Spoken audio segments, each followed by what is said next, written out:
Are we live? We are live. Greetings, beautiful boxing fans. We are here, finally, at last.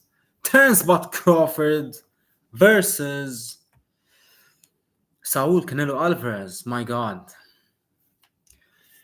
Few things to touch on before we get into the Bohachuk fight. I just watched the Paddy Donovan fight versus Lewis Crocker, the rematch. And unfortunately, Paddy Donovan lost.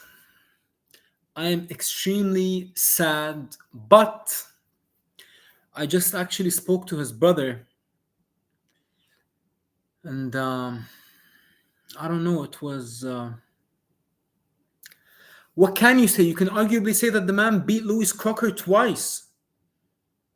But when it comes to his record, he's going to have 2 losses in a row to Lewis Crocker, which is just simply devastating. Nonetheless, what can you do, beautiful people? Life is not perfect. I know that Paddy Donovan will definitely be back better than ever. And the man is destined to be great. Now, let's get into it, beautiful people. Bohachuk versus Brandon Adams, the last fight on the prelims before we get into the main card. Now, Brandon Adams is making the walk. Now, this is a rematch of a fight that took place a couple of years ago where Bohachuk was undefeated coming into the fight. Hold on, just give me a second. Let me check if the sound was working. Just a second, beautiful people.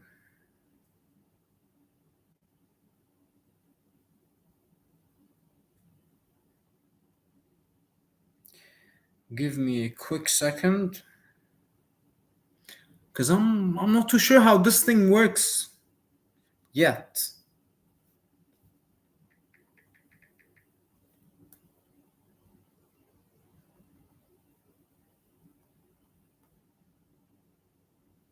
Here comes Bohachuk. Here comes. Boom. We are good. We are good, beautiful people. So, as I was saying,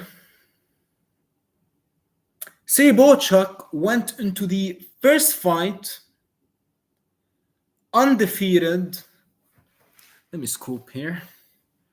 All right, that's better. So Bohachuk was undefeated coming into their first fight, and Brandon Adams, not only did he take his undefeated record, but he knocked him out. And let me tell you this, beautiful people, this is just my opinion. I believe that Brandon Adams, this is just purely an opinion. I have no facts whatsoever to back up my claim, but I think that Brandon Adams is on something. I think that the man is on steroids. Again, my opinion. I mean, I've been in gyms for so many years, I can spot a juice head. I can see a juice head from a mile away. But nonetheless, let's go Bohachuk. I got Bohachuk winning this fight. And not just that, I think that the man is going to look good while doing it. I mean, Bohachuk, what can you say about the man? The pride of Ukraine. He went to absolute war with Virgil Ortiz last year, and you can arguably say that the man beat Virgil. Now, Virgil, I believe, got the decision. I believe the fight was in his hometown. Was it? I'm not too sure. I believe it was. Bohachuk, 30 years old. Adams, 36. Bohachuk, 5'11", 73-inch arm reach. Brandon Adams, 5'8", 72-inch arm reach. Now, Bohachuk, the man is even though he's Ukrainian, but the man's style, he is a pressure fighter. He got that Mexican style. But he doesn't really throw many hooks. He's more of a 1-2 down the pipe type of guy. And He is the real deal. But when you talk about his defense, that's another story. Offense is his defense, really.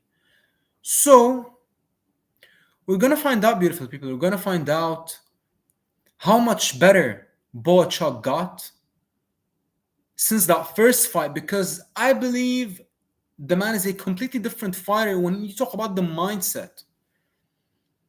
But let's find out, beautiful people. They're announcing Brandon Adams now. Allegiant Stadium. History. I am so looking forward to this fight. My God, I don't think I have ever been this excited for a fight. Probably ever. Now, when you talk about the entire card, Lester Martinez versus Christian Mbilli, I believe that fight will steal the show. God willing, Lester Martinez will win, even though he's a big underdog. And Fernando Vargas Jr., I believe that the man is born. I mean, you can see it in the man, the way that he talks, the way that he walks, the way that he carries himself, even throughout this entire fight week. The man is born to become a star, and this is his chance. And believe it or not, beautiful people, check this out. Fernando Vargas Jr. actually went to prison or jail. He got locked up. But when he got out, he actually started working in construction. And he helped build Allegiant Stadium. And what do you know? A few years later, the man is fighting in the co-main event for the first card ever in Allegiant Stadium. You can't make this up, beautiful people, and he's up against it. Let me tell you. But God willing, the man will get the job done tonight. But nonetheless, let's get into the Bohachuk versus Brandon Adams. First round. Here we go. Bohachuk. Just a second.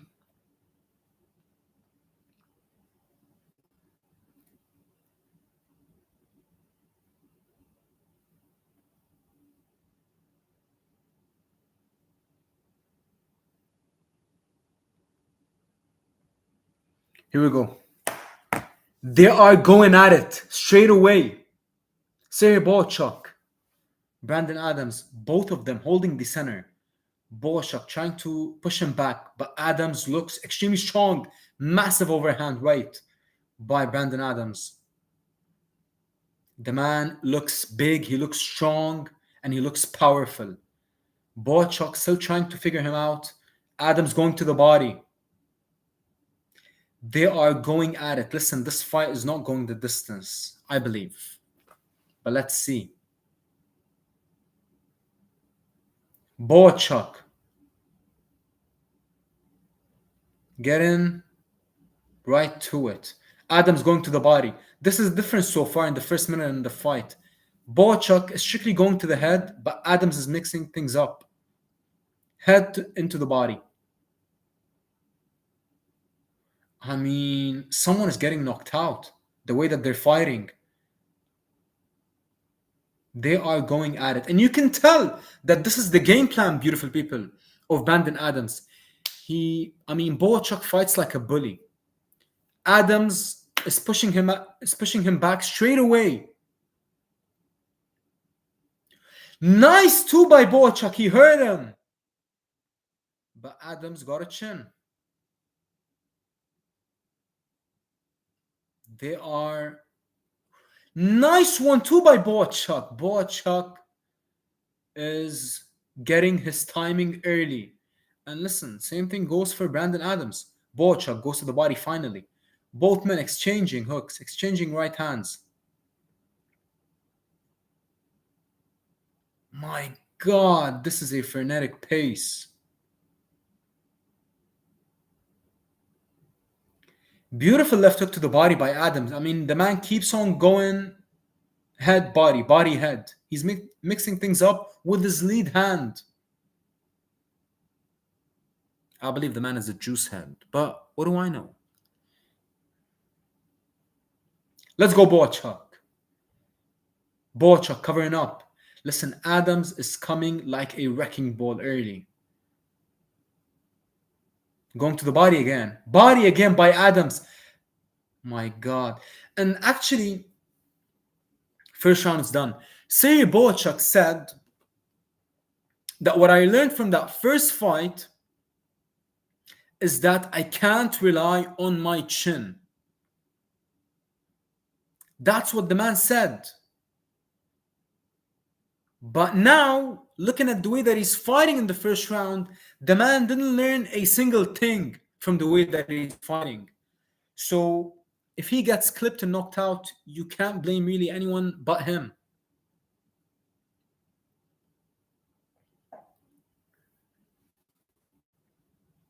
Beautiful first round. I mean, listen, Sergey Bohachuk is being trained by Manny Robles. When you see Manny Robles in someone's corner, especially when they're the underdog, just know that an upset is coming. Trust me, beautiful people. From now on, whenever you watch a B side being cornered by Manny Robles, more times than not, that B side is coming out on top. Round two, here we go. Bohachuk fainting finally. I mean, both of them are throwing haymakers, so whoever's gonna come out on top here is the one who's gonna mix things up when it comes to fainting, when it comes to jabbing. There you go. Both men are jabbing now. Bohachuk is hurt. He got stung, but he comes back. I mean, the man is so tough. But the way that Bohachuk fights, you can tell that it's only a matter of time before the man gets knocked out in a spectacular fashion. But listen, more times than not, he's been successful. And you got to give him all the credit in the world. He fights like an absolute dog, and he is not taking a single back step. My God, Bohachuk got clocked with the overhand weight. But when you look at Brandon Adams and the way that he's fighting and with his body type, I'm not too sure for how long can the man keep this crazy pace. Let's see.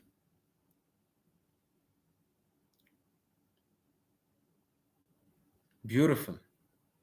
Bohachuk coming behind the stick. Beautiful uppercut by Bohachuk. Uppercut and cuffing hook. I like what I'm seeing from Bohachuk. My goodness, this is a crazy fight. I mean, they are already in the second round.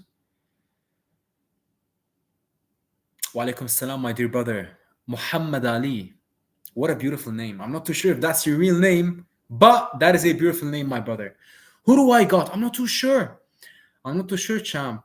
Honestly, I mean, I've made over 70 videos breaking down this fight, and I keep on switching my pick. I picked Canelo, then I picked Bud, then I picked Canelo, then I switched to Bud. My heart is with Bud, but my mind is telling me that it's going to be very, very hard for Terence Crawford to win a decision in Las Vegas. That is the honest truth, my dear brother. But listen, Terence Crawford is the most dynamic fighter my eyes ever saw. And Canelo is probably the greatest pressure / counter attacker my eyes ever saw.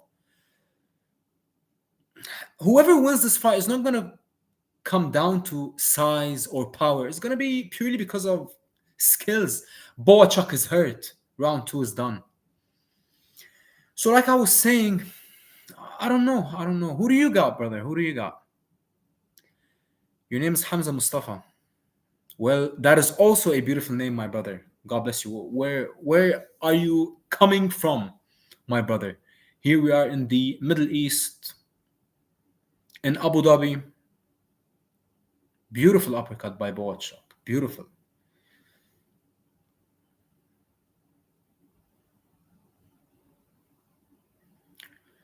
Crazy fight. Crazy. But yeah, like I was saying, I mean, listen, you always, I mean, if you go back to my videos, I always root for the underdog. I always pick the underdog because you love to see it. But since you are a Muslim, my dear brother, Canelo Alvarez donated to the people of Gaza. And that alone made me become a Canelo fan for life. Because Canelo Alvarez and Mario Barrios are the only two champions in our time who are speaking about the people of Gaza. And that alone speaks volumes about not just them as fighters, but most importantly, them as humans. They are incredible human beings. The two bravest champions in our time, I believe, because they are the only two champions who are brave enough to speak about what's going on. My mind says Crawford, but my gut says Canelo. I am from Britain. Well, welcome, my brother. God bless. God bless you, my brother. I get where you're coming from.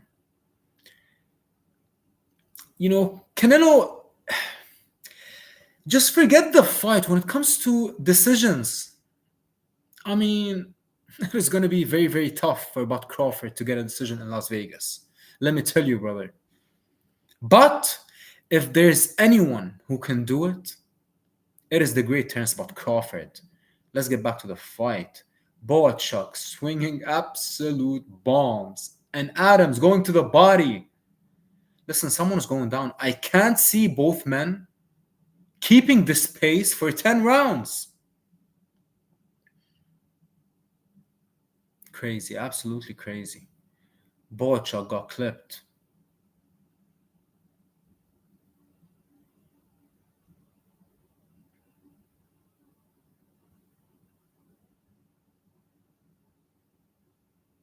You know, if only Bohachuk uses more head movement, the man would be way more effective. But he is so tough, he is so rugged.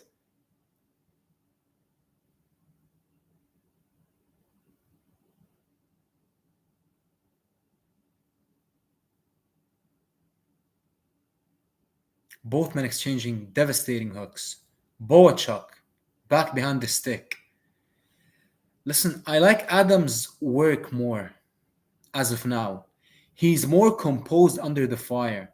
But when you look at the way that Bohachuk is fighting, the man is... I don't know. He looks like he could go any second.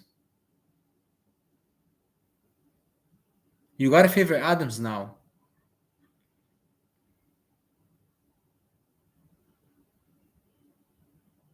Beautiful. Beautiful uppercut by Bohachuk. Beautiful left hook by Bohachuk. Beautiful uppercut again.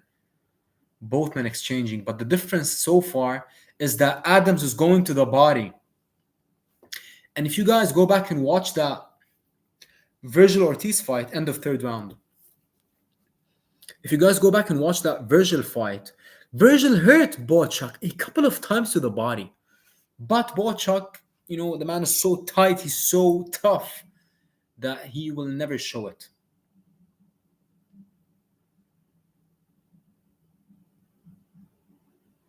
I mean, my brother, I mean, beautiful words, beautiful words. Beautiful words, absolutely, brother. That is absolutely heartbreaking. What can you say? And that is why I have so much respect for people like Mario Barrios and Canelo Alvarez, you know. It is not easy to speak about the truth. I mean, it is easy, but not when it comes to these athletes. I mean, listen, even Canelo Alvarez, he declined the deal from Elon Musk and Tesla, sponsorship deal, because of the situation that's going on in the States when it comes to ICE and the raids. So listen, I mean, I'm going to be honest. You know, a few years ago when Canelo tested positive, I wasn't a fan of Canelo, to be honest. I was actually very upset, especially after the first two Golovkin fights. But the more I'm growing older, the more I'm starting to appreciate fighters, I mean, you live and learn, you forgive and you forget. No one is perfect, so you can't hold someone based on a mistake that they did in their past. But when you see something like what Canelo Alvarez did, donating to the people of Gaza and being vocal, I don't know, maybe I'm biased, but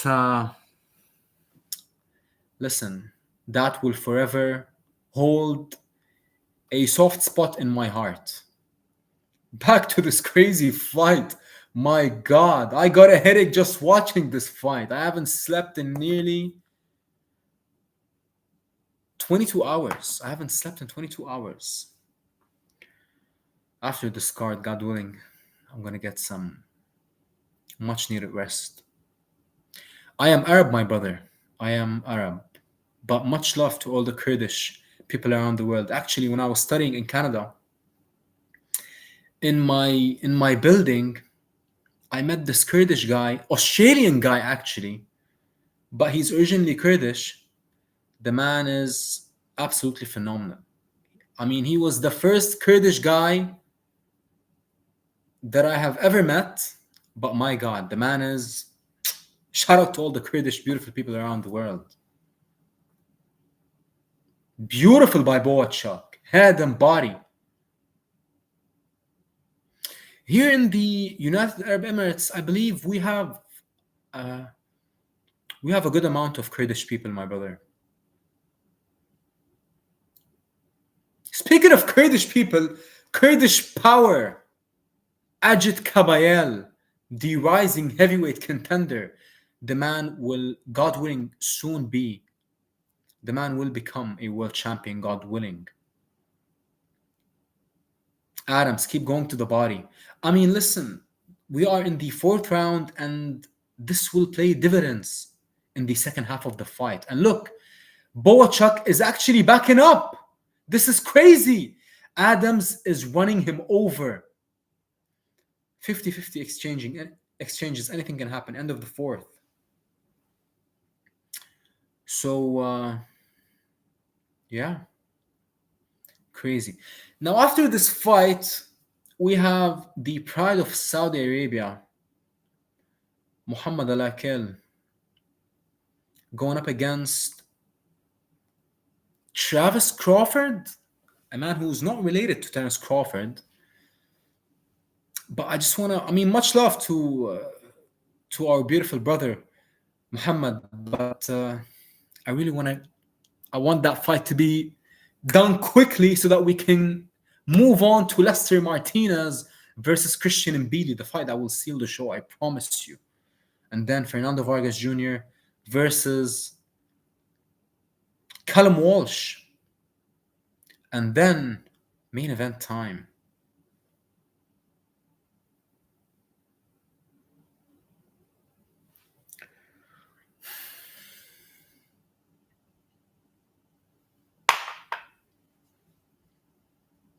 Round 5, here we go. Bohachuk, back behind the stick. You can tell that Manny Robles told the man, he was like, hey, listen, you gotta get back to your jab. I mean, in the fourth round, he got absolutely...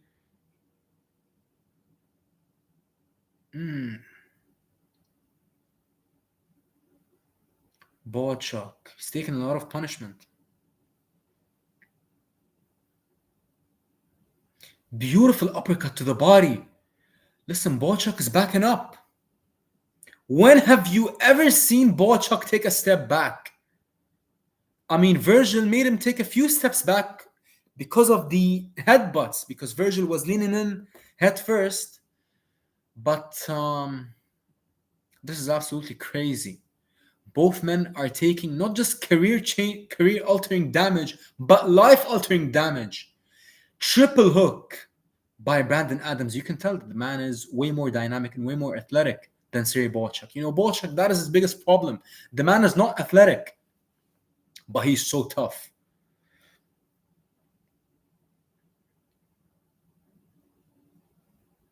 Going to the body. Adams chopping overhand. Adams is mixing things up now. Uppercuts to the body. Beautiful work by Brandon Adams. Even though I still believe that the man is, my opinion, the man is on PEDs. Bohachuk definitely doesn't look like he's on PEDs. Bohachuk is hurt. Bohachuk is rocked. Finally, you can see the man is starting to break.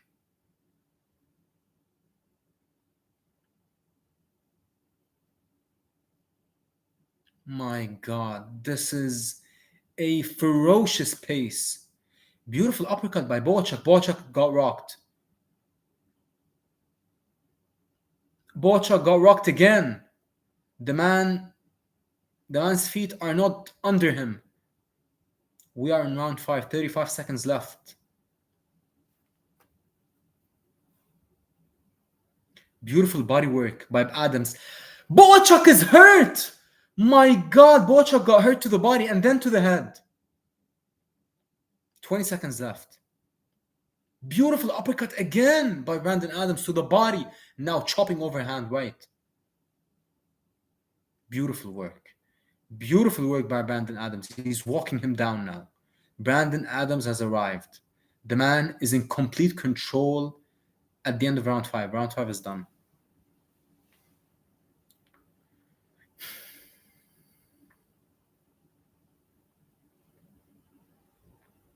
Allahu Alam.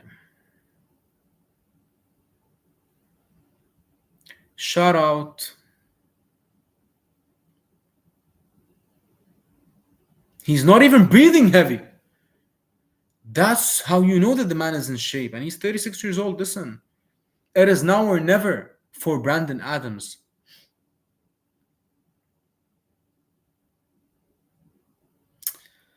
Can Terence Crawford actually, this is off topic, since we are in the, hold on a second. I have a question. Can Terence Crawford knock out Canelo Alvarez? Listen, beautiful people. I've been watching combat sports for a long time. And one thing I do know is that anything and everything can happen in a fight. And actually, one man just placed $2 million bet on Terence Crawford. How crazy is that? $2 million on Terence Crawford. The man definitely is onto something, but the man is definitely crazy. Absolutely crazy.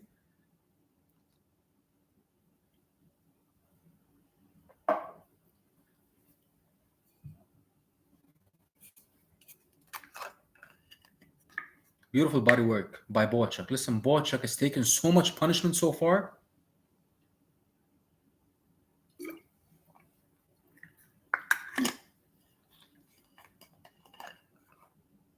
Beautiful body work by Brandon Adams.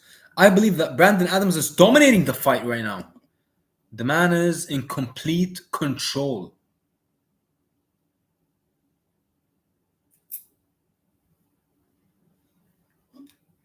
Complete control. Bohachuk is backing up. Bohachuk got clocked again. You know, I always knew the moment this fight got announced, I was like, why? I mean, even in my full card breakdown, I did a video breaking down the entire card. I asked this question. I was like, why in the world did Sergey Bohachuk take this fight? I mean, even though Brandon Adams knocked him out in the first fight, but after that first fight, Brandon Adams was in no man's land. He fought on overtime boxing, lost, and the man got left for dead. Bohachuk got hurt. Bohachuk was wobbling. But after the first fight, Bohachuk was on the rise. The man was the interim WBC champion. He is the mandatory. Or was, I believe. So the moment this fight got announced, I was like, why in the world did Bohachuk take this fight? And listen, Bohachuk is signed to Tom Loeffler, Gennady Golovkin's former promoter. And Tom Loeffler He is working with Dana White right now in TKO boxing and Zuffa boxing. Beautiful work by Brandon Adams. Beautiful work. Brandon is walking him down, and you can tell that Brandon Adams is so strong and is so physical. He's countering, ripping, catching, shooting, going to the head, going to the body, left hook to the liver, straight to the liver. Listen, Bohachuk is taking so much punishment. Bohachuk got wobbled. Bohachuk is so tough. End of the round. This is crazy.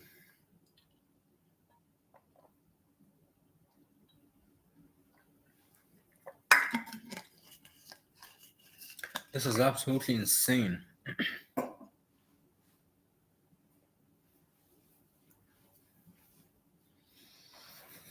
Manny Robles is telling Sergey Bohachuk, listen, you gotta keep your hands up and you gotta move your head. And you gotta jab him to the chest to stop him in his tracks.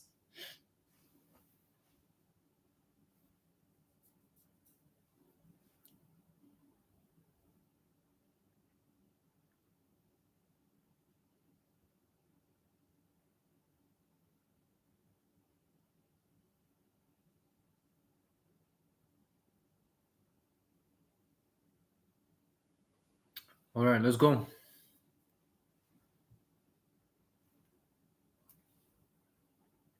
Shout out to His Excellency Turki Al Sheikh, sitting with Jason Statham. Bohachuk got hurt.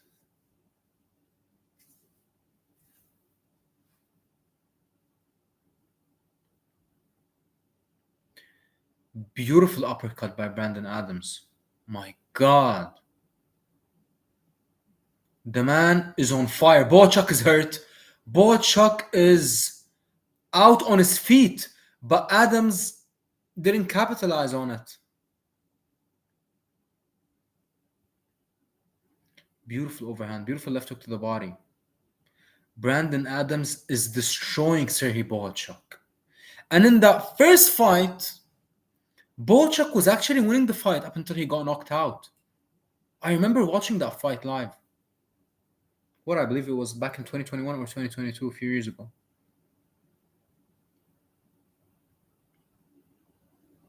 Beautiful left hook by Brandon Adams. Beautiful left hook by Bohachuk. Bohachuk finally jabbing to the body.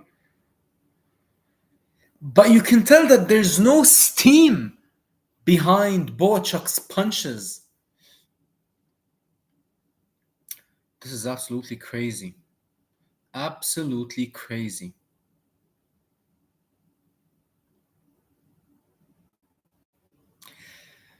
Punches landed. 244 Bohachuk, almost 238, and 204 for Brandon Adams. Listen, I don't believe in CompuBox. I do not believe in CompuBox. You cannot tell me that Bohachuk is landing more punches. You can't. Beautiful, devastating right to the body by Brandon Adams. Uppercut by Brandon Adams. Violent uppercut to the body by Brandon Adams. The man is running over Bohachuk as of now. Oh my God. Bohachuk, why did you take this fight? I mean, actually, Bohachuk also, in his last fight, I don't think many people know this, but he actually fought a couple of months ago on UFC Fight Pass versus Michael Fox, the 6'6" Southpaw. And it was a very boring fight. And Michael Fox, you can actually make the case that he outboxed Bohachuk on the back foot. But Bohachuk got the decision. But in my opinion, Bohachuk won the fight because Fox wasn't really trying to hurt Bohachuk. I mean, he was just trying to tap Bohachuk and go on the back foot. So when they gave Bohachuk the decision, I was not mad, let me tell you, beautiful people.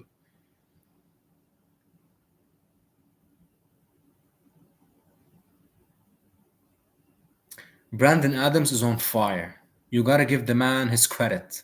Listen, the man is piecing up Serhii Bohachuk.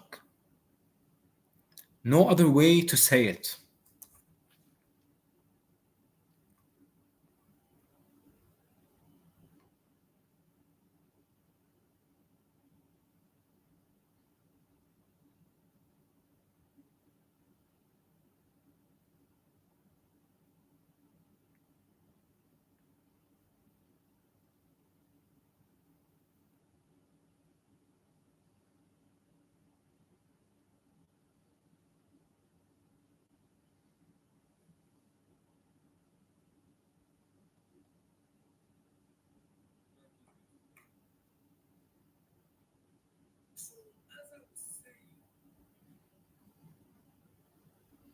Hold on a second.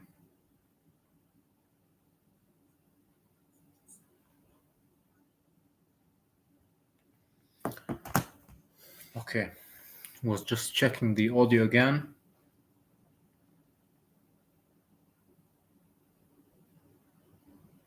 Bohachuk, why did you take this fight, brother? Why? Bohachuk got hurt again. There's just no power coming from Bohachuk. I mean, all those body shots, they are definitely taking a toll on Bohachuk. Beautiful. Beautiful body work.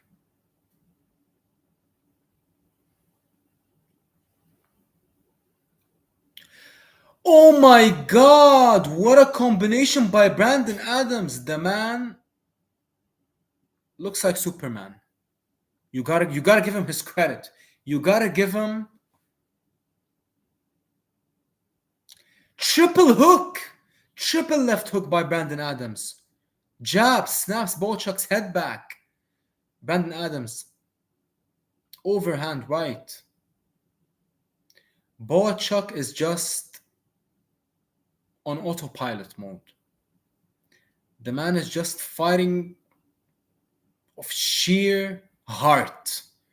But you can tell that the man is discombobulated. You can tell that the man is not all there. Beautiful left hook to the body. I mean, my God. Both men are going to wake up so sore tomorrow, but especially Bohachuk, let me tell you. God willing, he goes back home to his family healthy. Because this is, oh my God, devastating left hook to the body by Brandon Adams.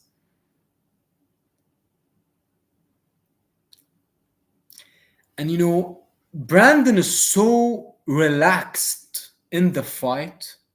He's just slipping punches, not loading up. I mean, he was loading up early. Bohachuk with the elbow. Round 8. But listen, Brandon Adams is holding for the first time in the fight. Oh my God. Violent overhand right. Another violent overhand right by Brandon Adams. Stab to the body. Left hook to the body. Right hook to the body. Bohachuk is wobbled. Bohachuk is hurt. End of the 8th round. Bohachuk did the chicken dance. That is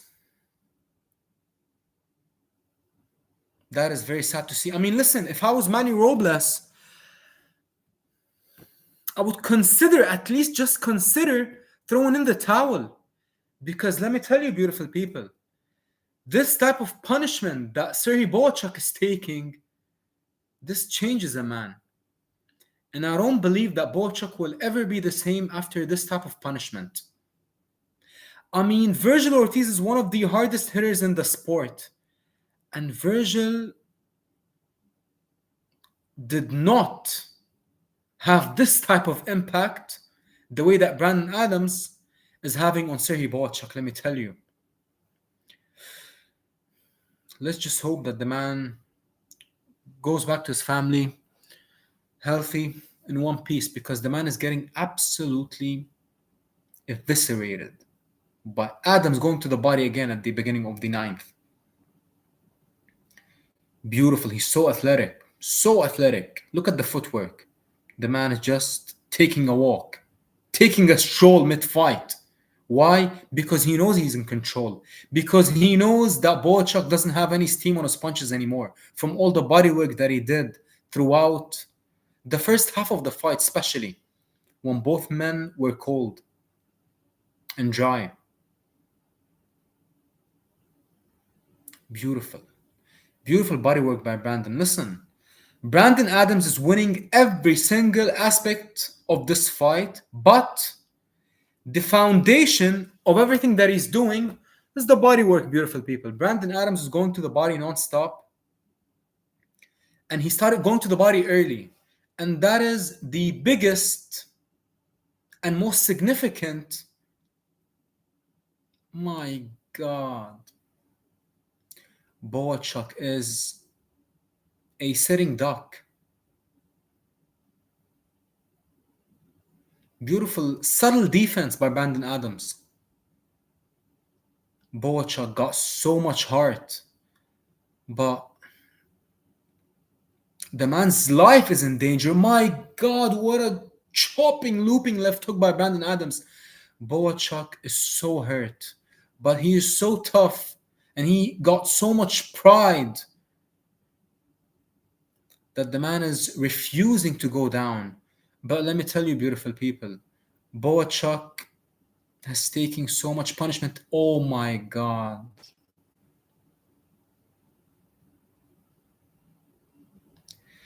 This is getting to a point where it's really, really hard to watch.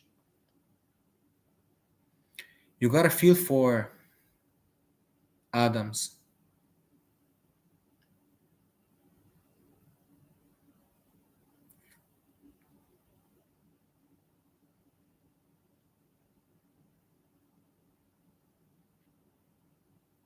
Triple left hook.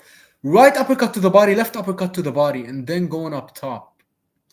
I mean, listen, Bohachuk, the man needs. I mean, look at the subtle moves by Brandon Adams. He's moving Bohachuk's, breaking his high guard, holding.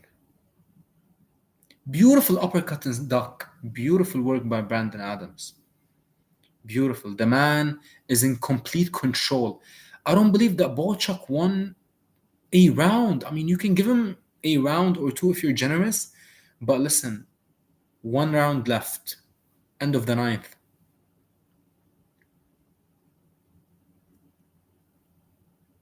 That is so hard to watch. So hard to watch.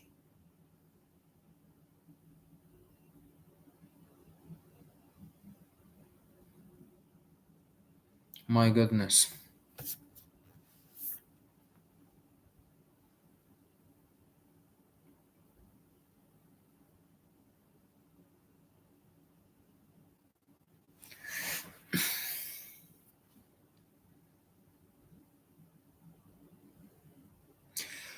One more round. I mean, they're not gonna pull Bohachuk out. But listen,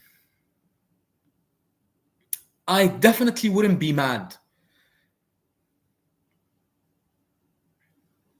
And Bohachuk is young. How old is Bohachuk? Whoa, is he like 30? Just barely turned 30? I mean, but let me tell you, beautiful people, he is an old 30-year-old. Because the man keeps on taking so much punch. I mean, yeah, I mean, look, on the unofficial scorecard, Bohachuk only won one round. And he is the A side, and he was, I believe, nearly 4-1 favorite, which is absolutely crazy. But you can tell, you can feel it from the entire fight week. Brandon was so confident. I mean, he stole the show at the press conference and the undercard press conference. Oh my God, Bohachuk is, what is the man's chin made of? Ukrainian steel. Crazy, crazy. You gotta feel for Bohachuk. I just pray to God that the man returns to his family safe. because this type of punishment changes a man, and especially with this fighting style. Like after nearly 30 fights, the man is not gonna switch up his entire style.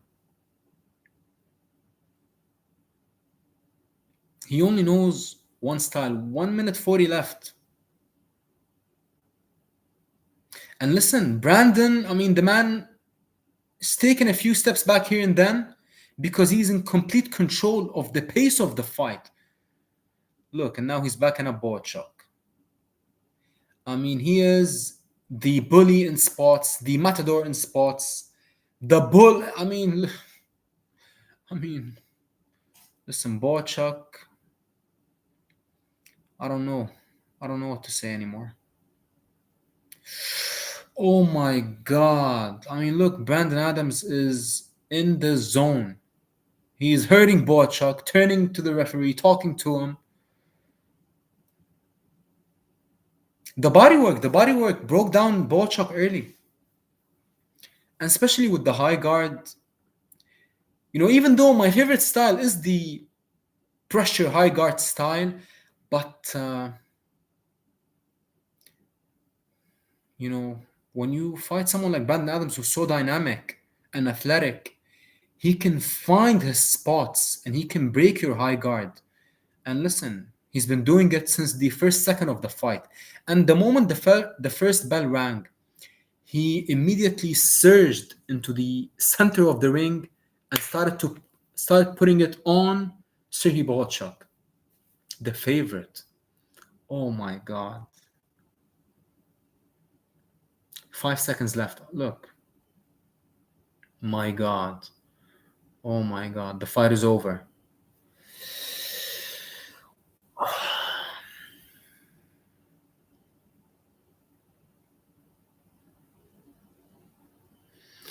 I am a revert.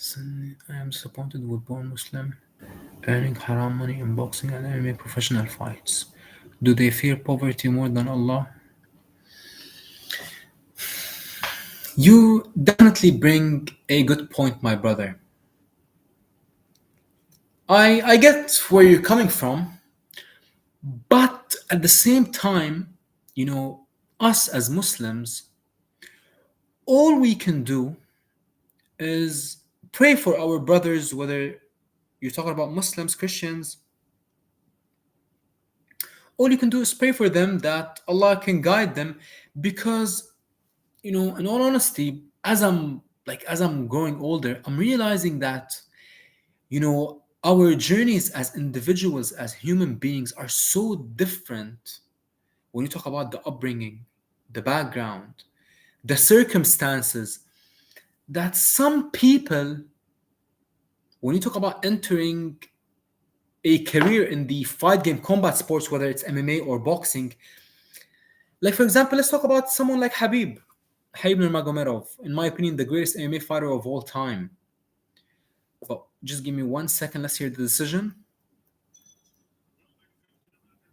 Just a single second.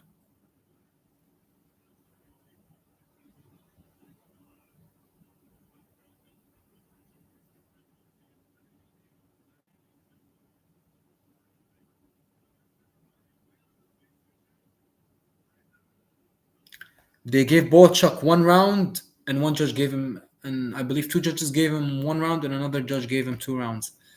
But 1 second. Give me 1 second.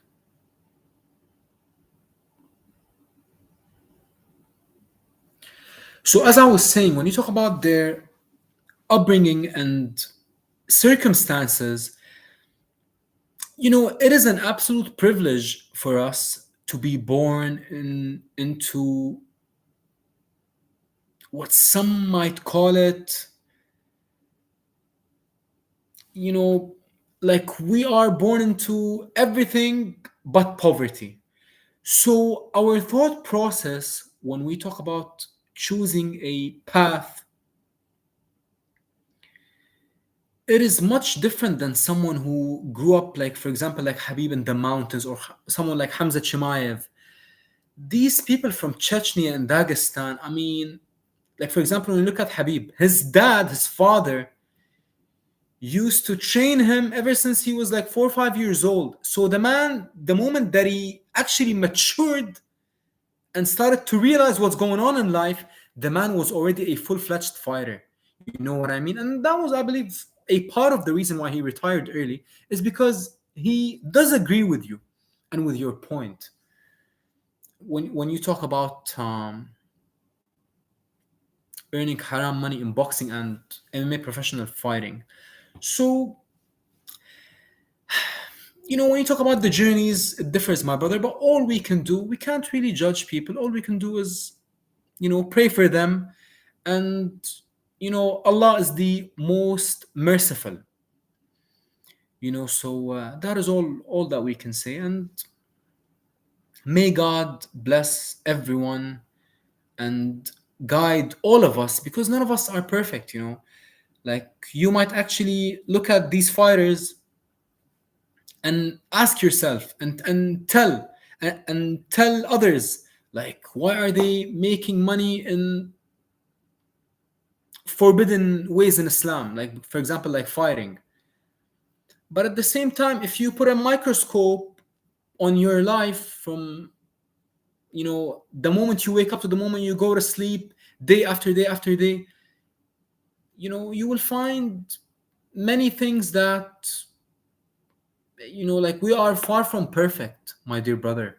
So all we can do is, ask Allah for forgiveness, and try our best. As long as we're trying our best, trying to do what's right every single day, and making tawbah, for example, like, for all these athletes. That's all I can say, really. That's all I can say, because I am far from perfect, because no one is perfect except Allah. So who are we to judge anyone based on their decisions in life? So much respect to everyone. It's a complex topic, but let's head to Netflix, my dear brother. Let's head to Netflix and start the main card.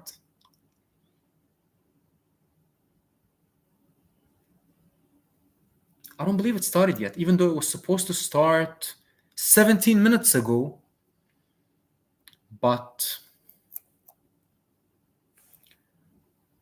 okay, here we go. It is live. 3, 2, 1, and we are live. Netflix.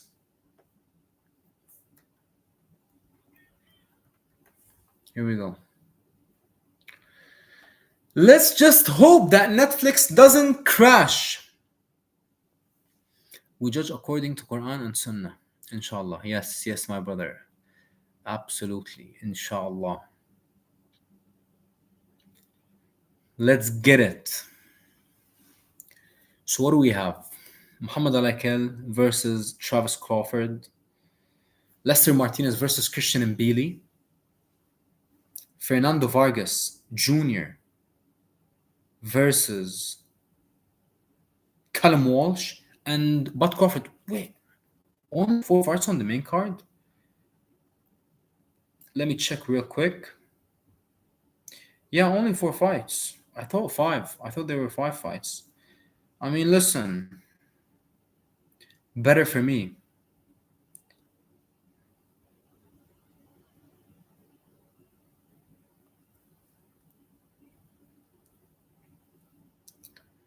Oh my God, what a crazy fight this is about. This is about to be one of the greatest fights of all time. Bud Crawford versus Canelo Alvarez.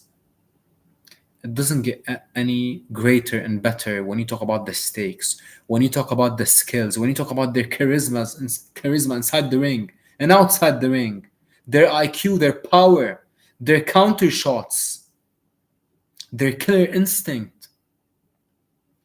I believe that we are about to witness something extremely special. But let's just say that the fight goes to the judges' scorecards. Can we really guarantee, and if the fight was extremely competitive, can we really guarantee that Bud Crawford can get a decision in Vegas, especially when you talk about nearly 70,000 Canelo fans? I don't know. It's a tough task, but we're about to find out.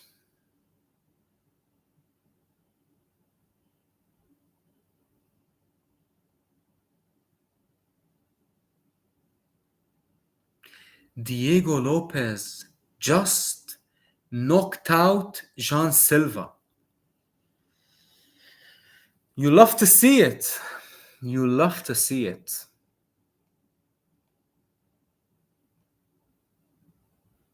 You love to see it. Shout out to Diego Lopez. An absolute monster. I mean, the man, it is impossible to share the ring with Volkanovski for 5 rounds and not get better.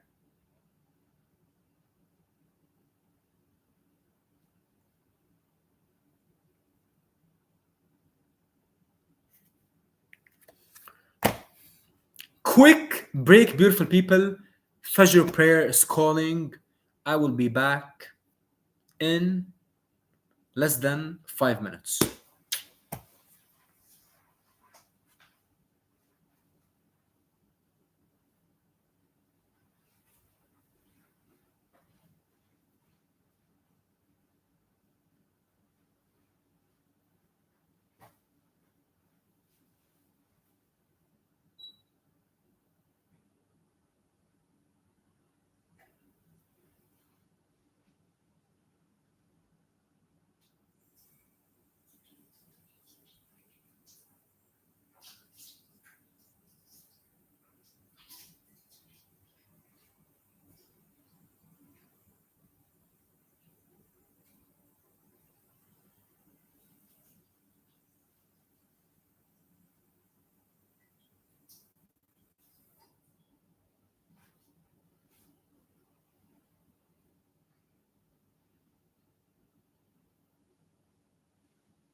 We are back, beautiful people. Had to take a break, morning prayer, and now we are back. First fight coming up, Muhammad Al-Akel, the pride of all the Muslims and all the Middle Easterns around the world, going up against someone who I have never heard of. Travis Crawford. The man definitely got the last name, but he is not related to Terence Crawford whatsoever. But in all honesty, much respect to Al-Akel, but let's get over with this fight because I want to see Leicester versus Mbilli. I want to see. Thank you so much, my brother. Thank you. God bless you. God bless you, my brother.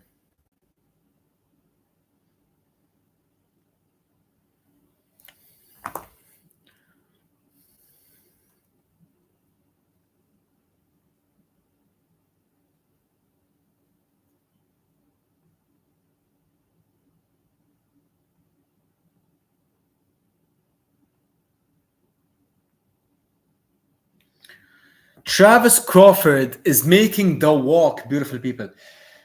Should I put my headphones on? Because I want to listen to the audio maybe after this fight. I mean, who cares really about this fight? Much respect to our brother Muhammad Al-Akel, but in all actuality, really, no one cares about this fight. We just want to see the last three fights. Leicester and Mbilli, the pride of Guatemala, the Guatemalan monster. Mark my words, beautiful people. After tonight, or after today, in my time, it is nearly 6 a.m., you will remember the name Lester Martinez. Listen, the man is nearly a 4-1 underdog. He is up against it. He is fighting an absolute monster in Christian Mbilli. The French/Canadian/Cameroonian monster. And listen, whoever wins this fight will become Canelo Alvarez's mandatory for the WBC Super Middleweight Championship of the world. This is an interim championship fight. I'm rooting for Leicester. I mean, listen, it is a very, very tough fight for Leicester Martinez. I'm going to be honest. But you can tell that the man is special. You can tell that the man is born for superstardom. What makes a superstar? Is it the good looks? Is it the knockout power, the undefeated record, the dimples? Lester Martinez got it all. And I believe that the man, God willing, will rise into superstardom tonight. And the co-main event, Fernando Vargas Jr. versus Callum Walsh, two young, hungry, good-looking, hard-hitting southpaws. What a beautiful fight. And listen, I'm riding with the underdog. I'm riding with Fernando Vargas Jr. Look at the man, the way that he talks, the way that he walks, the way that he fights. The man looks like a superstar. The man, in my opinion, God willing,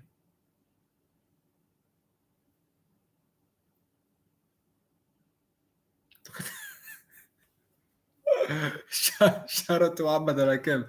What a crazy walkout. وصلوا البدو Las Vegas. Let's go, baby. There's, even though I'm not Saudi, but you will never find a country like Saudi Arabia. I am not from Saudi Arabia. I've been to Saudi Arabia for Umrah when I was a kid, but my heart is in Saudi. Shout out to Turkey al-Sheikh.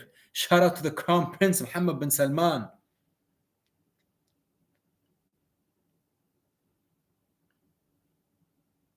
All right, let's do this. You know, when you break down the rising Muhammad Al-Akel, you know, the man definitely can fight. And you can tell that the man just wants to get better. The man keeps on switching trainers. The man keeps on seeking knowledge. But his biggest problem, I believe, is his power. The man isn't really the biggest puncher, you know. But he is still young, so we can't really judge him. You know, we can't really.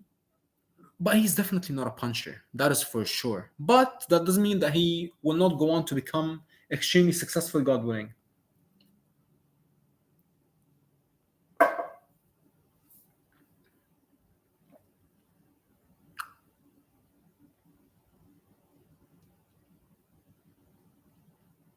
Well, it's going to. What a beautiful scene.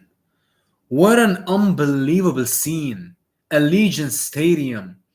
Nearly 70,000 will be in attendance by the time the main event takes place.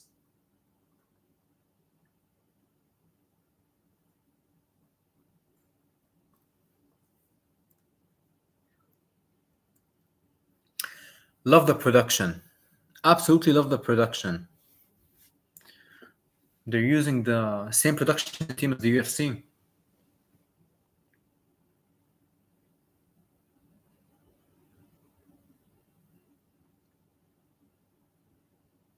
All right, here we go. Announcements. After this fight, Lester Martinez. So we're talking about probably 25, 30 minutes time. Lester and Christian will be making the walk. I promise you guys. Lester versus Mbilli will steal the show. I have no question in my mind. Two power punchers, two pressure fighters.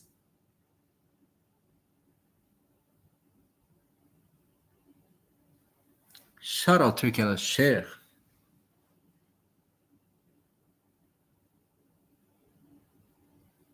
You know, this is a showcase fight for Muhammad Al Akel. I want to see the man get a knockout. I mean, they're putting you on this Bud Crawford versus Canelo, probably one of the biggest cards of all time, the third largest gate in boxing history. So you gotta deliver. You gotta look spectacular. And you're not fighting someone undefeated. You're not fighting someone who's experienced. You're fighting a 22-year-old who's a journeyman. Let's be honest. But this is boxing. So records might be deceiving at times. And Travis Crawford is not even a puncher. You know, the man only got 2 knockouts in 11 fights. 5'7", you know, Corpus Christi, Texas. There's something about them Texas boys. They all can fight. They're so tough. They're so rugged. But let's see. It's time. And you know, it must be crazy for an inexperienced 21-year-old to fight in a football stadium. So, you know, it's definitely not easy for Muhammad to fight in this type of occasion. But listen, you're asking for it, you're gonna get it.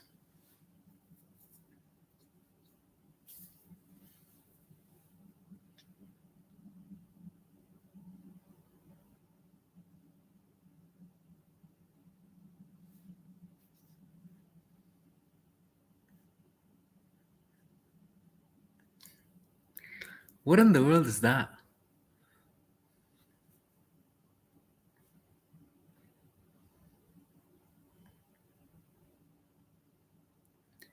Canelo versus Crawford. Shout out to you. I have no idea what that emoji is, but shout out to you, my friend. Thank you for tuning in. Here we go, beautiful people. One time.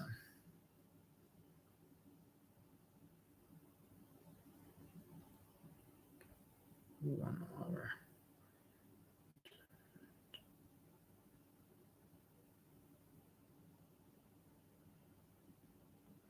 Here we go, beautiful people.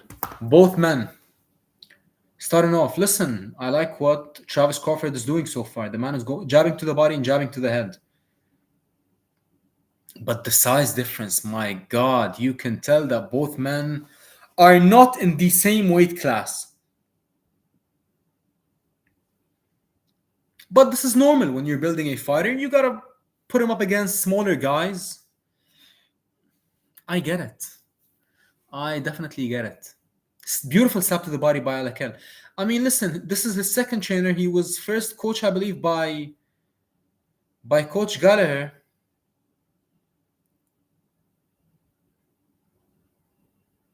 But now he's with Abel Sanchez in Big Bear, California, high altitude training camp.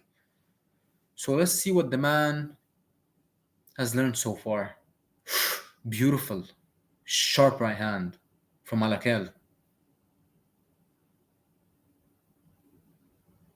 Beautiful left hook to the body and left hook to the head.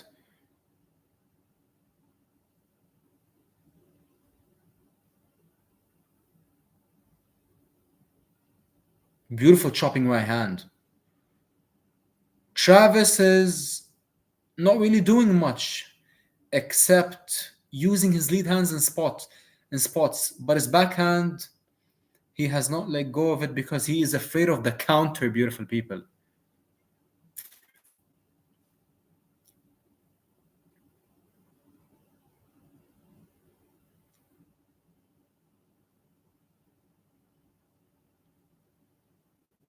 Beautiful left hook to the body by Alakel. What is... What in the world? Beautiful 1-2. Beautiful left hook to the body. Look, he's looking to counter. That is why he's letting his hands go, because he wants Travis to throw back so that he can counter him. But Travis is extremely... I mean, it is a 10-round fight. That is absolutely crazy. I thought that this was an 8-rounder.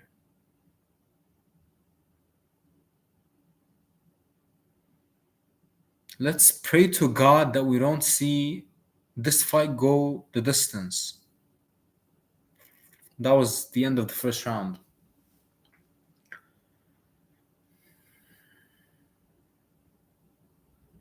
You know, it's gonna be a long road for Muhammad Alakel, because the man is gonna be built up extremely slowly. So let's see what happens.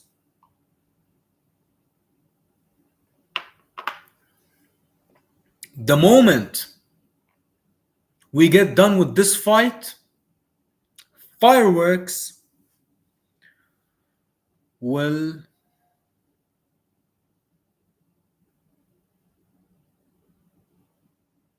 the moment we get over with this fight, we're about to witness fireworks, beautiful people. Lester and Mbilli, Walsh and Fernando Vargas Jr., but Crawford and Canelo. My God. Canelo versus Crawford on box. Shout out to you, my brother. Shout out to you. And thank you for tuning in. Beautiful 1-2 by Muhammad Alakel. Again, 1-2, 1-2. Look, the man is long. You can tell. You can tell that the man is rangy. But beautiful left hook. It is so early it's so early to say when assessing Muhammad's potential. But listen, the experience that he's getting at 21 years old is absolutely irreplaceable. Listen, Travis is starting to throw back.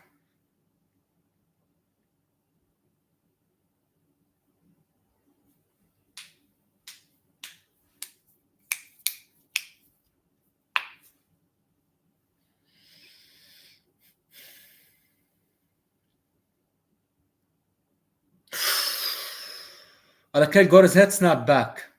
He needs to switch. He needs to switch on.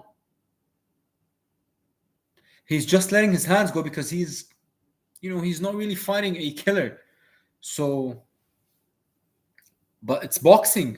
He got caught again by uppercut.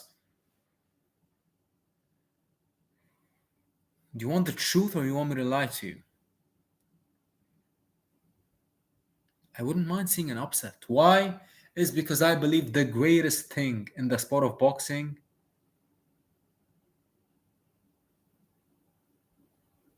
upsets, beautiful people, upsets. There's nothing like watching an underdog come out on top. When it comes to underdogs beating massive favorites, it is much greater than a violent knockout, a boxing masterclass. There's absolutely nothing like an upset win. Absolutely nothing like it. Proving the world wrong and proving all the doubters wrong and shocking the world. And listen, even when I'm watching my favorite fighters fight, you can never be mad when the underdog wins. And that is why you gotta feel for Bud Crawford. Canelo Alvarez is absolutely unbelievable. He's one of the greatest fighters ever. But, Bud is the underdog and he's older, he's like smaller, like everything, he's going up against it, let's be honest. But even if, even though we love Canelo, but you gotta, you gotta feel good for the underdog when an underdog comes out on top. But nonetheless, end of the second round.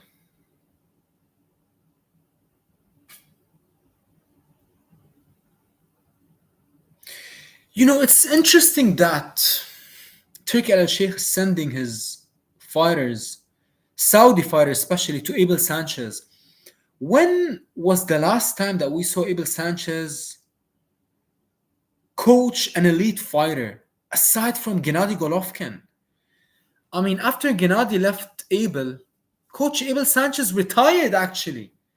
But he came back out of retirement for who? For Filip Hrgovic, the heavyweight contender.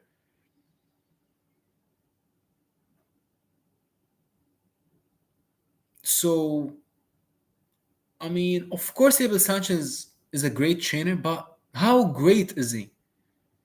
I believe that if you put Golovkin with any trainer in the world, Golovkin was always going to become a legend. So, I'm not too sure, but let's see. And even when you talk about the predictions of Abel Sanchez, every time I hear the man break down a fight, he's way off. But that doesn't really mean much, if you know what I mean. But what makes Abel Sanchez a great trainer is his training setup. The man owns a gym in Big Bear, California, high altitude, and the man is experienced.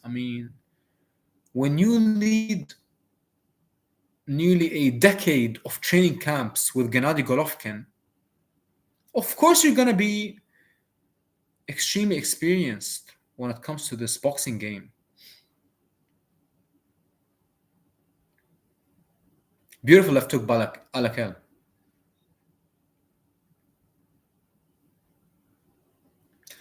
But when you look at his defense so far, all he does is circle to his left and he goes back to the high guard after every time he gets caught. So how elite can Muhammad Alakel get? Listen, like I said, it is very, very early, but listen, a lot of people at 21 years old showed signs of brilliance. Ooh, nasty uppercut by Muhammad Alakel.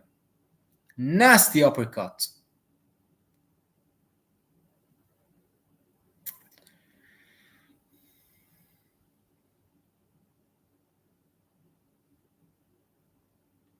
But listen, Travis Crawford is on the hunt. The man is not discouraged and the man is still pressing forward. He just got backed up. Beautiful uppercut and left hook.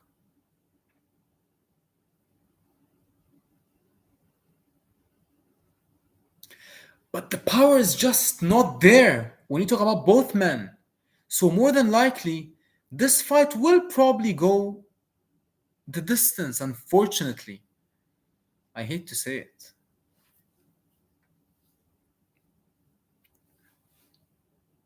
Ooh, he got caught. Muhammad Al got caught. Why? It's because the man likes to throw and he sits and admires his work. And that is a dangerous thing to do. But nonetheless, I'll say it again, it is still very, very early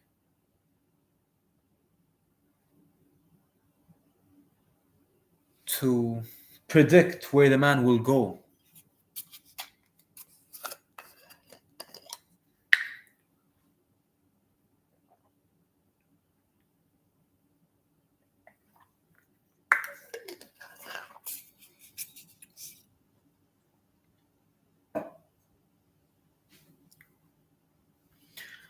The fans are lining up, and the stadium is filling out. And we are closer than ever to one of the biggest fights of all time.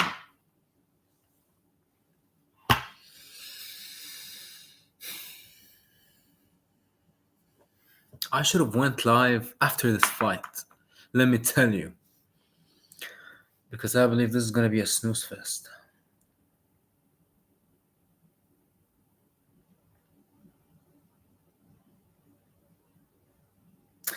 But the problem with Travis Crawford is that he's showing way too much respect. I mean, he just bowed down to Muhammad Al after pushing his head down. Why would you bow down to the man? It's a fight. You gotta do what you gotta do, especially when you're the underdog. Especially when every single thing is stacked against you. Beautiful check hook by Muhammad Al circled and took the center again.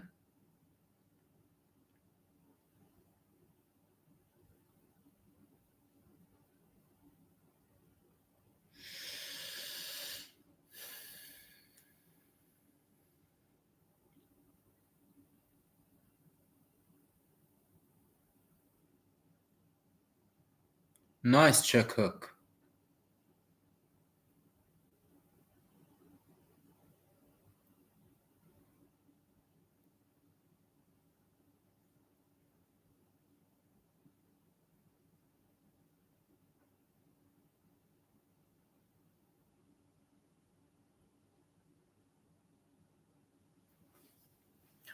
I don't know.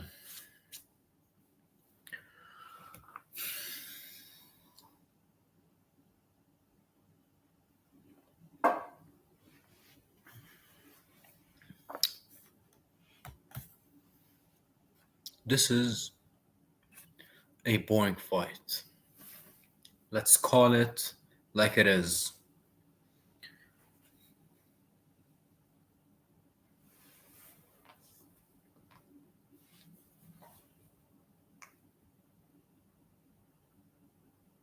Beautiful sap to the body by Muhammad Al He just needs to put his combinations together. If you want to stop this man, if you want to stop Travis Crawford, and you're not the biggest puncher, you got to put your punches together.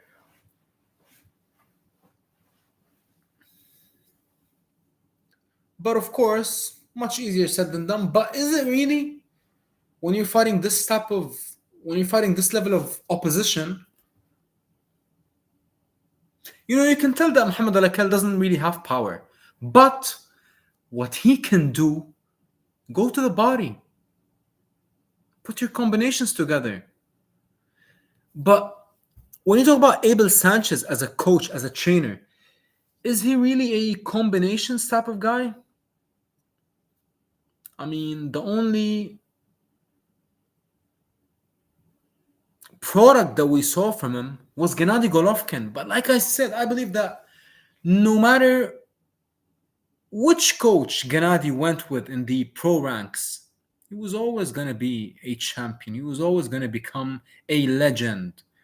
Why? It's because the man had power like no other. And he had a chin, most importantly, like no other. Just like Canelo, if you actually think about it. A massive part when you talk about Canelo's success and Golovkin's success Is because they have iron chins. Absolutely iron chins. Here comes Bud Crawford. Bud Crawford has entered the arena. My God.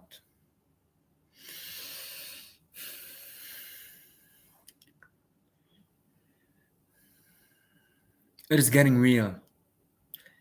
It is getting real, beautiful people.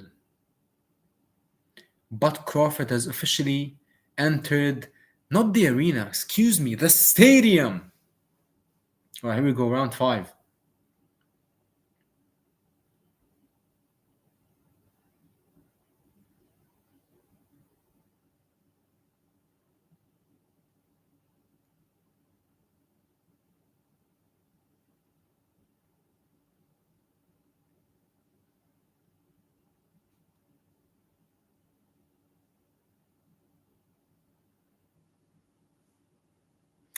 Listen, Travis Crawford is tough.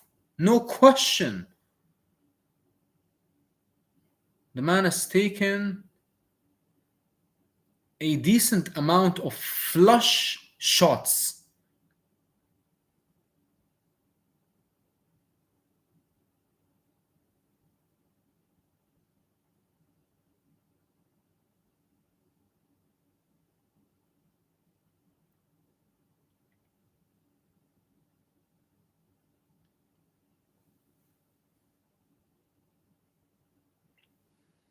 This is my first time going live on this new laptop. This was one of the main reasons why I got this laptop, actually. I have two laptops here. One Netflix and one I'm live streaming from, but the camera quality is absolutely horrible. So have no fear, beautiful people. Next time, God willing, I will be getting a 4K webcam. I'm not too sure. How good is the quality? Let me see. Let me see from the phone real quick. Yeah, it's not the best. Definitely not the best.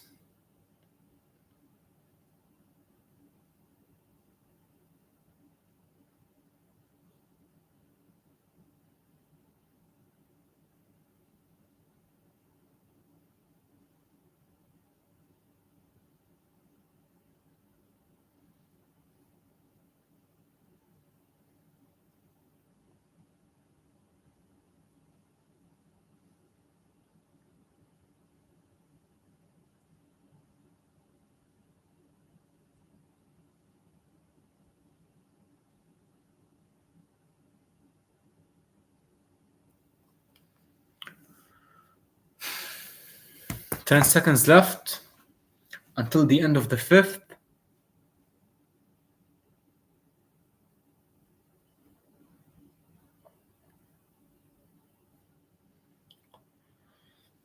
Halfway. 5 rounds down and 5 to go.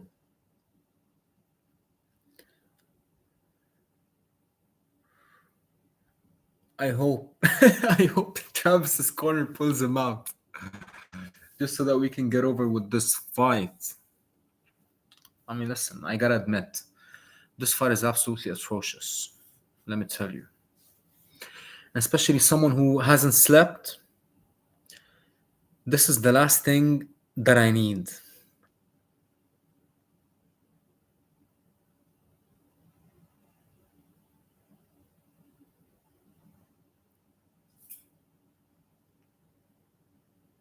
End of the 5th.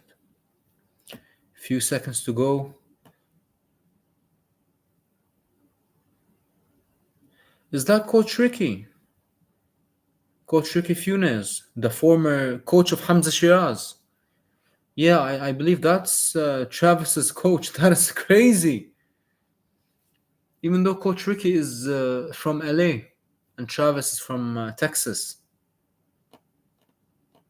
Interesting. Listen, he's getting pieced up. There's no other way around it. But he gotta let his hands go, because if you actually think about it, we're in round number 6 now, and Muhammad Al has landed some definitely significant flush shots, but he never really wobbled or hurt Travis Crawford. It's because Muhammad Al much respect to my Muslim Middle Eastern brother, but the man doesn't really have power. So if I was Travis Crawford, I would definitely let my hands go. What more do you have to lose? I mean, you are the underdog. Everything's stacked against you. You haven't won a single round. You're definitely not going to get any favors, so you might as well go for it. Just go for it. And he is going for it. Hold on, hold on, hold on. This is what we want to see. This is what we want to see. There we go.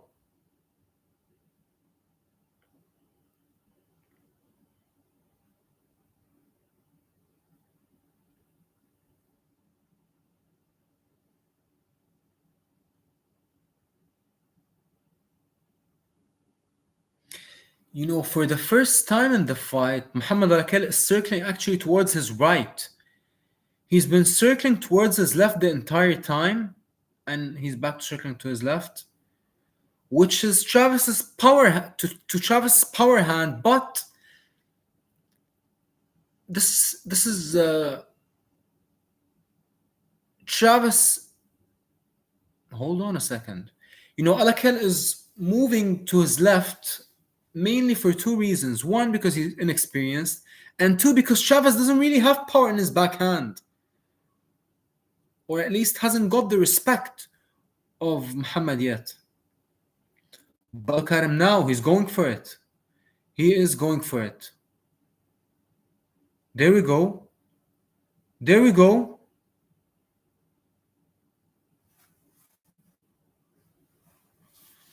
You know, if Travis had more power, I believe that Muhammad Al would have been in a world of trouble.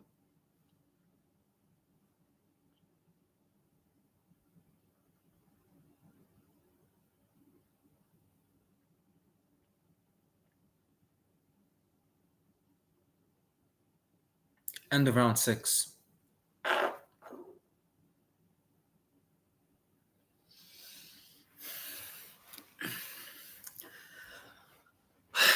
I don't know. I don't know.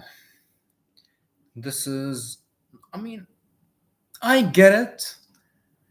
I get it for putting, you know, Alakel on the main card, but I don't know. I mean, you're talking about a fight on Netflix, main card on Netflix. I mean,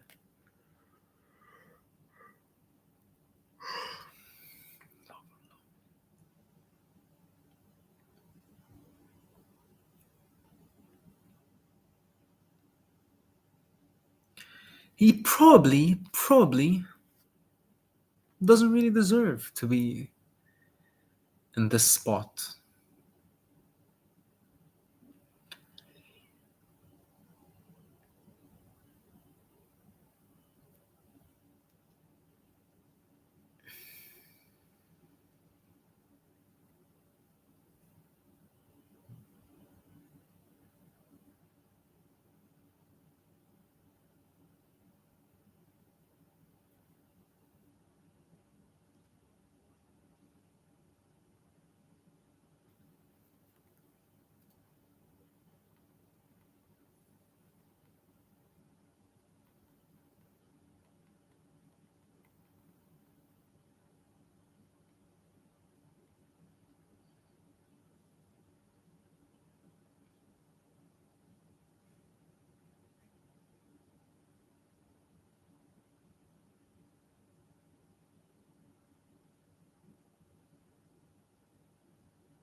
You know, I'm new to this, so I would appreciate it if someone tells me what in the world does this mean. You know, the crown number 2 for Muhammad Ali.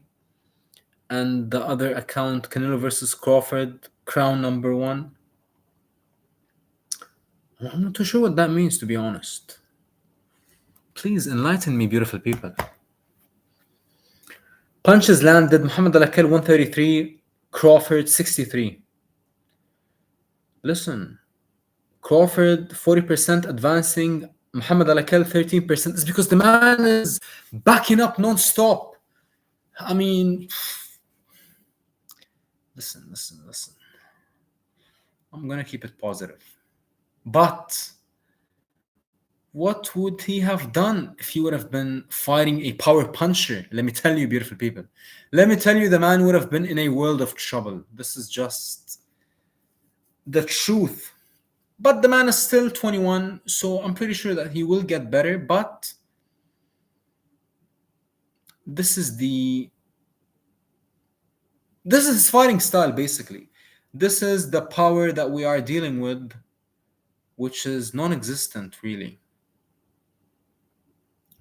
I mean, the man is letting it all go. And he hasn't wobbled Travis not even once. And he has landed absolute monstrous shots when you talk about sharp shots. But Travis is not phased and he keeps on pressing forward without a care in the world. Why? And why isn't the man discouraged? Is because he's not feeling the power. But if you're gonna keep on getting hit flush and clean, listen, it's boxing. At the end of the day, the man is human.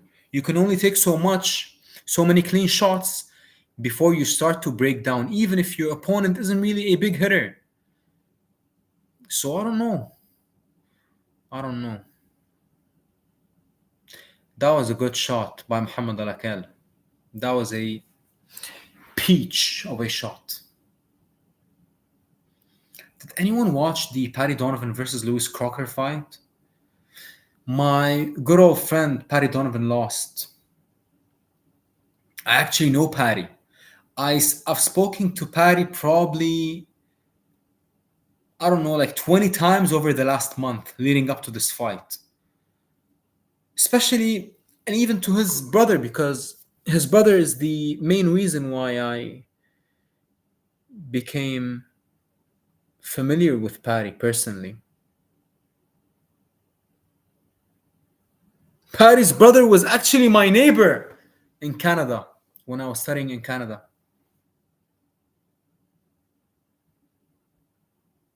Beautiful 1-2-3 by Muhammad Al-Akil.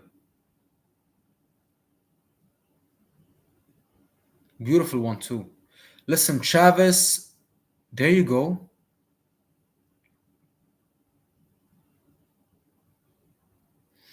You know, if Travis goes to the body, who knows? Who knows? Who knows what would happen?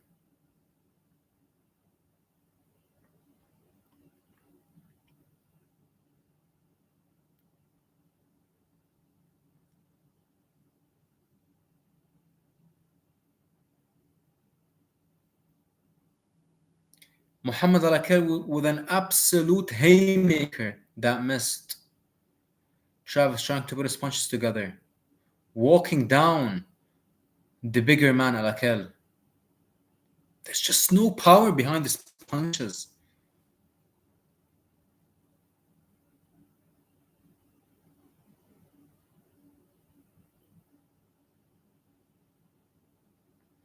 This is really frustrating to watch.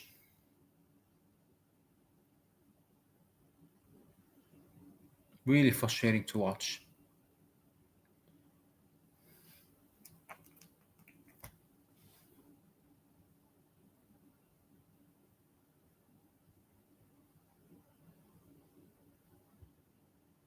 Ooh. You know, Travis is...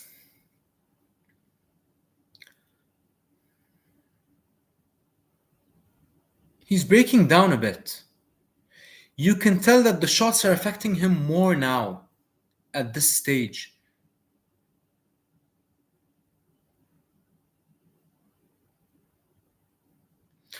But listen, I think Muhammad Al Akel's promoter and manager sees what we all are seeing right now. If you want to build the man, you gotta build him so slowly that it's gonna take years for his first step up. Because the man just doesn't have the X factor, he doesn't have the it factor, he doesn't have anything that's considered a game changer. So I don't know really.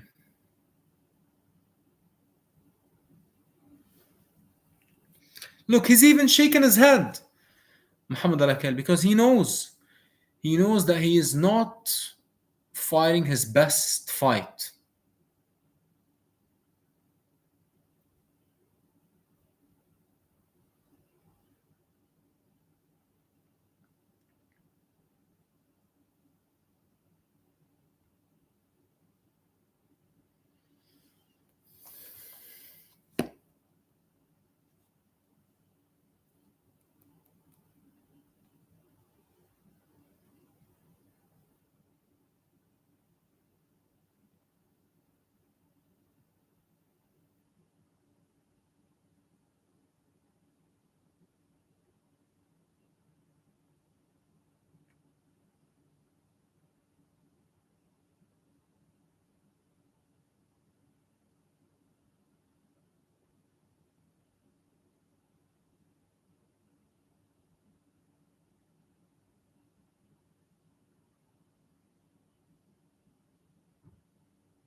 Round 9, here we go.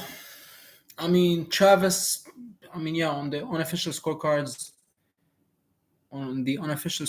he hasn't won a single round, and I do agree. I mean, you can probably give him a round or two if you're generous, but still, the man is pushing forward, but he's not letting his hands go wide because he's fearful of the counter.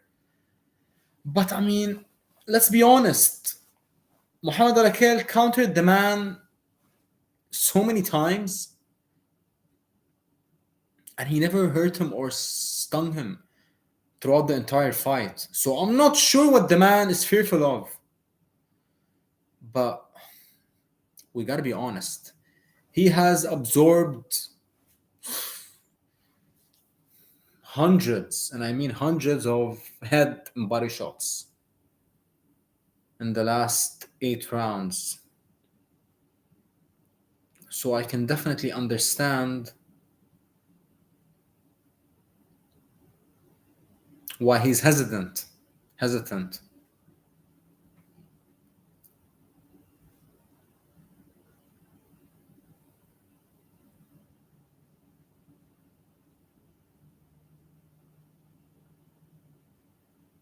Travis is on the hunt, trying to back Muhammad Al Akel up against the ropes.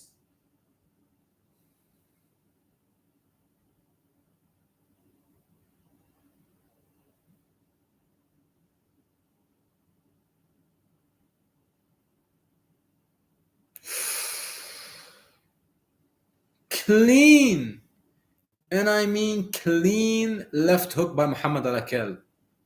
But the power is not there. Miguel Correa. Hola. Hola, my friend. How are you, brother? Correa. Actually, a couple of years ago, speaking of your name, my dear brother Miguel Correa, a couple of years ago in Dubai, I went to this Probellum show and I met this boxer. His name is Chris Correa. And he fought an Olympian named Bachkov, who's Armenian. And he got stopped that night, but I actually met him post-fight. It was a Probellum show. It was headlined by Regis Prograis versus Tyrone McKenna. Oh my God, Muhammad Al Akel got his head snapped back. But getting back to your name, my beautiful brother, Miguel Correa, that fighter, Chris Correa, was from Argentina. I don't know where you are from, my dear brother, but that night after the show, I met that gentleman, Chris Correa, and he thought that I was some type of boxing promoter or something. He was asking me if I could get him into another fight in Dubai, in the Middle East. I was like, brother, I'm just a fan. But that night I had the media credentials. It was a Richard Schaefer show. And Richard Schaefer is currently the business manager of Canelo Alvarez. And I met Richard Schaefer that night. And let me tell you, the man got what people say aura. So much respect to you, my friend. Shout out to all the beautiful Latino people from all around the world. Round 10, here we go. I mean, finally they gave Travis a round. Listen, this is it. He can stop him this round. If he goes for it, but the power isn't there really. I mean, look, he's looking up again. He's looking at the clock, Muhammad Al-Akel. He needs a lot of work. He needs a lot of work, without a question.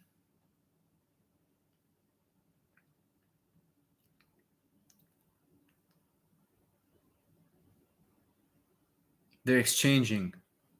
Where was this type of action and where was this type of excitement in the first 8 rounds?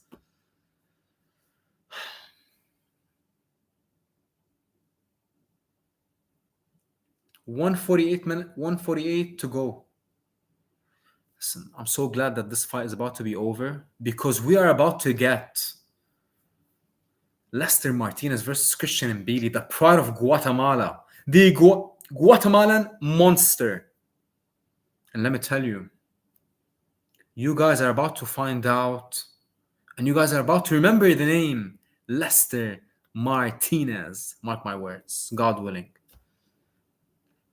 He is a massive underdog, but I truly believe that Lester Martinez will shock the world and knock out, not just beat, but knock out Christian Mbilli and become the number one contender for Canelo's WBC Super Middleweight Championship belt. 52 seconds to go. Come on, come on. Give us something, beautiful people. The sun is out.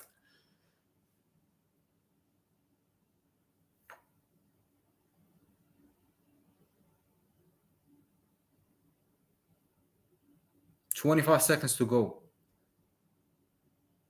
Muhammad Al-Akel is on the run, let me tell you. The man is tired. The man is simply not an elite fighter. And I'm not saying that he can never be an elite fighter, but, you know. And the fight is over. Finally. It's time, beautiful people. Lester Martinez versus Christian Mbilli. Bring it on.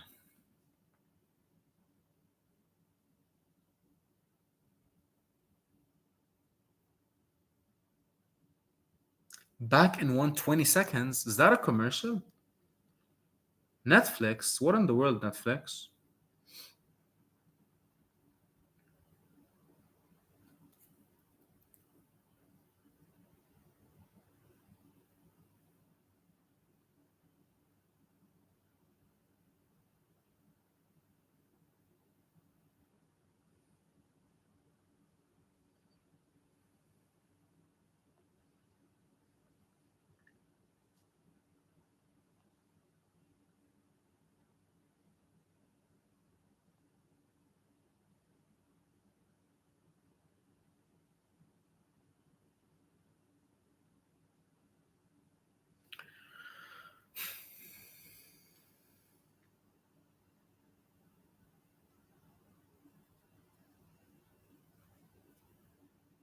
Just give me 1 second.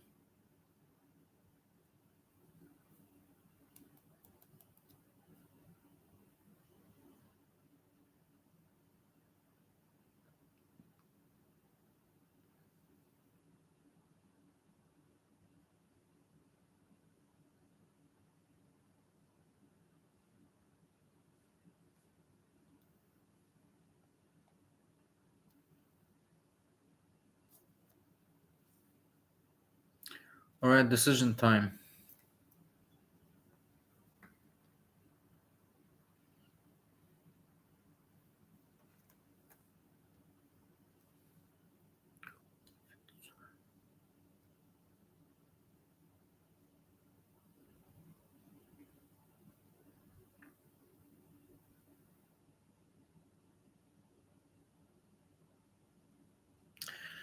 Muhammad Al wins by unanimous decision.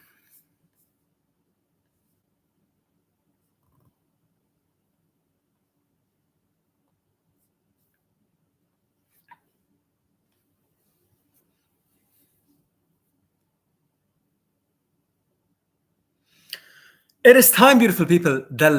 We are down to the last three fights, which are the best and most exciting fights on this card. Now we're about to watch the fight that will steal the show. I promise you.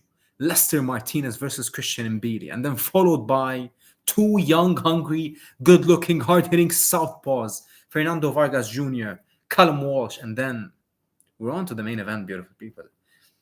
Not too long to go. We've been anticipating this fight for so long that it is almost time. But give me 5 minutes. I just need 5 minutes. I will be back. Quick break, and we will continue in a few minutes.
And we are back, beautiful people.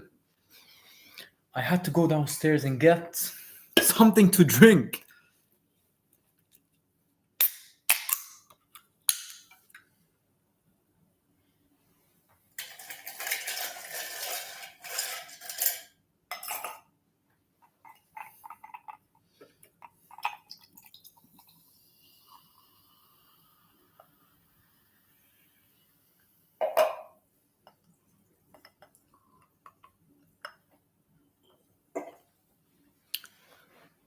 Lester Martinez is in the ring, and Christian Mbilli is making the walk. My goodness.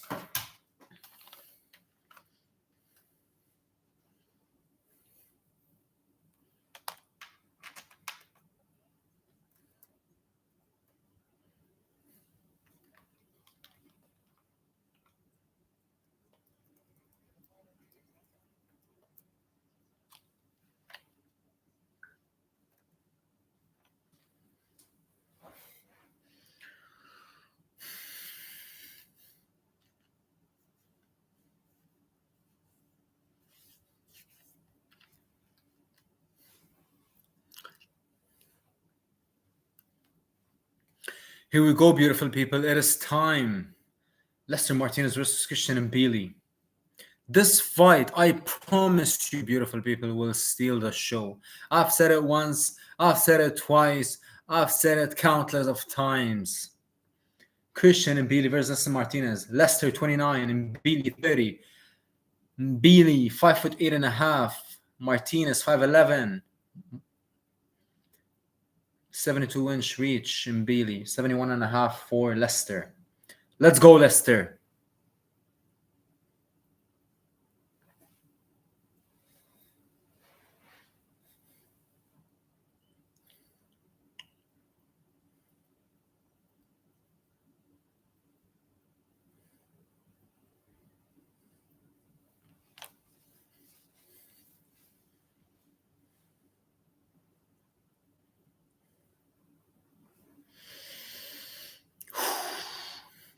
You know, actually, but Crawford's teammate and best friend,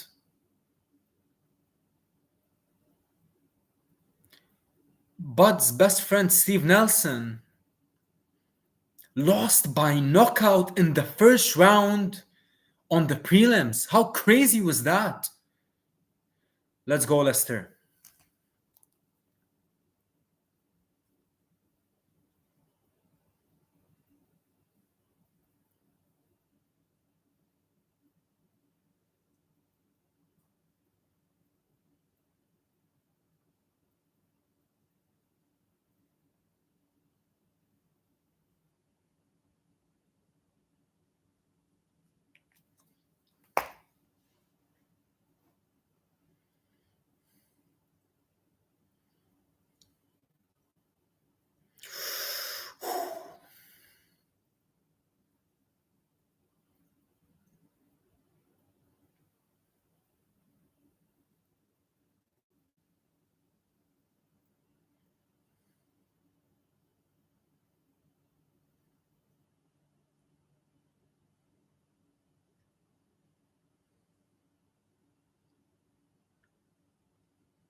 Christian Mbilli is being introduced.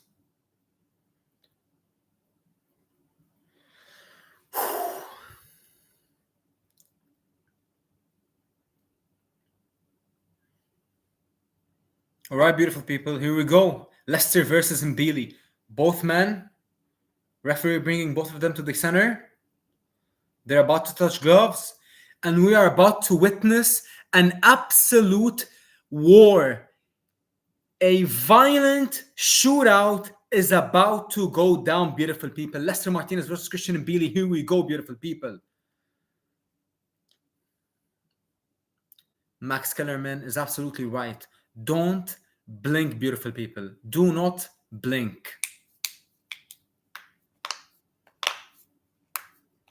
Here we go. First round. Mbilli surges to the center. Leicester with the high guard. Mbilli pushing him back. Mbilli starting fast. Mbilli going to the body. Leicester under crazy pressure early on. Leicester needs to weather the early storm. Leicester needs to pick his shots. Mbilli going to the body. Leicester is countering with a left hook.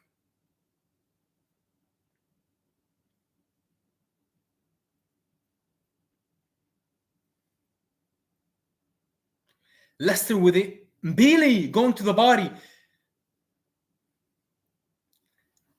Leicester backed up. Both men exchanging. Violent exchanges early. Come on, Leicester.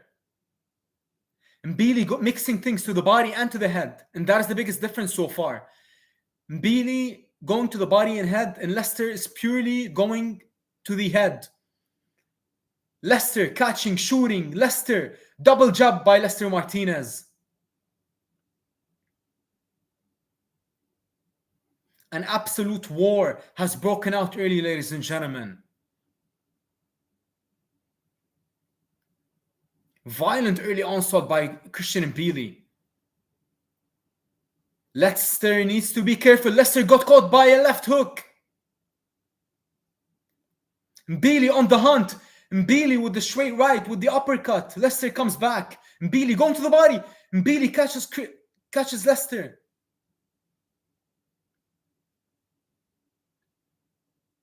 Both men trying to gain respect.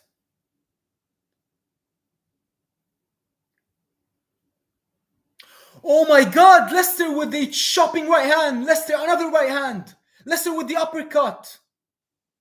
Leicester got his respect. Mbilli trying to slow things down, but Mbilli is still pressing forward. Leicester on the ropes. Leicester with a check hook. Mbilli still on the hunt. Mbilli going to the body. Leicester pushes him off. Leicester is comfortable on the ropes, but he cannot stay on the ropes because the man is dancing with danger right now. Leicester with the lead uppercut. Leicester with the back uppercut. Leicester going to the body. Leicester, uppercut to the head, uppercut to the body. Mbilli left hook to the head, left hook to the body. Both men exchanging power shots.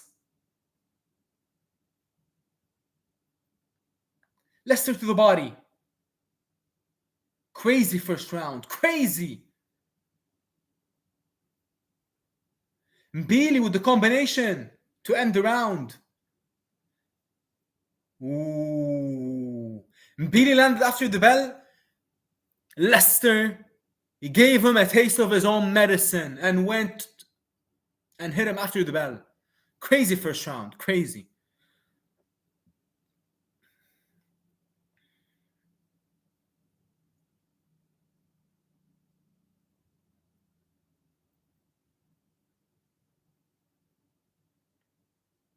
Coach Mark Ramsey telling Christian to take his time.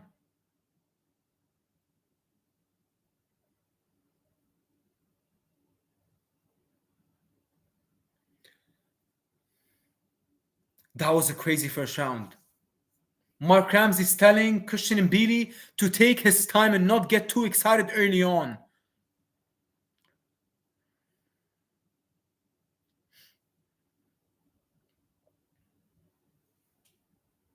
Here we go, beautiful people. Round 2 underway.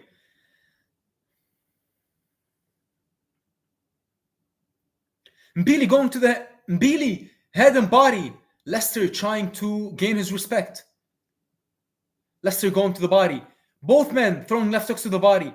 Both men throwing uppercuts. Mbilli. Oh, beautiful counter uppercut by Leicester Martinez. Mbilli is an absolute marauder. The man is not discouraged by one bit. He keeps on pressing forward. Leicester is having a hard time to keep Mbilli off of him, but it only takes one. Beautiful bodywork by Mbilli. This is a physical fight that will... Both men going to the body. Leicester going to the body. Beautiful uppercut by Lester Martinez.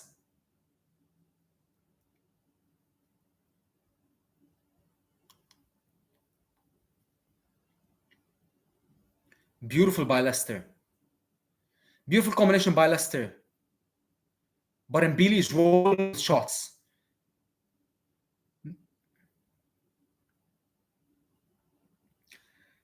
I don't know. Lester gotta do something to stop Mbilli in his tracks. He gotta hurt him.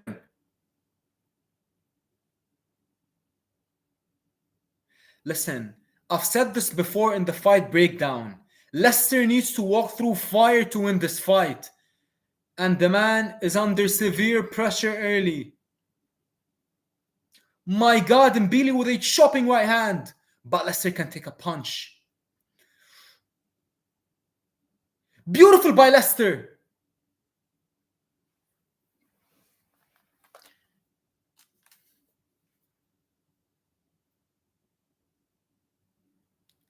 Lester, back against the ropes.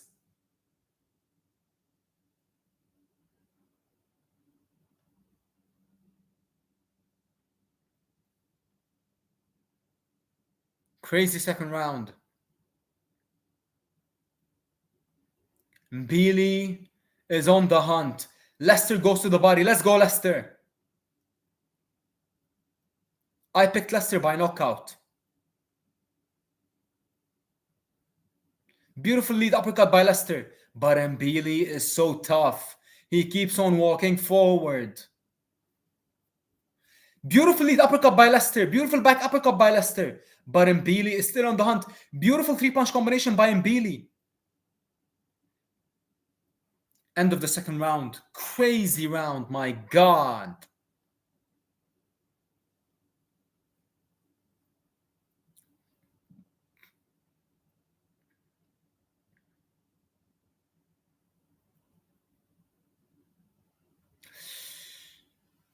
I don't know, guys.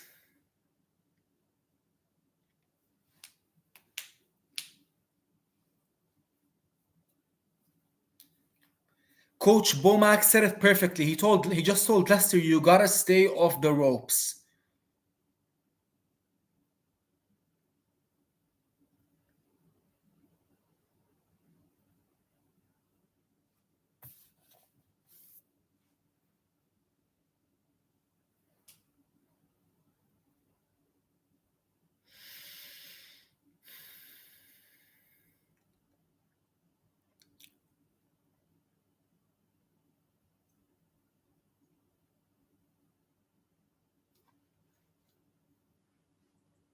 Beautiful uppercut by Lester.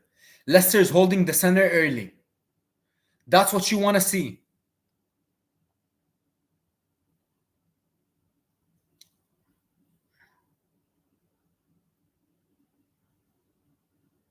Brutality on full display.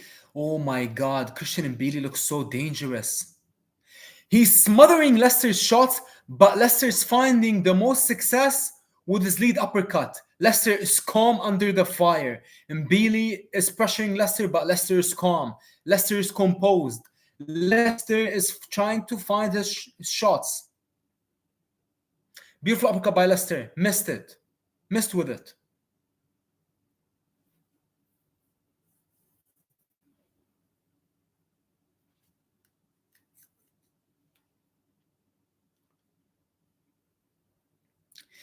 Lester gotta follow it up, gotta follow that lead uppercut with something devastating.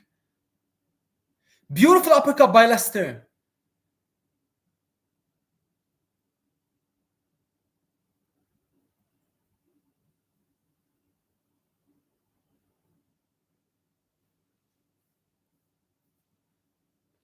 Beautiful lead uppercut by Lester. Mbilli keeps on walking forward. I have never seen Mbilli this aggressive before. Usually Mbilli walks behind his jab, but tonight the man forgot his jab at home. Mbilli 120 power shots landed. Martinez 80 power shots landed.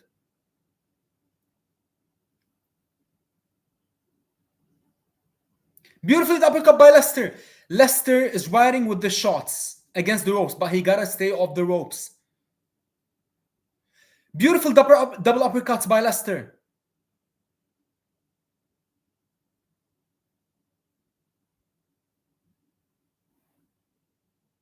Oh my God.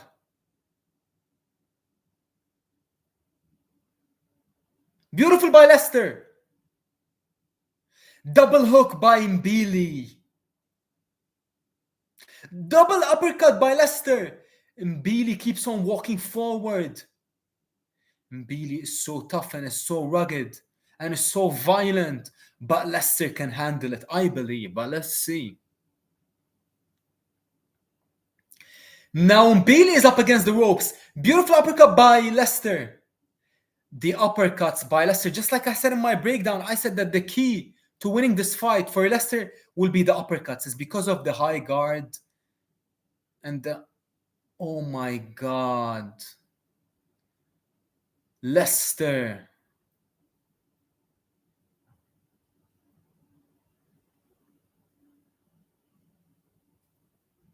That was crazy.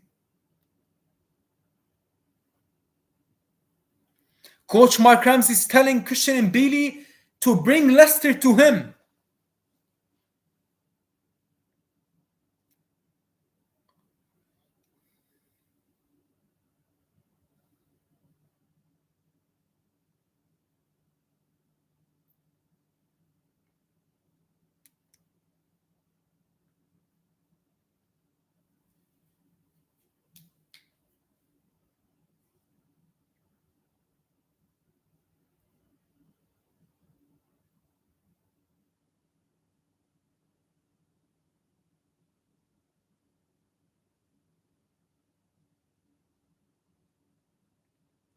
Mbilli is so violent, but Leicester is weathering the storm. And he's finding a lot of success. But still, he is in danger. Beautiful right by Leicester.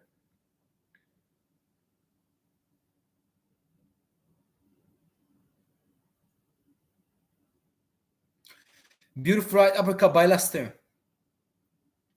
Leicester is finding a home for that right uppercut. He was finding success with that lead uppercut. Now he's finding success with the right uppercut.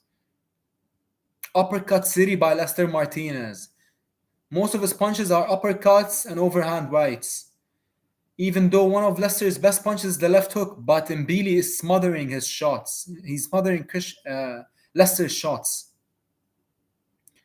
Beautiful six-punch combination to the body by Christian Mbilli. Christian is an absolute dog.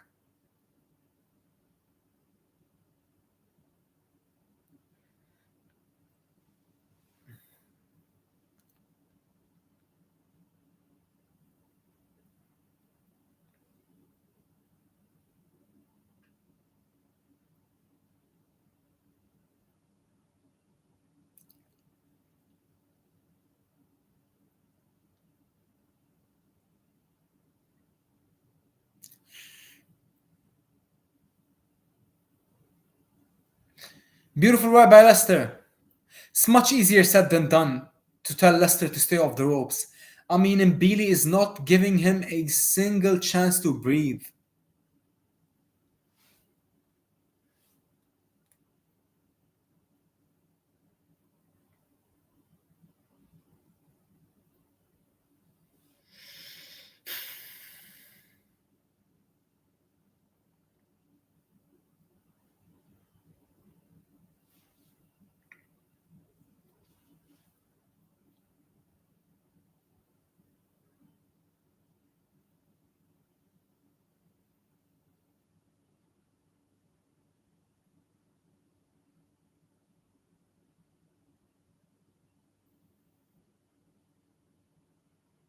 Mbilli is an absolute dog.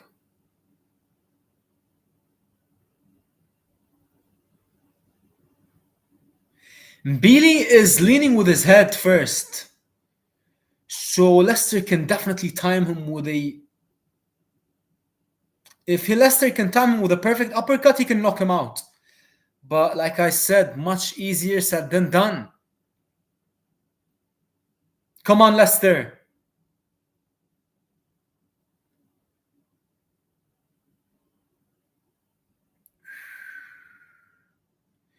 Big right hand by Mbilli. Leicester is still calm in the fire. Crazy round. What in the world?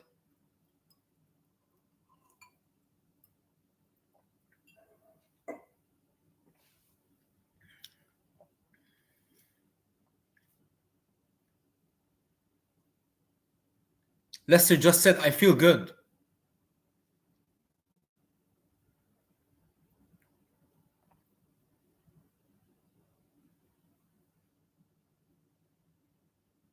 What a crazy fight.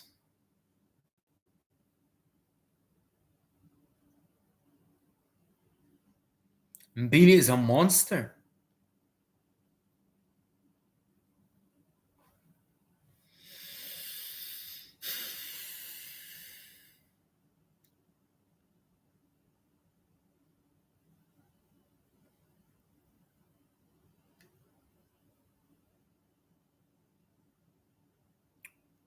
Let's go round 5.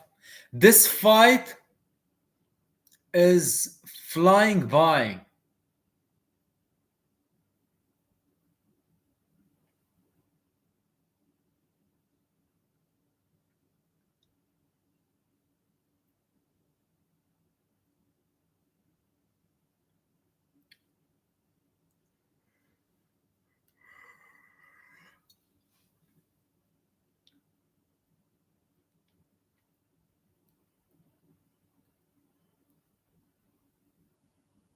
Nice by Leicester, 1-2.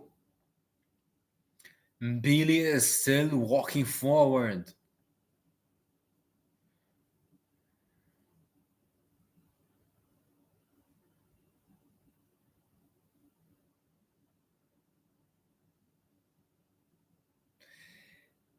Leicester is loading up on shots. He needs to throw shorter punches because Mbilli is throwing shorter punches.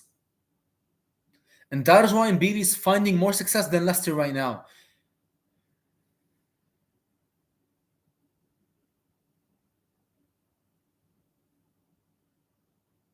Beautiful chopping my hand by Leicester.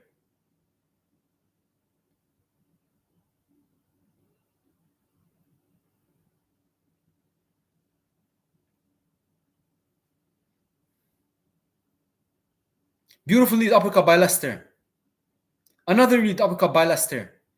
But Mbilli keeps on walking forward. Oh my God. There you go. Leicester needs to go to the body to slow this absolute marauder down.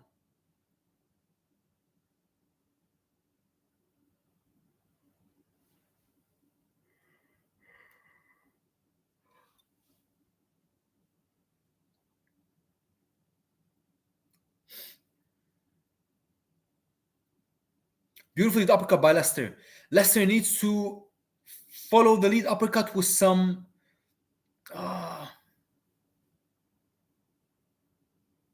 Mbilli keeps on leaning with his head. So Leicester is just retaliating. What a crazy pace. Frenetic early pace. I mean, both men didn't slow down by even a single bit. Punches landed. Leicester 140. Mbilli 211. Beautifully uppercut by Leicester. He got his attention. Beautiful.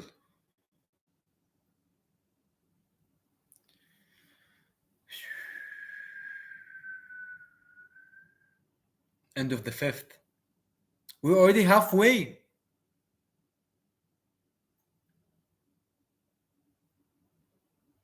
Mark Ramsey's telling Christian Mbilli, you can rest a little.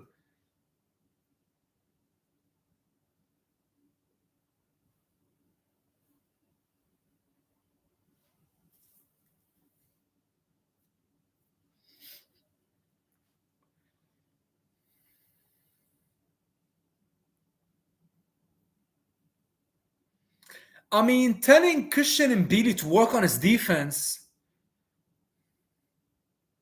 Christian Mbilli knows only one way.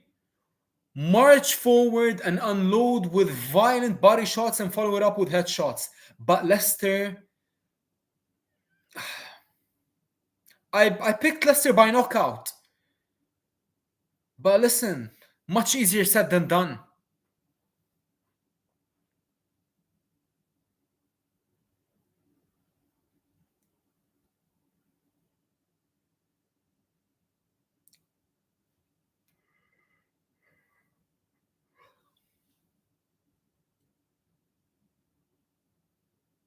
Andre Ward is telling Leicester to throw his jab, but how can he throw his jab when Mbilli is chest to chest with him since the beginning of the first second of the first round? Leicester needs to go to the body. This is what I believe. Because this is the biggest difference so far. Mbilli is going to the head and body, but Leicester is mainly going to the head.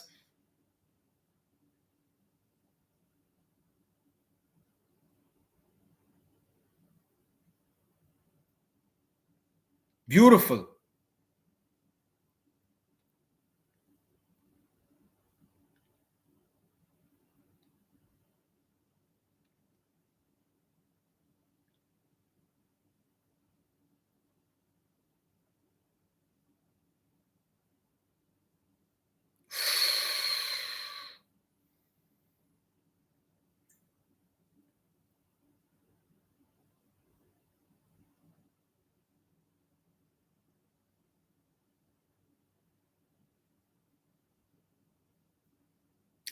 It just feels like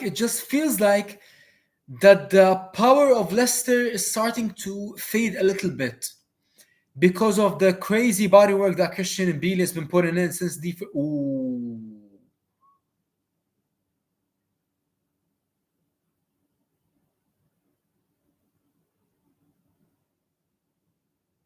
Beautiful by Leicester. 1, 2, 3.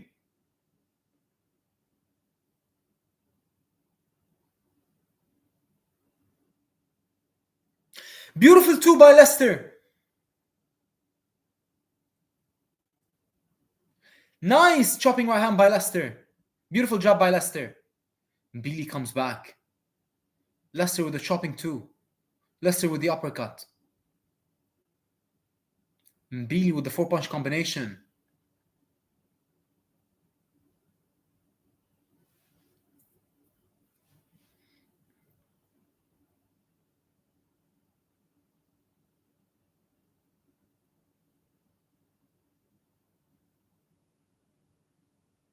Beautiful body shot by Leicester.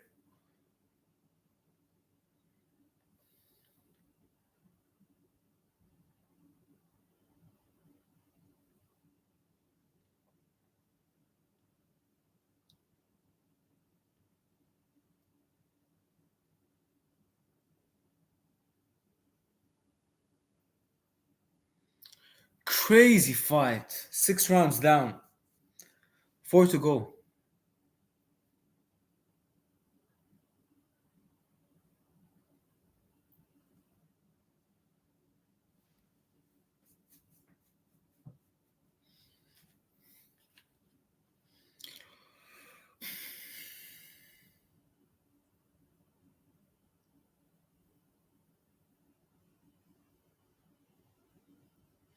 Yeah, Mbilli is getting tired.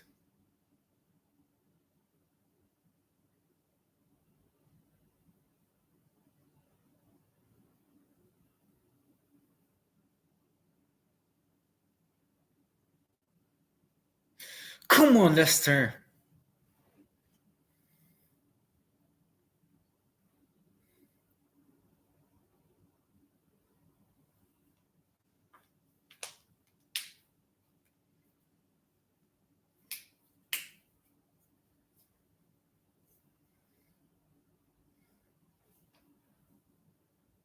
Bud is watching Leicester backstage.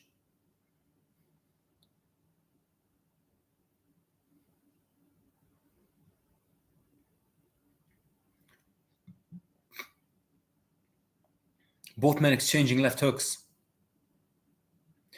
Beautiful by Leicester.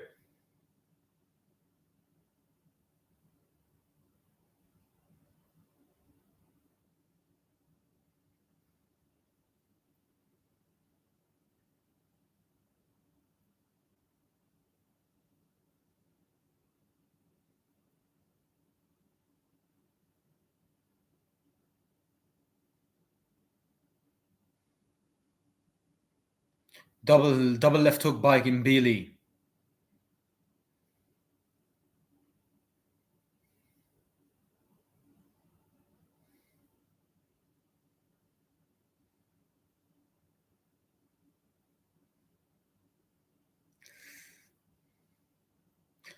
Both men have slowed down drastically. But how can they not? This pace is inhuman.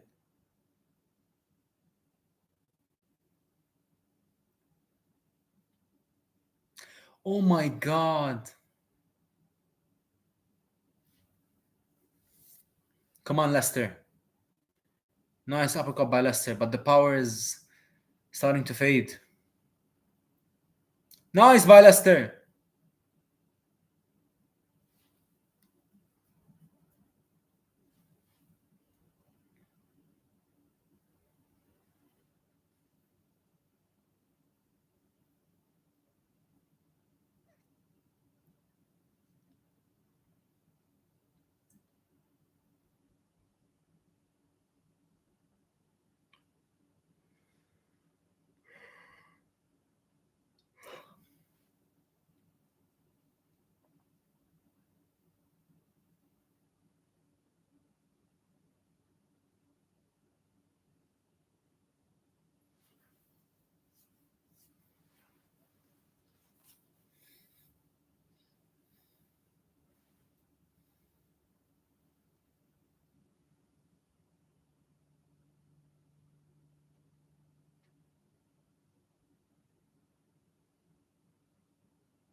Lester is leaning with his head, but he's trying to do anything just to. Oh!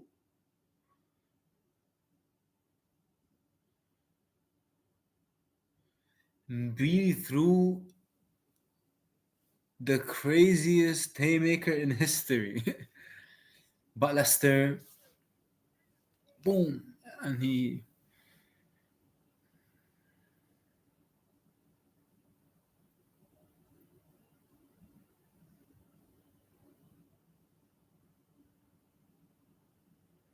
Mbilli is an absolute monster, let me tell you. I gotta give the man his credit. The man is a psycho. He's fighting like he's on absolute. He's fighting like he's on rocket fuel.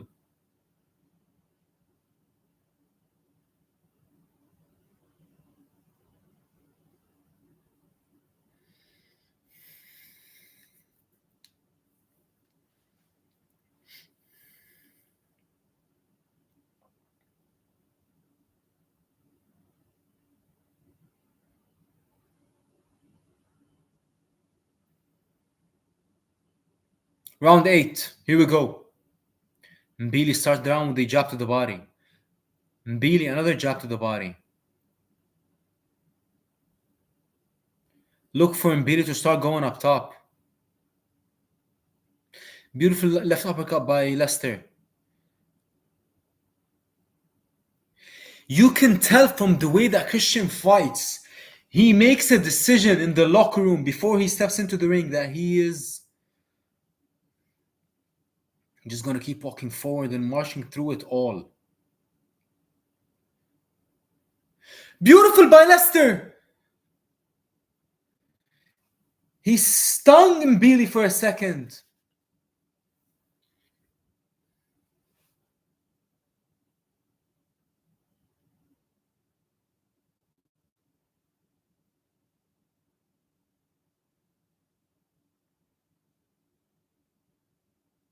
Beautiful right to the body by Lester. If Lester only goes a bit more to the body. Total headshots. Mbilli 204, Martinez 215. Body. Mbilli landed double the body shots that Lester landed. Beautiful by Lester.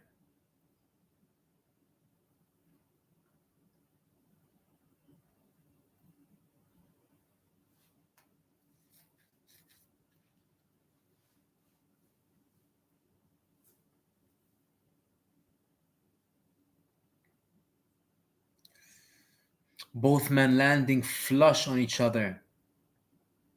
Final minute of round 8.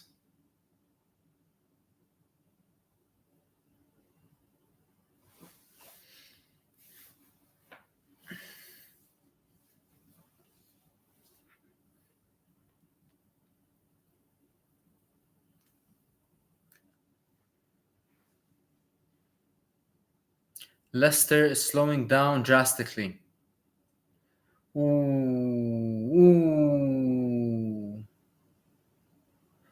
Ooh. Christian is unloading on Leicester. Come on, Leicester. Nice by Leicester! Double white by Leicester. Mbilli's hurt, but Mbilli comes back like a psycho.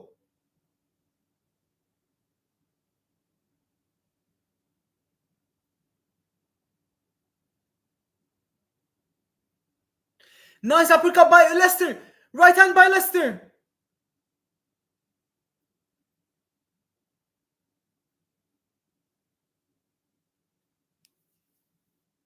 One of the craziest fights you will ever see. Ever.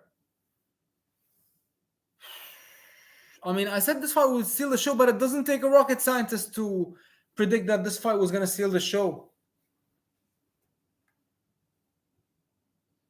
Absolutely crazy.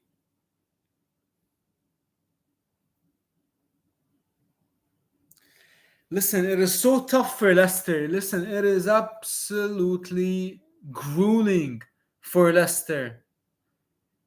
You see all the glitter from Leicester's shorts sprayed all across the floor of the ring and all across Christian's body.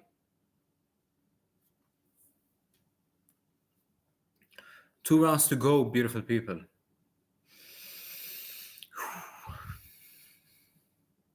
Let's go, Leicester.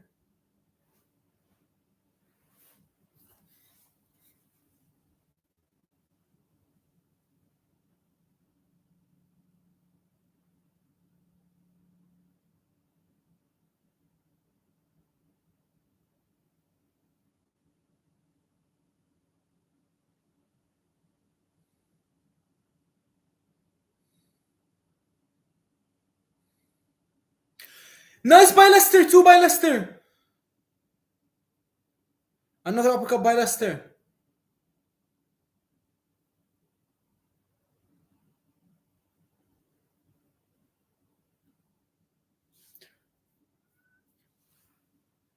Beautiful work by Leicester.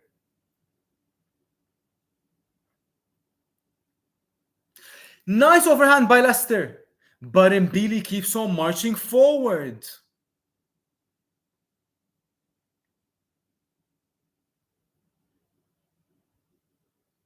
Two absolute madmen.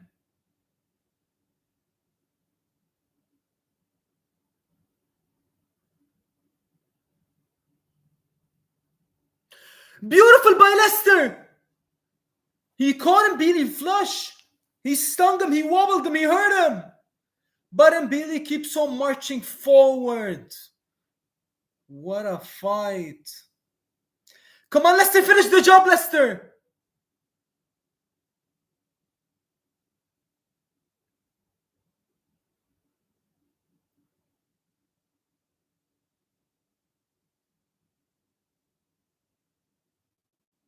Come on, Leicester.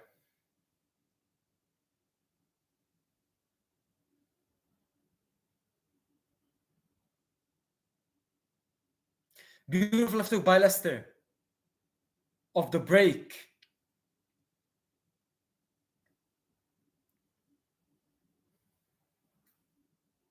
Beautiful chopping overhand by Leicester. Come on, Leicester. Finish the job.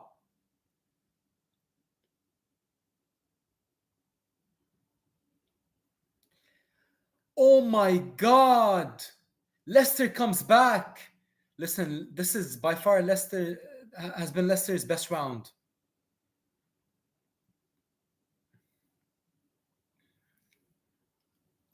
It could be 5-4 either way. Come on, Leicester. Come on, Leicester. Beautiful two by Leicester. Leicester misses. Mbilli keeps on marching forward. Beautiful uppercut by Leicester.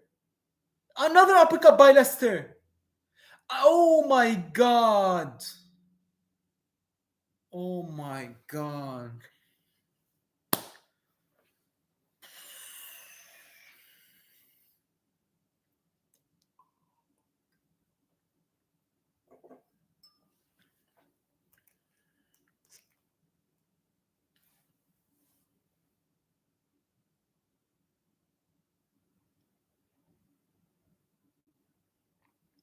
Beautifully uppercut by Leicester Martinez.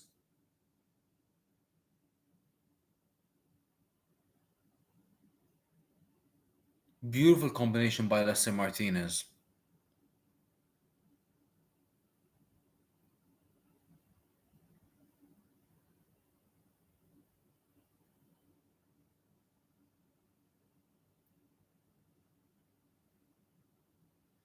Canelo getting his hands wrapped.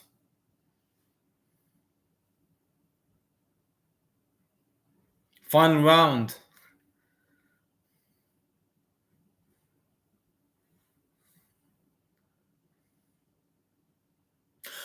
Oh my god! Leicester with the violent uppercut. Mbilli is made of steel. Mbilli is Iron Man. Real life Iron Man. Beautiful uppercut by Leicester. Beautiful angle by Leicester.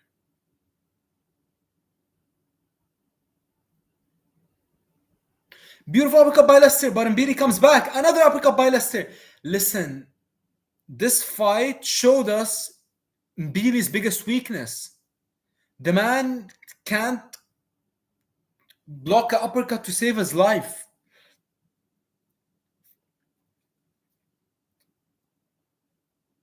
Oh my god. Beautiful chopping right by Leicester. Get him, Leicester, get him. Oh my god, lead uppercut by Leicester. Another lead uppercut by Leicester.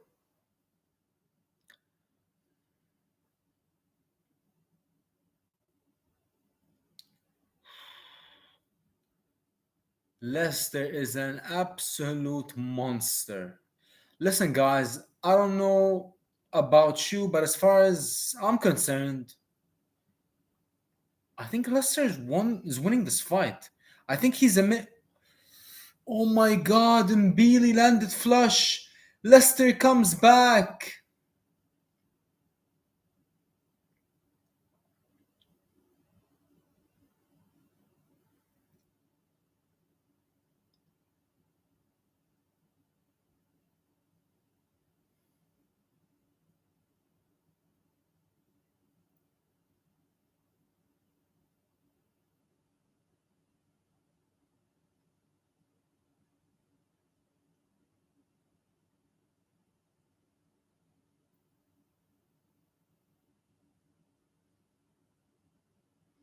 "45 seconds to go."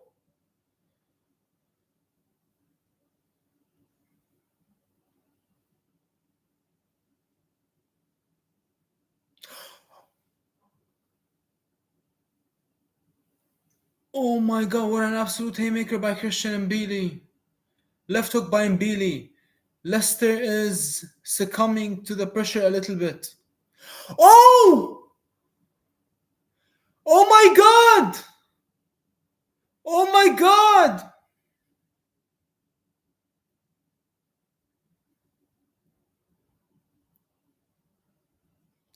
Oh my god! Oh my god! Whoa!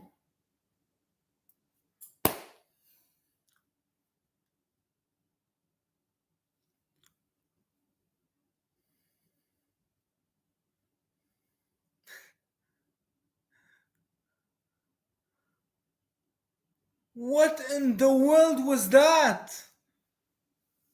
Oh my god!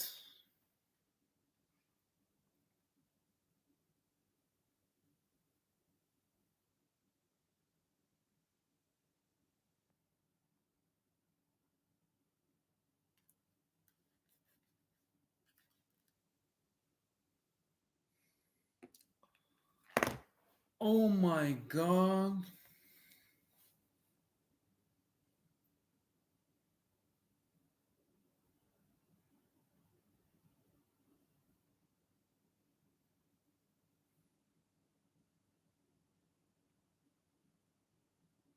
That was absolutely crazy. Crazy.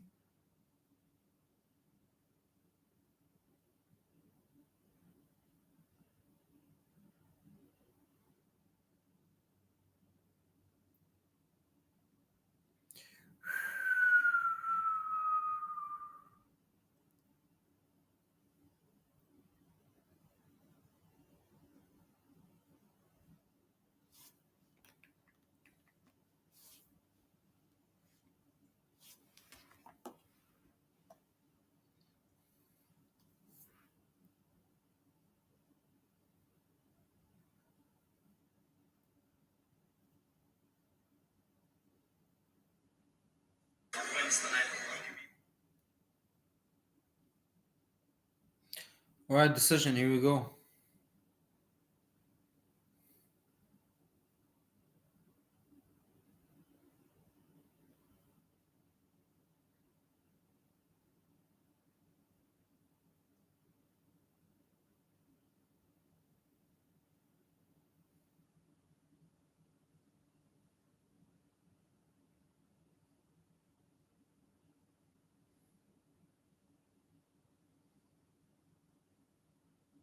Split. Split decision.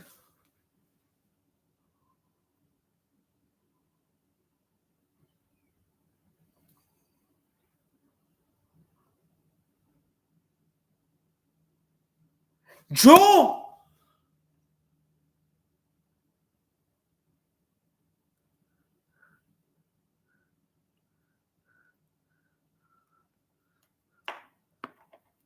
Oh my god.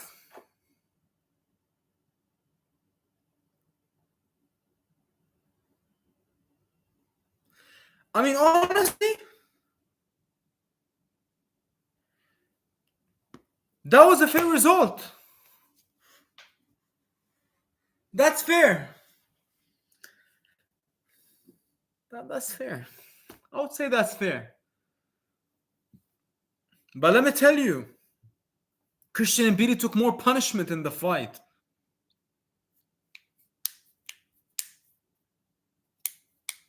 They're gonna do it again.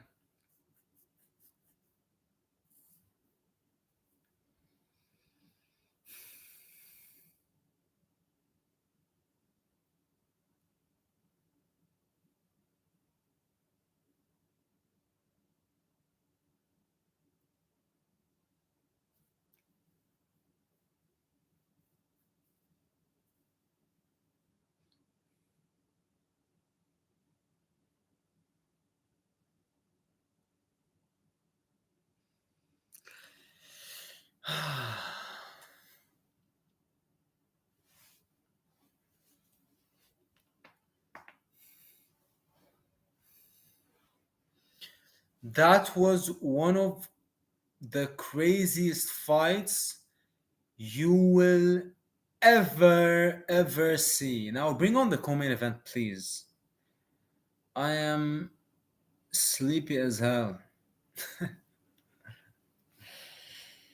Oh my god. Oh my god.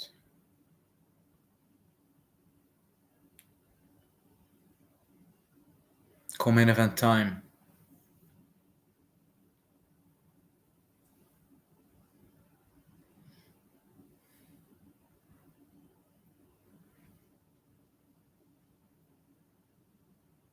I'm rocking with Fernando.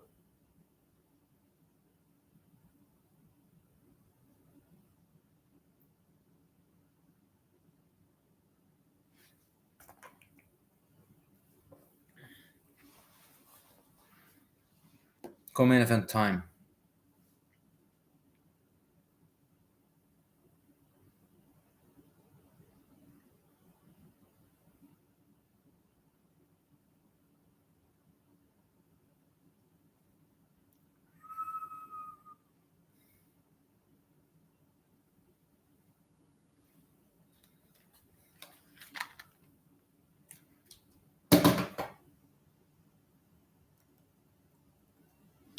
That was absolutely insane.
That was one of the craziest fights I've ever seen in my life.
Quick break and we will be back.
And we're back, beautiful people.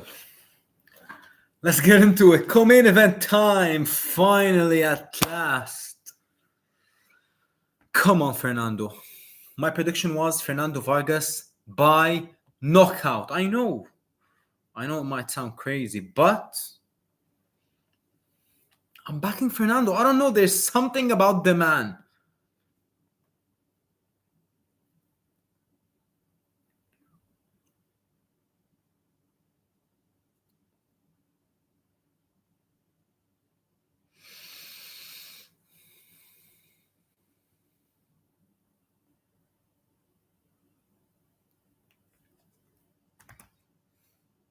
All right, we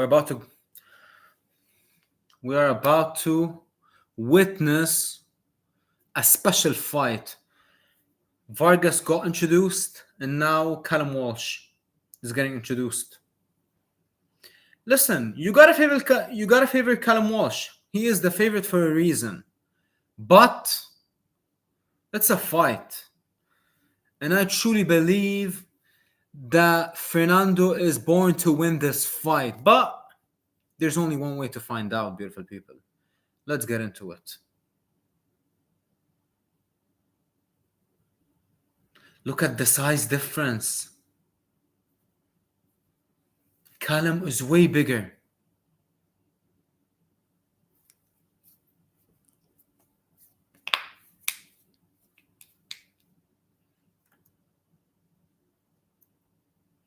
Let's get into it.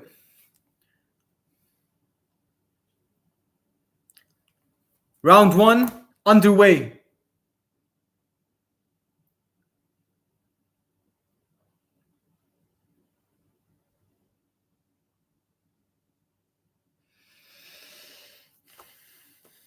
I said that if Fernando wants to win this fight, he gotta press Callum and make him fight on the back foot because Callum Walsh is a bully. I'm sure that the man is a great human outside of the ring, but inside the ring, he fights like a bully. He pushes you, and he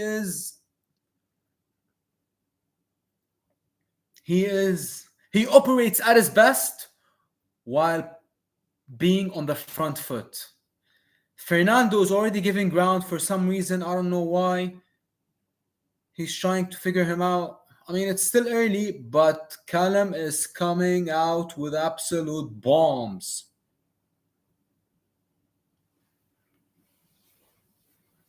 The size difference is ridiculous. Ridiculous size difference.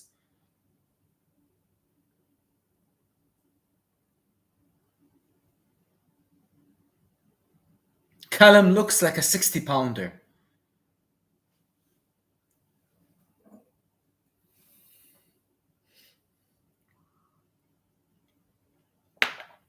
Callum Walsh is letting his hands go early. My God, he looks dangerous. Oh, that was a slip.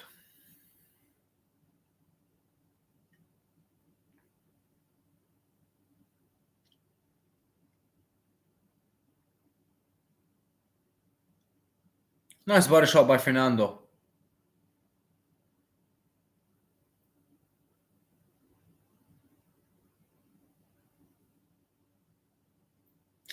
Listen, you can tell that Callum hits harder, but my God, I don't like the way that Fernando's pulling back.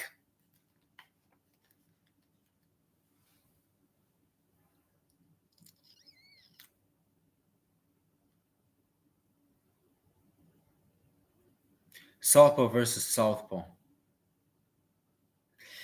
But one thing that Callum is doing now, he's closing the distance without a jab. So he's just closing the distance by simply running forward.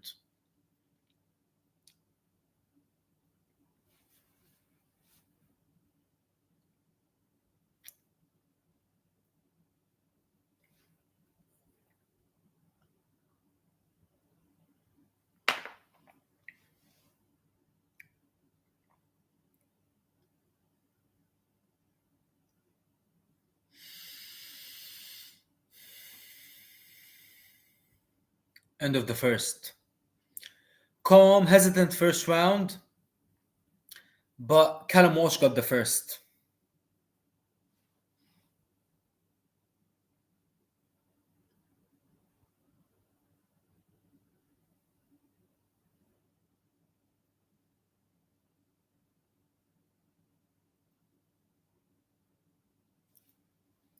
See what Ferry Roach just told Callum Walsh? Don't let him push you back. Because like I said in my fight breakdown, Callum Walsh doesn't really have a diverse game when you talk about him fighting on the back foot. I mean, the man is a marauder. The man is a bully. The man is a pressure fighter.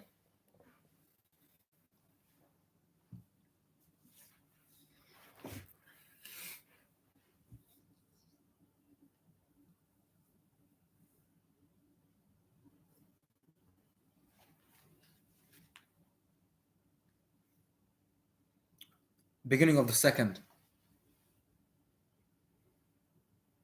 Beautiful body work by Callum Walsh.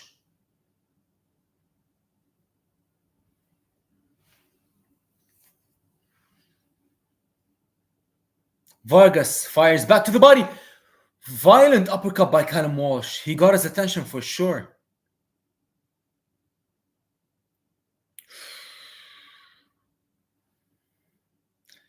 Callum is letting his hands go early, and the man looks dangerous, and the man looks a couple of divisions bigger than Fernando, I'm not gonna lie. Beautiful 4-punch combination by Callum Walsh. Most of them blocked by Fernando. Fernando gotta stop backing up. The man needs to hold his grounds and see what he can do. Roll the dice. Or else he's gonna get run over by Callum.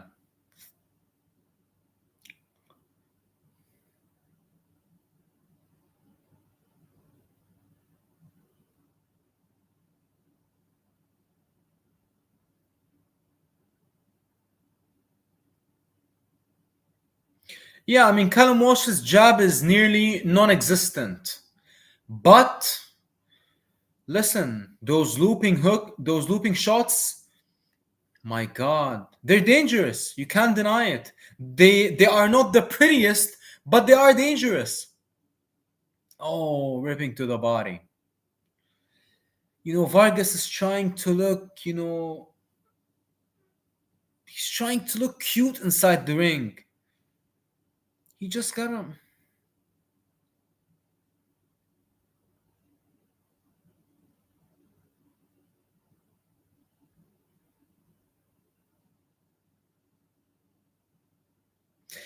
Fernando started boxing at 17 years old. So, it's not surprising that the man doesn't really have an identity when you talk about him inside the ring. He's not a pressure fighter. He's not a counter puncher. He just does a bit of everything, but he doesn't have necessarily one style or one signature style that he has mastered.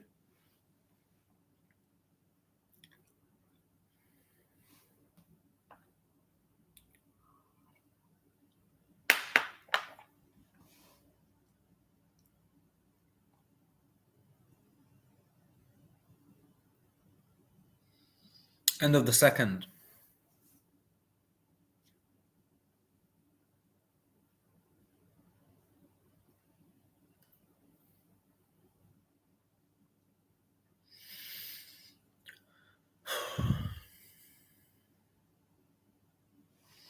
Fernando Sr. is right. He's telling him, Callum doesn't like it when you push him back. And like I said in my breakdown, Callum Walsh, the man fights like a bully. You gotta push him back. You got to.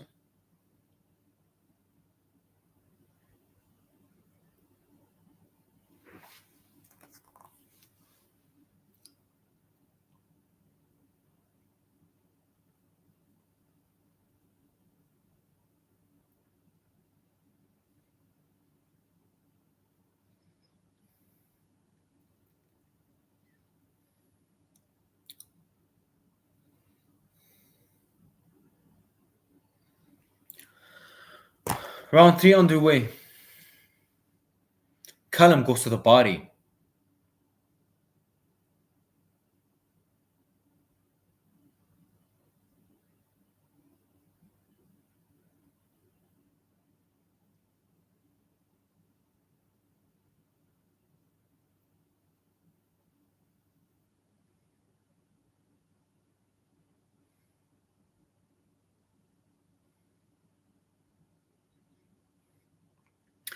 In all honesty, Fernando Vargas hasn't really done anything so far.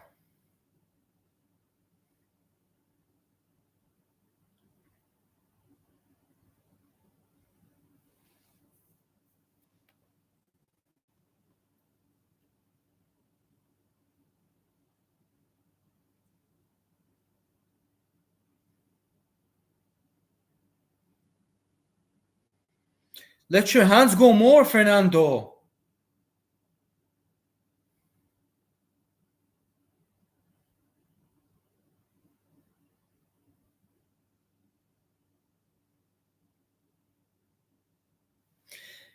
Callum, if you look at his record, he has never fought a puncher. Every single one of his opponents on 360 promotions, they all had very little knockouts.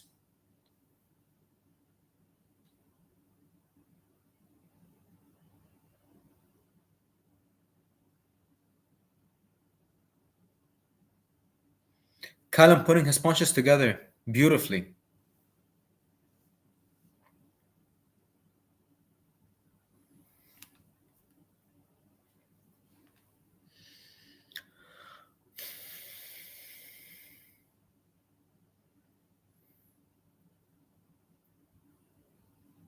Fernando is just trying so hard to look polished.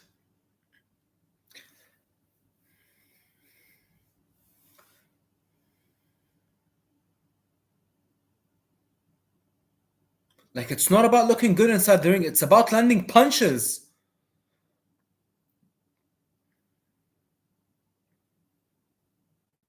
Come on, Fernando.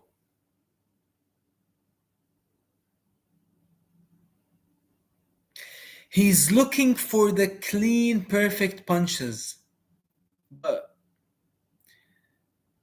those shots won't present themselves unless you start establishing your jab. Yeah, the first few rounds, they've been extremely underwhelming, to say the least.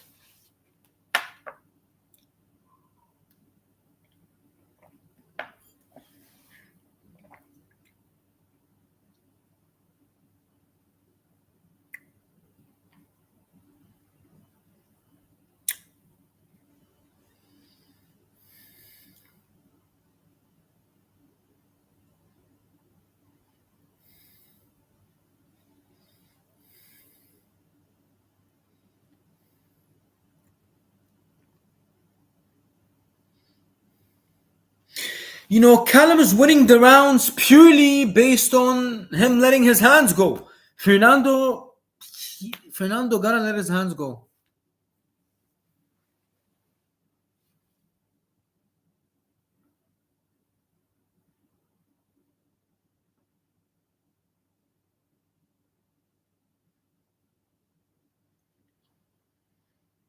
What a cheer for Julio Cesar Chavez Sr. What a legend. Ooh, good shot by Callum Walsh. Come on, Fernando, you gotta let your hands go, brother. Oh.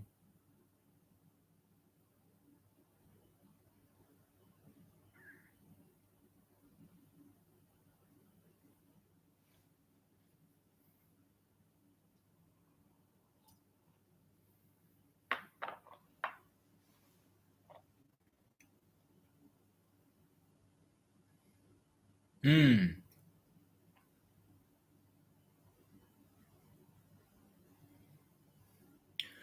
Oh my god, both men. Power shot starting to fly, finally. A fight is broken out.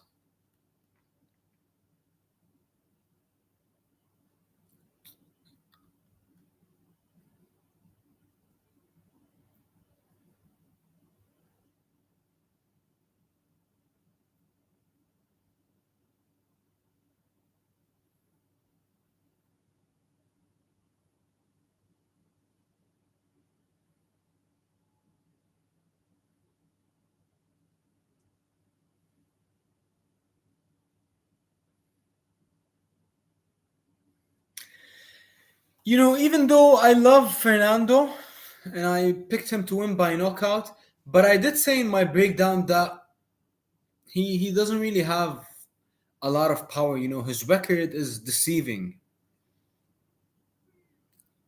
because if you actually look at the way that he's landing his shots, he doesn't have the same steam or punch as the same as Callum Walsh. Callum is definitely more heavy-handed.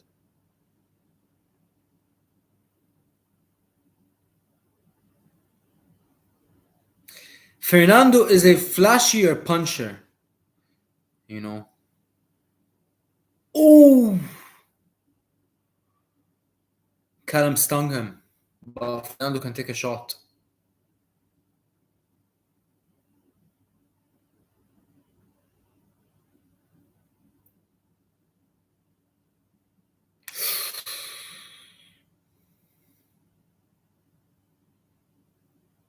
Ooh. Callum is starting. I was literally just about to say Callum is starting to get confident. Anik just said it.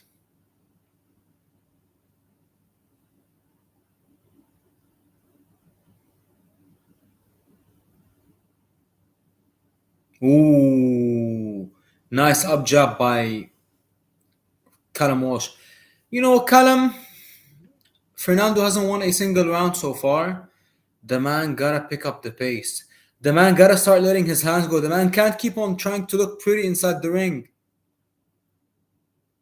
It's a fight. It's not about looking polished and looking savvy. It's about landing punches, simple as that.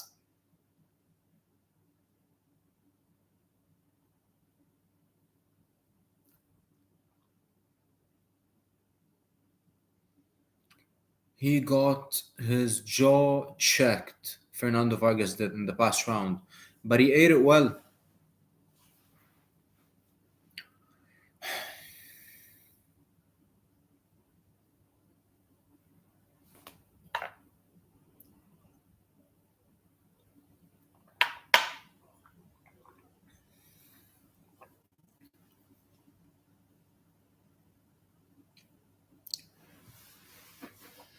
Come on, round 5.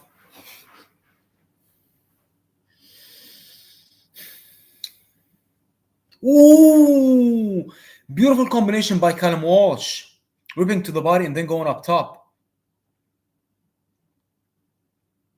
If you actually look at the punch arsenal of Fernando Vargas Jr., him being a southpaw, he's only throwing the check hook to the body and the overhand left. But Callum, he's mixing things up. And even though I picked Fernando, but I gotta give, I gotta be honest.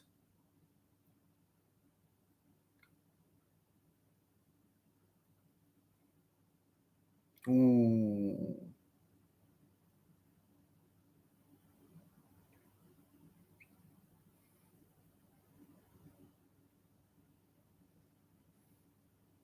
Nice.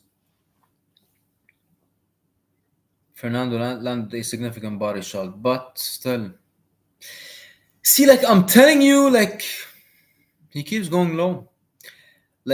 Fernando gotta back up Callum. How do you back him up? You gotta stab him to the body. You gotta take more chances.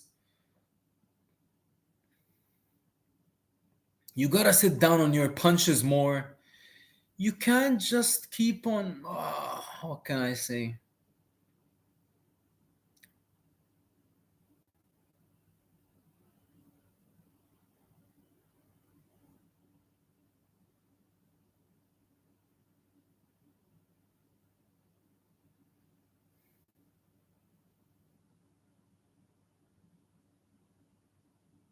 Nice body shot by Fernando Vargas. We need more of that.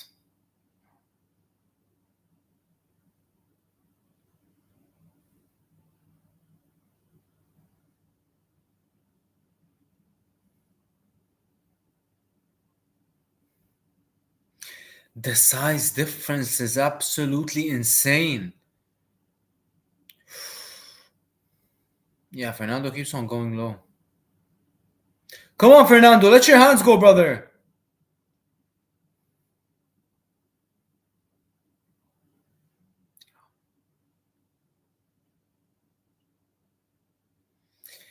Uh, you know, much respect to Fernando. I love the guy. I'm backing him to win, but it is extremely frustrating.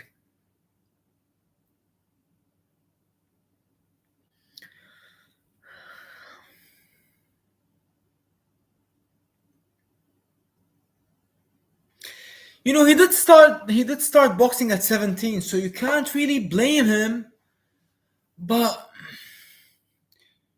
you gotta let your hands go. You gotta stab him to the body.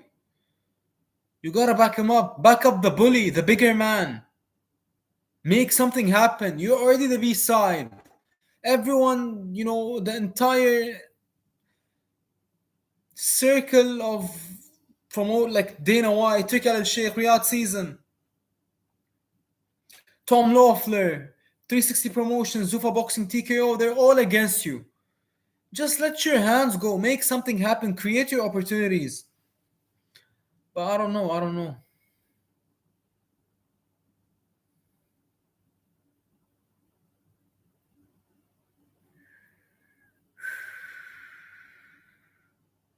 But Crawford's warming up.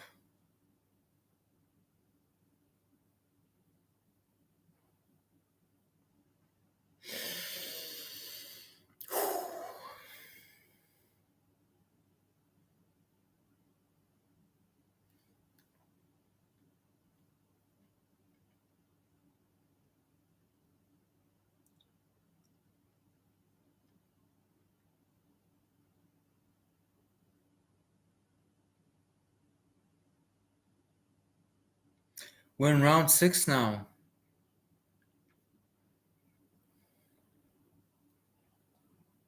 Come on, Fernando. Let your hands go, brother. Another good body shot by Fernando. Put your punches together. Push him. But Callum keeps firing back. Ooh, nice body shot by Callum Walsh.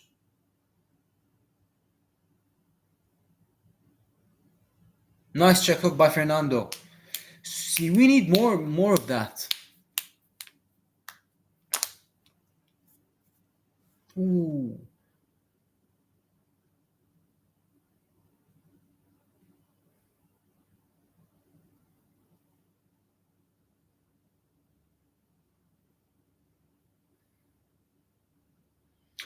Ah, come on, Fernando.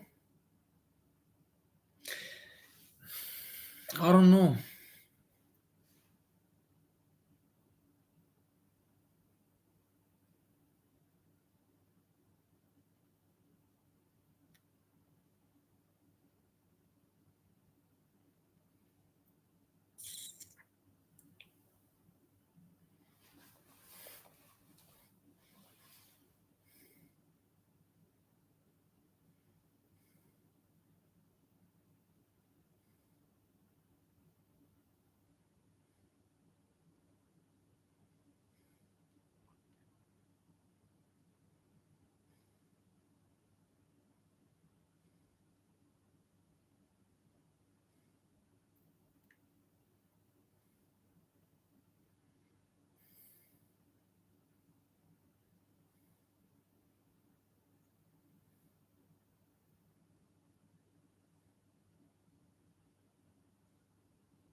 Nice slingshot of a left hand by Callum Walsh.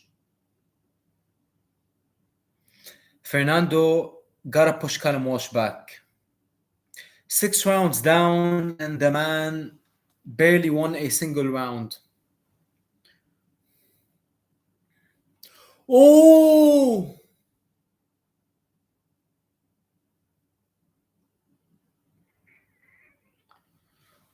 Callum is winning the fight. Callum has nearly won every single round. Fernando gotta do something.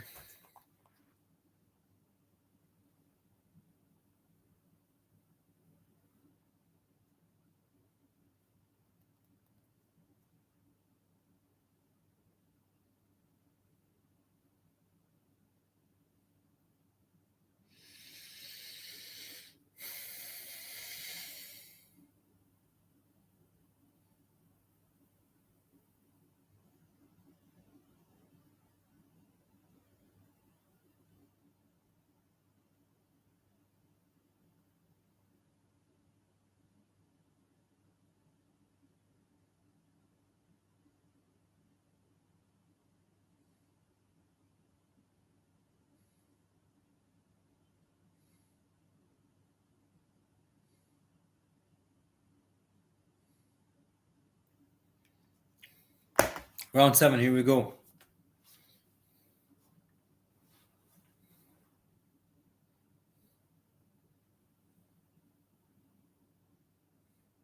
Hmm.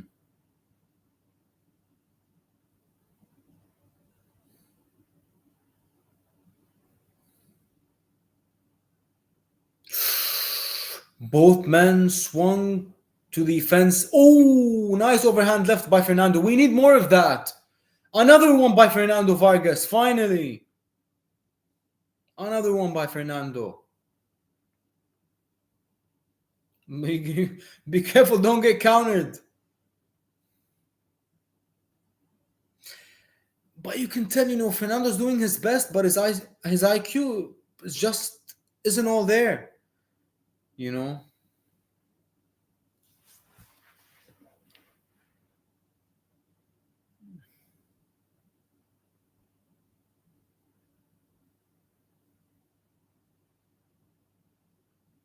Beautiful body shot by Callum Walsh. Fernando, now he's trying to back up Callum Walsh, but is it too late? 3.5 rounds left. Fernando lost nearly every single round. You can give him probably a round, but other than that, the man needs to do something extremely significant to close the gap. But much easier said than done.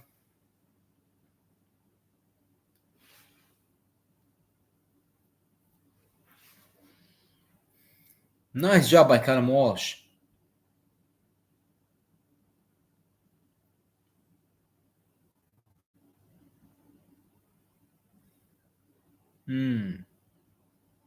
Nice one too by Fernando Vargas. Callum is just more physical. You can tell he's stronger and there's more thump behind his punches. Beautiful combination by Callum Walsh. Nice left hand by Callum Walsh. He's bullying Fernando. He's been bullying him since the opening bell. But it's very unfortunate, like Fernando leading up to the fight. I heard him say that one thing about Callum Walsh, I have never seen him fight on the back foot. So I assumed that would be his game plan. And he is right. Everyone that everyone who fights Callum Walsh, they never press him because they're much smaller than him and they don't have power. But now, when it's your opportunity, it is much easier said than done.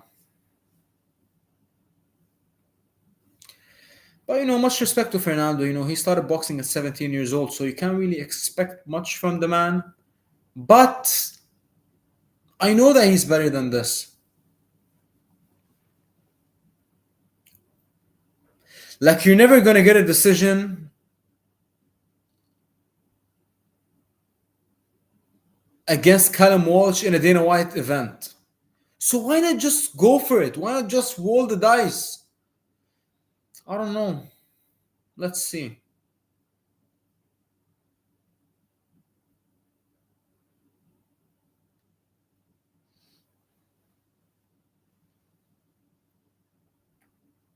See what Feroz just told Callum Walsh. Put him against the ropes and it's over.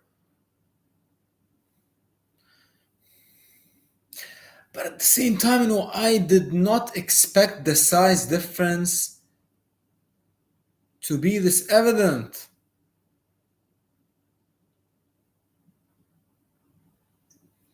Yeah, I think you're generous if you give Fernando more than one round, to be honest. I mean, you probably could have given him the fourth or fifth. Other than that, I'm not sure really.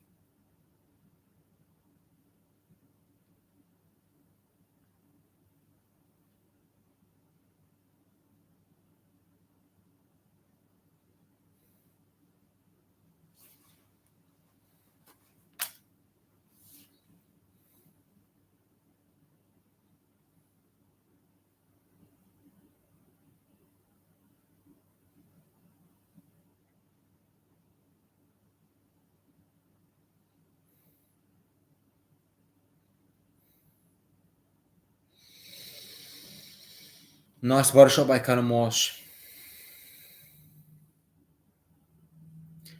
Callum doesn't look as pretty as Fernando inside the ring when it comes to, the head movement, the footwork, but he's way more effective, let's be honest. It's boxing. It's not about who looks cleaner in the ring, it's about who lands more punches. And that is the bottom line. And Kyle Mosh has definitely landed way more punches than Fernando, to the head and to the body.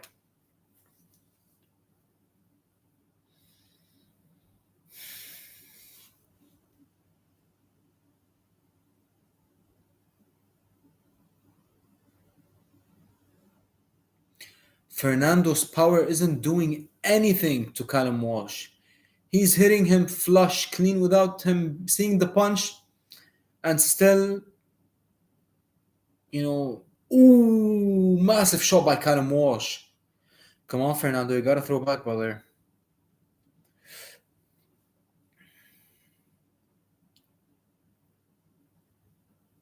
Ooh, Fernando felt that. Nice combination by Callum Walsh. Listen, Callum is coming to take out Fernando now.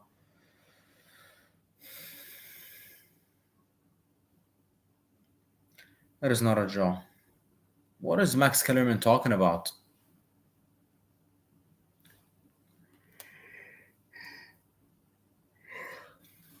I don't think it's a close fight whatsoever. And I picked Fernando. I like Fernando. I really want him to win. But he did not win more than a round or two. There's absolutely no chance. Beautiful combination by Callum. Ooh.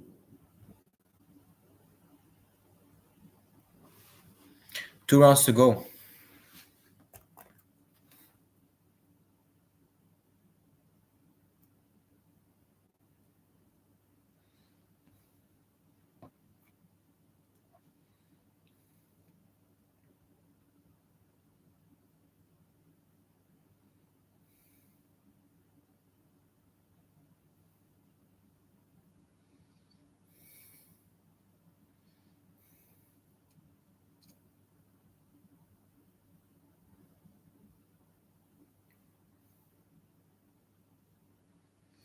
Bring on the main event, please.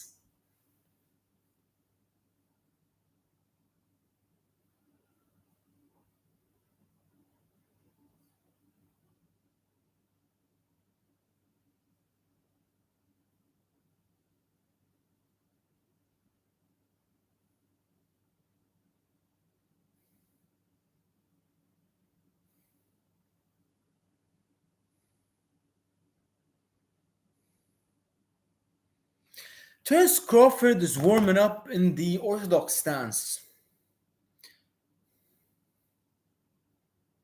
He did the same thing versus Madrimov. He was warming up in the orthodox stance, but the fight started, immediately switched to southpaw.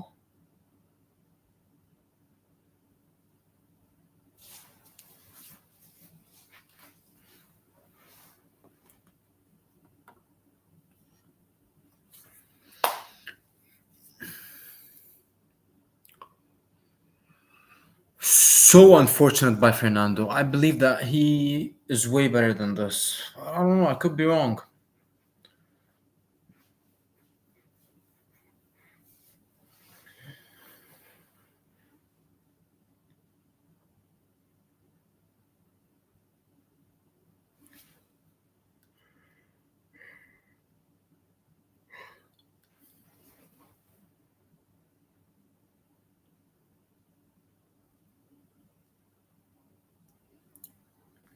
But Fernando isn't doing much, really. I'm not sure why they're giving him that much credit in the commentary.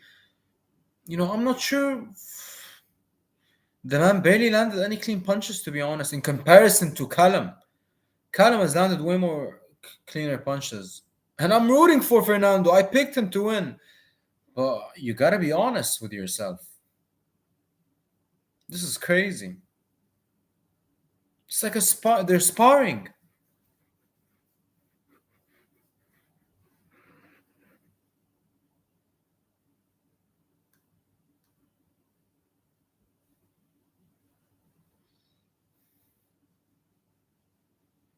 Ooh.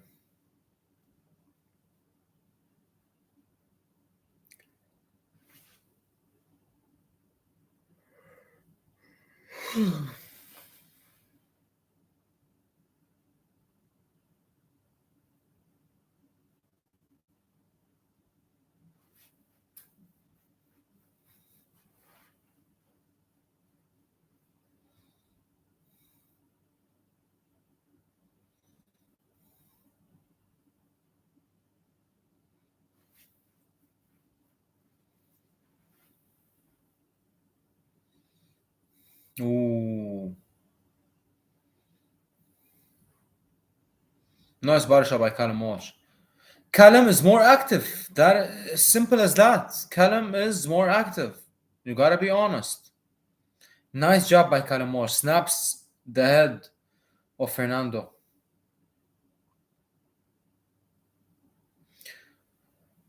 One round to go.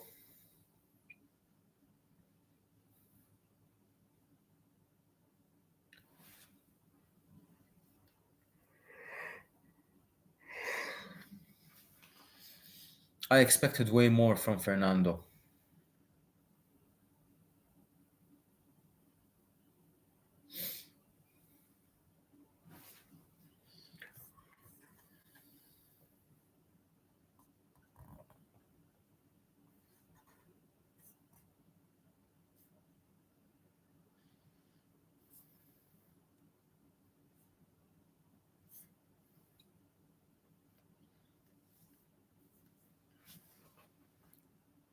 He gotta stop him. If you want to win this fight, he gotta stop him.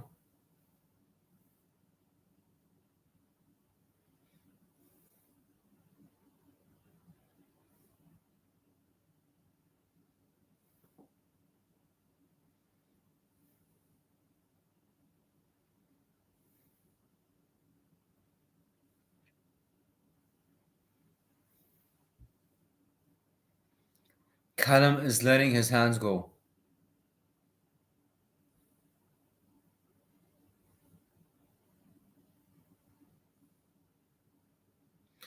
Callum Walsh threw 300 more punches than Fernando. What? That is crazy.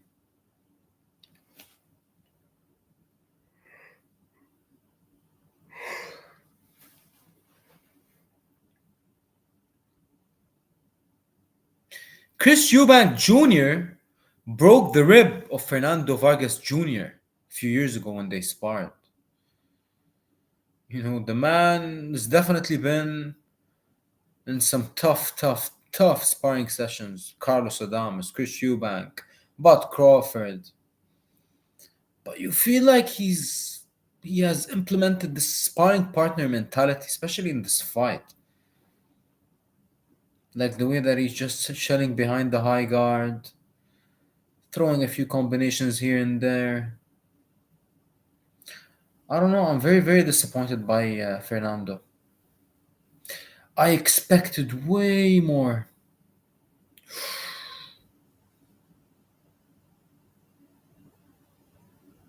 Ooh. Ooh. Callum is letting his hands go.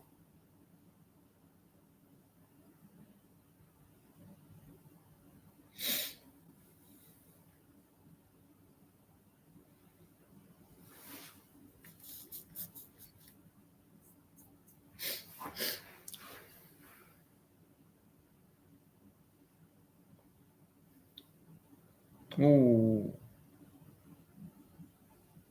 50 seconds to go.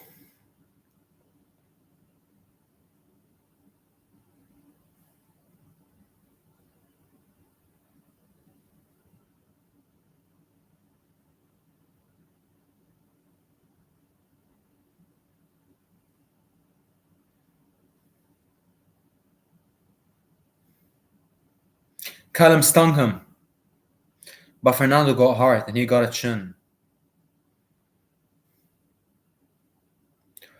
Nice slip and rip to the body by Callum. Nice combination by Callum Walsh. Another combination by Callum.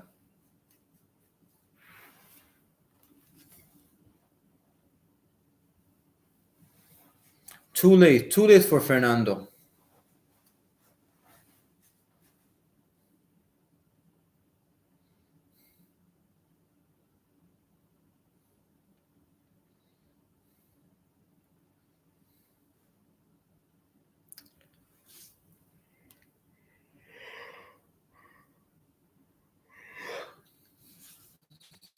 I expected way more.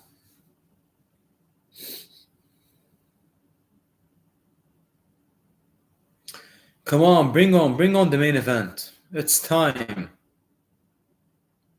It is time. Give us the main event. Will but Crawford shock the world? Will Canelo cement himself as one of the GOATs? What in the world is gonna happen? Who knows really?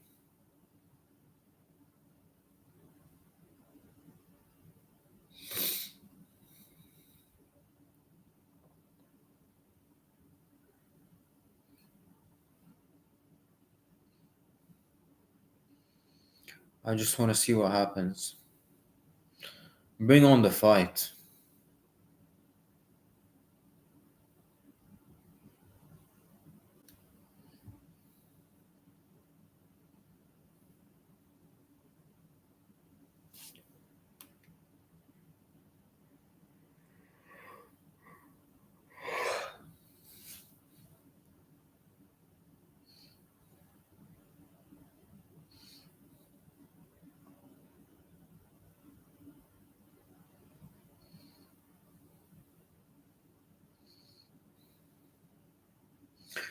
Let's hear the decision.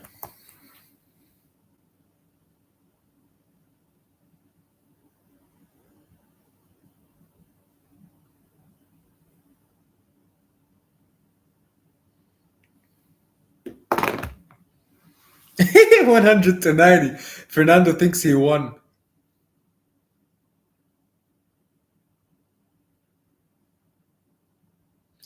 That was ridiculous by Fernando, I'm not gonna lie. The man barely won a single round.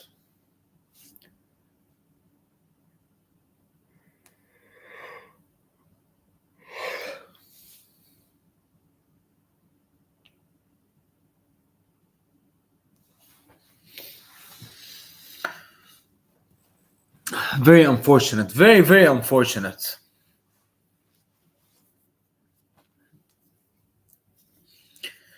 Bring on the main event.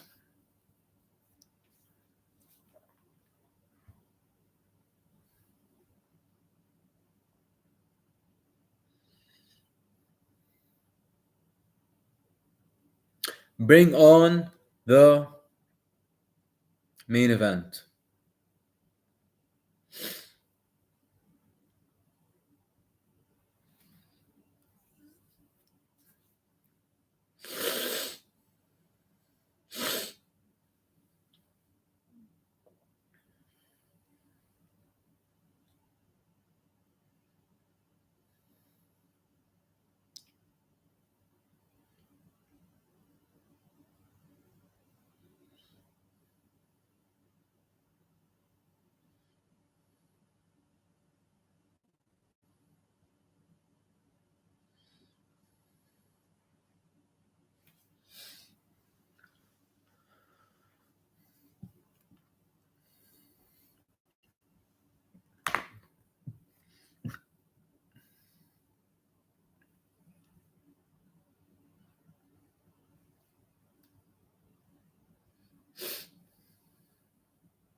Come on, bring on the main event. quick break before the main event.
Main event time. Finally, beautiful people. At last, we are about to find out the truth.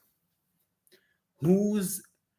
I mean, listen, I've said this before and I'll say it again. Canelo and Bud are the two greatest fighters my eyes ever saw. Canelo Alvarez, the greatest pressure fighter slash counter attacker in history. Bud Crawford, the most dynamic fighter slash greatest switch hitter my eyes ever saw. So I believe that we are 20 seconds away. Hold on.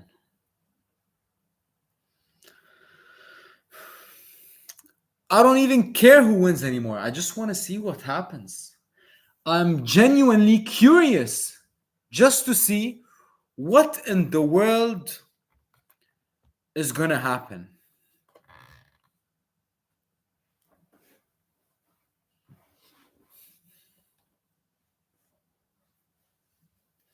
We are back. It is time. It is time. They are both about to make the walk.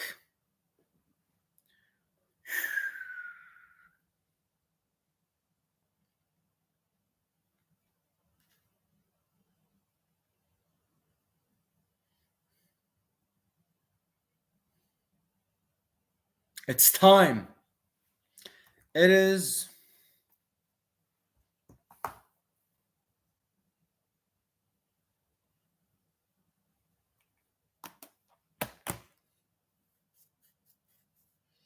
It is time.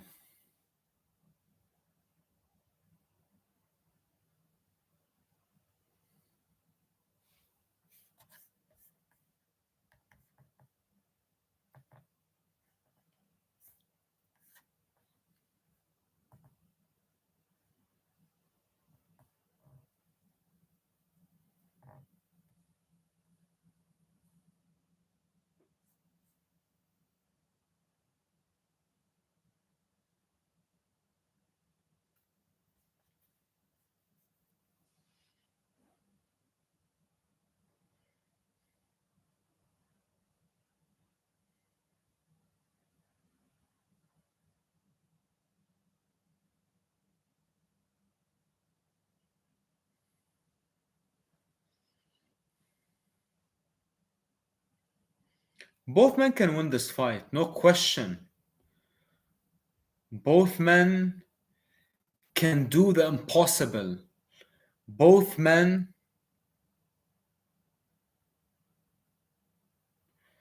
both men got everything it takes to beat any fighter in any era. And that is why this is a special fight.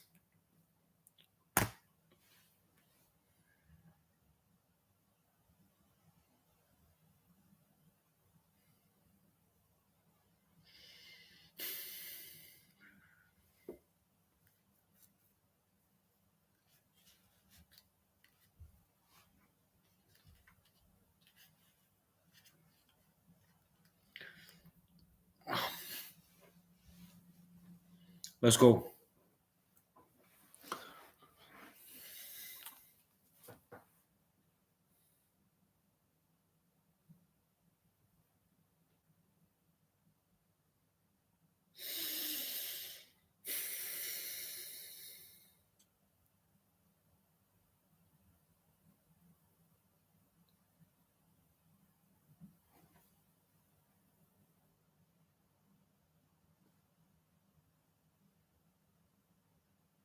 Let's do it.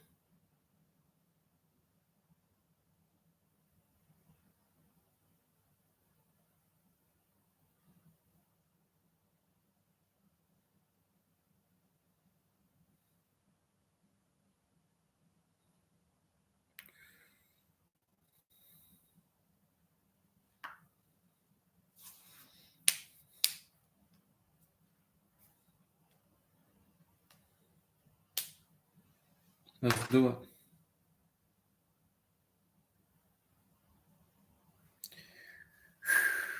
Okay, they're about to make the walk.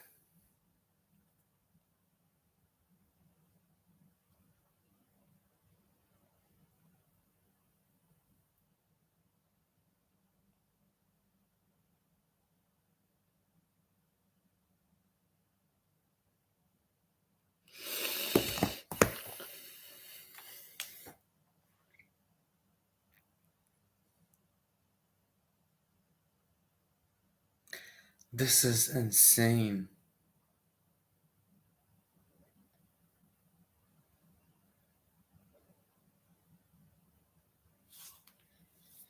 Let's see what happens. May the best man win, but most importantly, may both men exit the ring healthy and safe.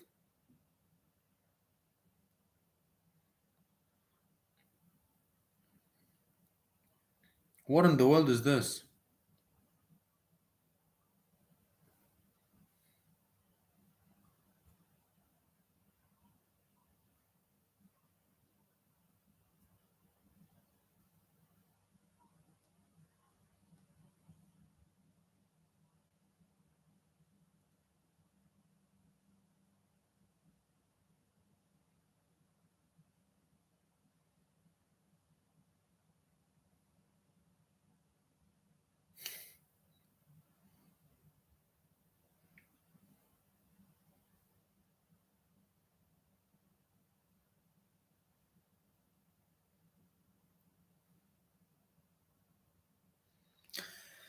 Let's do this, guys. Let's do this.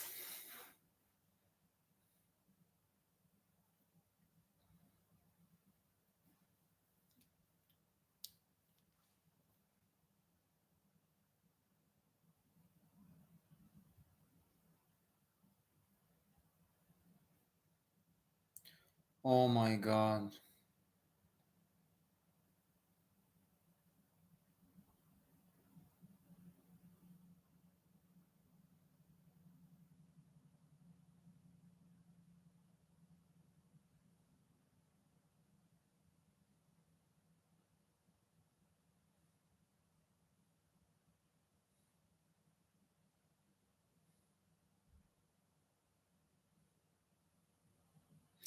With all due respect, nobody wants to see a concert.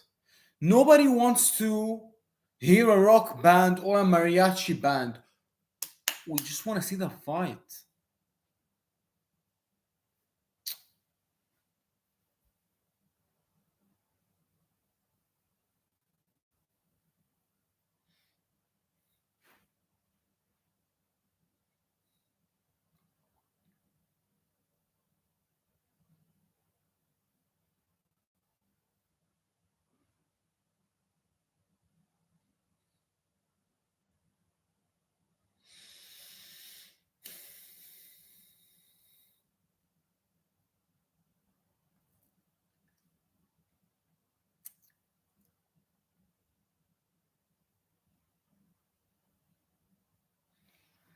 Come on.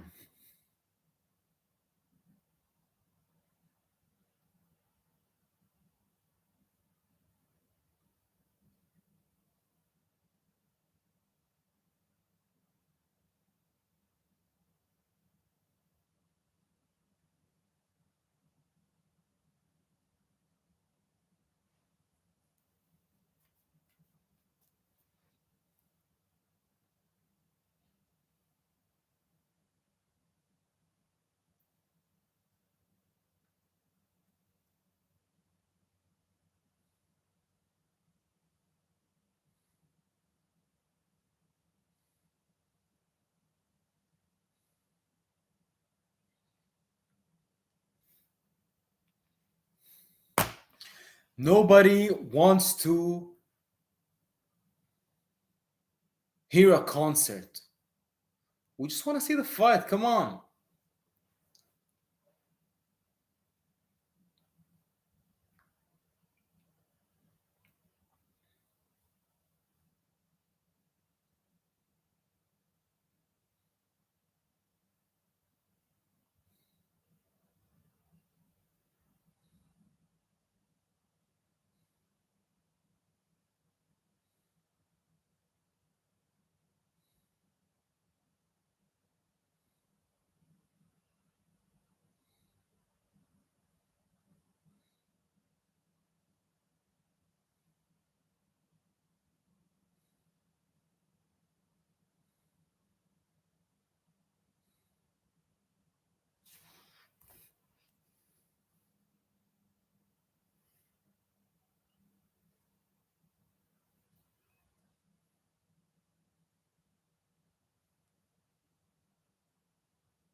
Crawford. Crawford is walking out. Terence Crawford. Oh my god.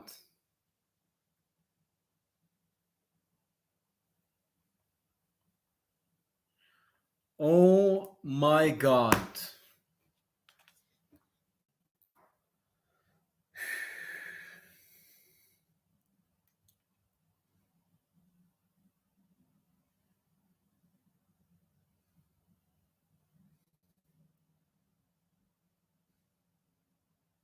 Greatness!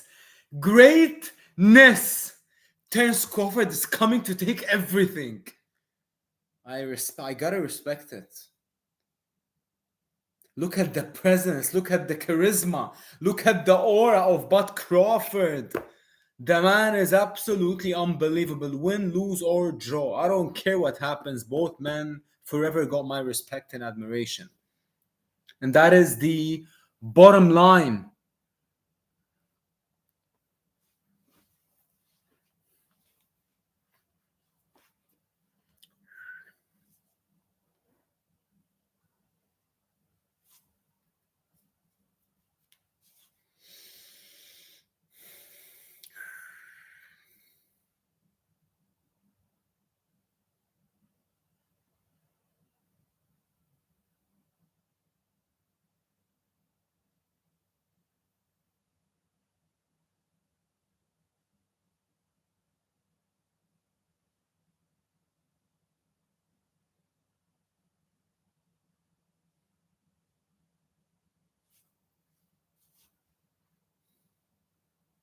It's about to go down.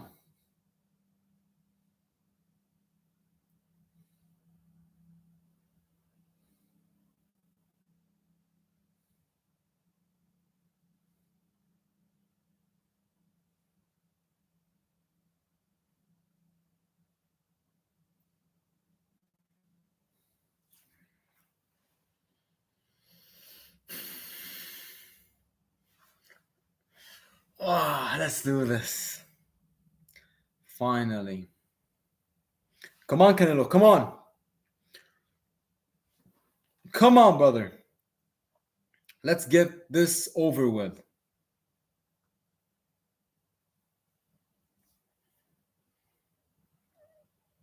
It's time.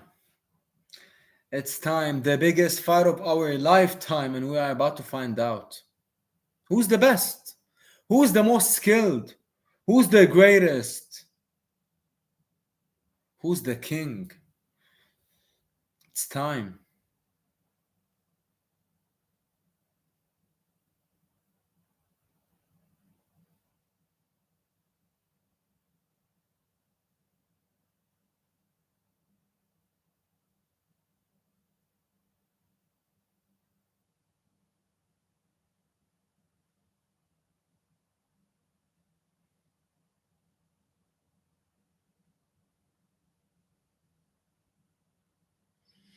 Canelo Alvarez walking out.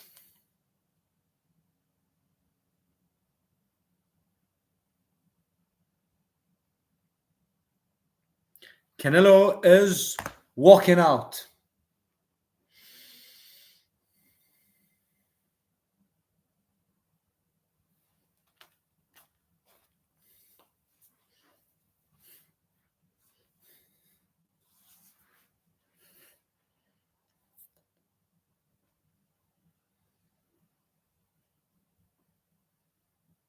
Two legends, two icons, two all-time greats, two champions.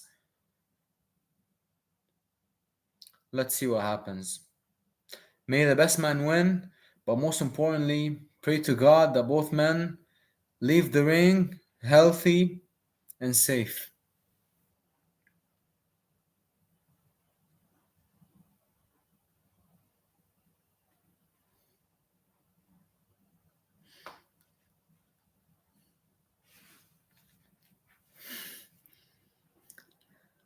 Oh my God.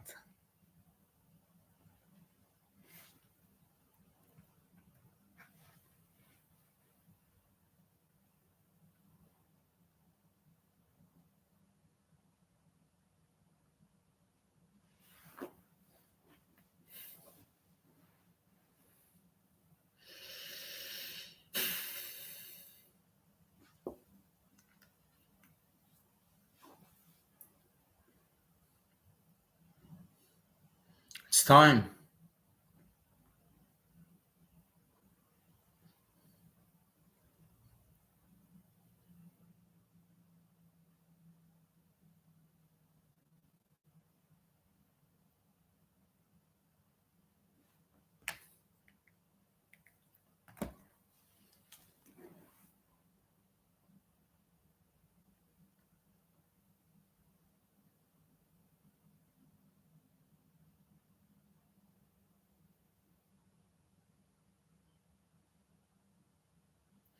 Yes, this is legendary. Yes, this is historic.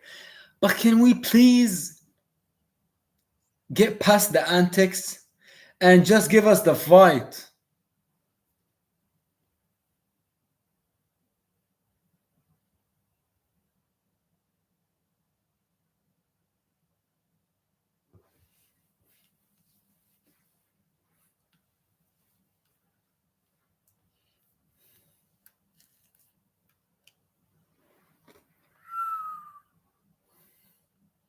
Here comes Canelo. The stakes are so high. You can feel the anticipation. You can feel the size and the magnitude of the moment.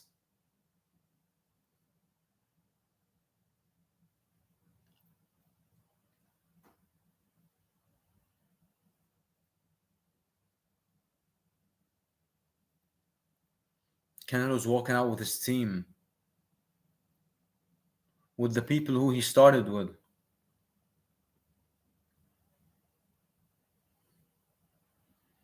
Look at the game face of Canelo.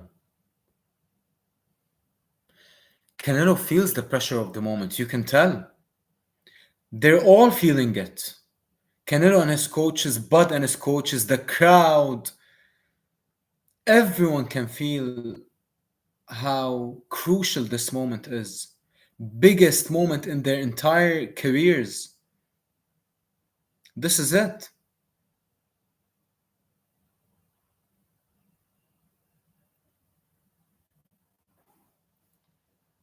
It's interesting that they didn't show any footage of Canelo warming up. Is because he definitely requested to for the cameraman to exit his changing room, I believe, after his hand wraps.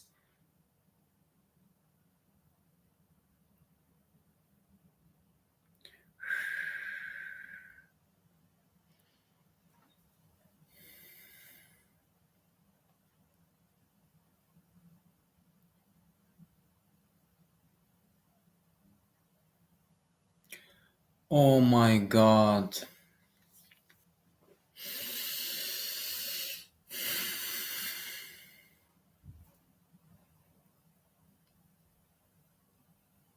Canelo, undisputed super middleweight champion, 6-fight win streak, number 8 ranked pound for pound fighter, 4 division world champion, super welterweight to light heavyweight. Legendary stuff. No denying the legendary status of Canelo and Bud. Truly remarkable, historic, iconic. There will never be another Bud or another Canelo. No question.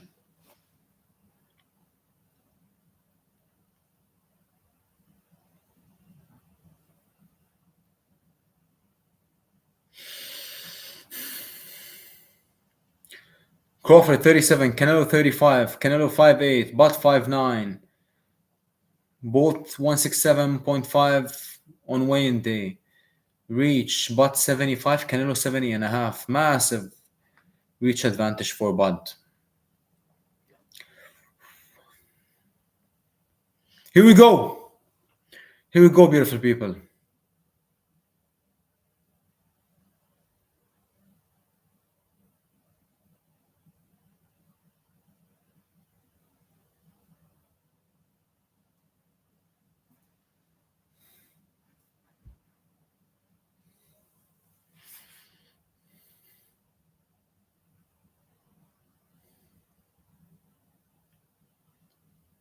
Look at the nerves from both men. Both men can't feel their legs from the pressure. Look at both of them warming up their feet. You've never seen Canelo and Bud in this state. Why? Is because both of them, they can feel it. They can feel the magnitude.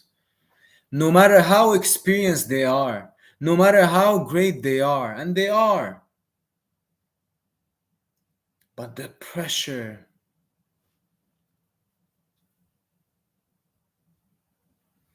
the pressure is absolutely enormous. Enormous in ways that cannot be described.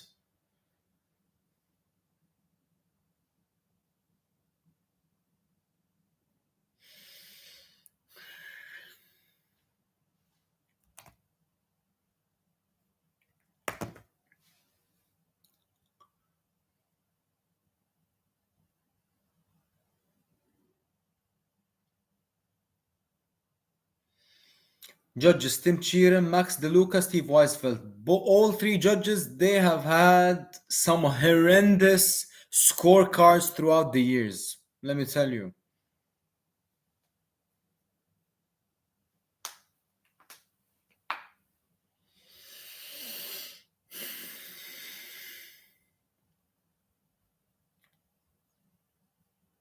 It's time.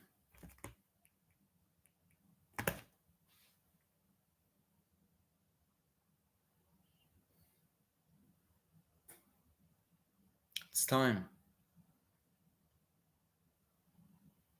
It is time.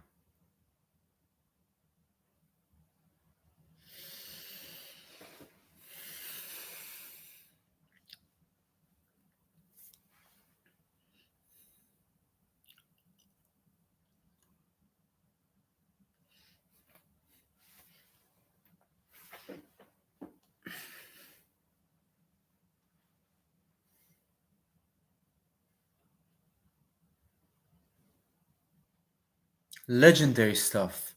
But Crawford getting introduced.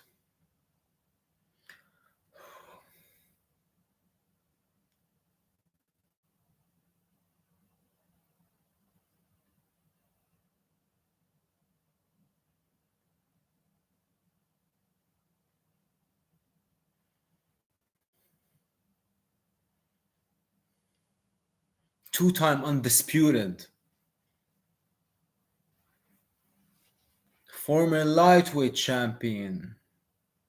Undisputed 40. Undisputed 4-7.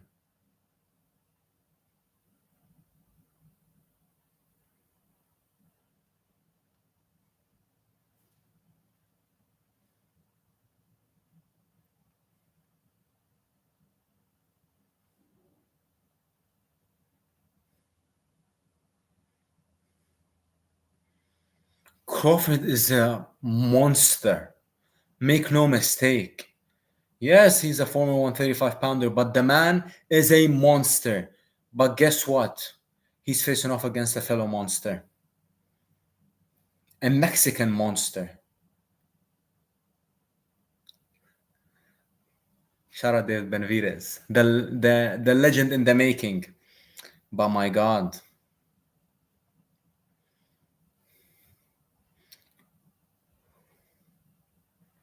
Look at Canelo.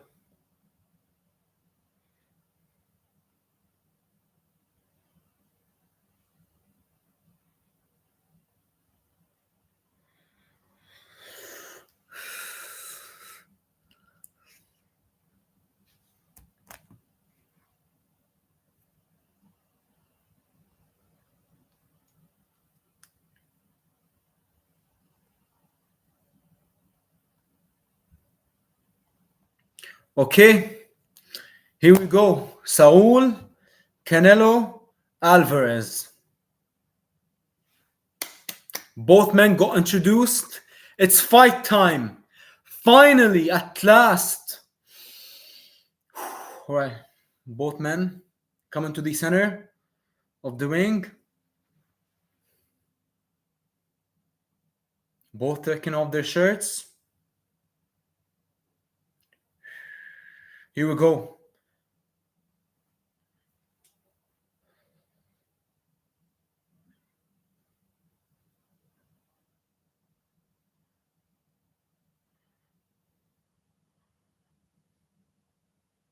Let's do this.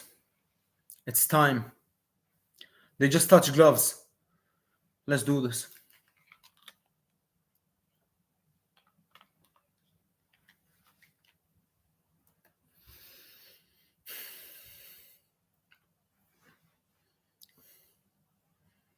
Here we go, guys.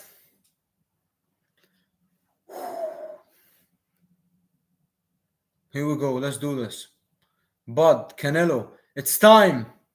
The ring. Ooh. They're both.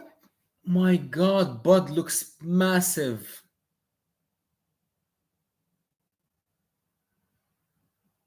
Bud takes the center of the ring. Bud jabbing to the body. Look, Bud is looking to demand his respect early. He's coming to fight. I told you, he's not coming to play around. Canelo, cool as ice.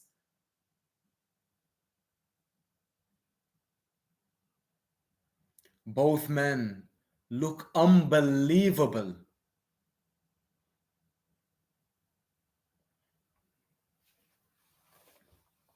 Canelo starting to faint. Bud fainting too. Both men fainting. High-speed chess match. But a war will eventually break out, I promise you. Canelo, light on his feet. Canelo with the upper body movement. Canelo fainting early. Same game plan that he did versus Billy Joe.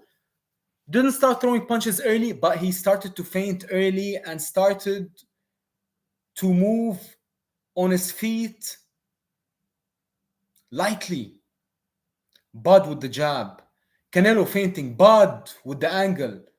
Bud moving. Canelo throwing it.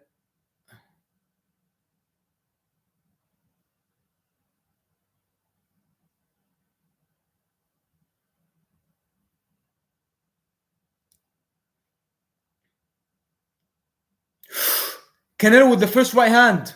Canelo with the left hook to the body.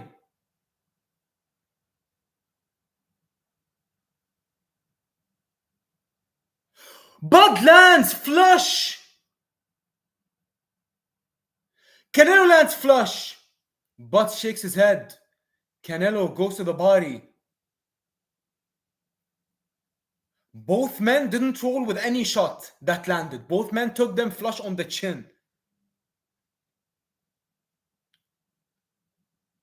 Canelo throws a bomb overhand. Bud blocks it partially.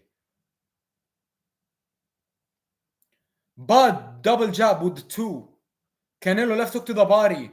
Bud looks confident. Canelo looks calm.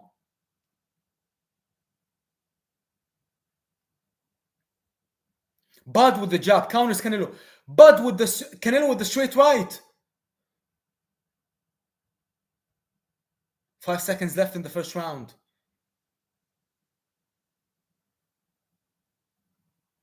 Ooh, end of the first. Who got the first round? Probably Canelo.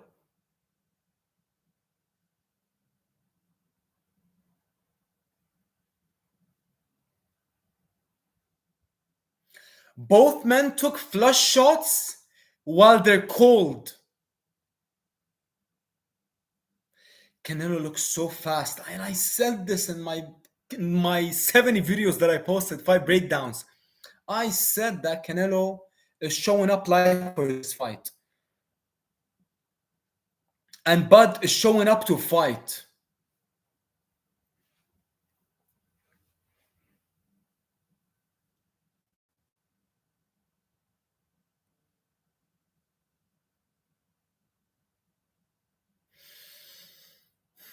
Who won the first?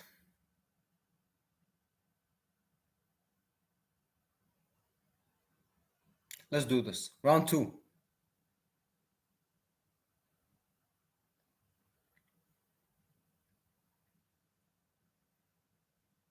Canelo pressuring. Bud with the jab.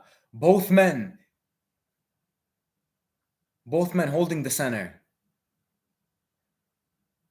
Bud isn't going anywhere. Bud is holding his ground. Canelo with a beautiful left hook to the body. Beautiful.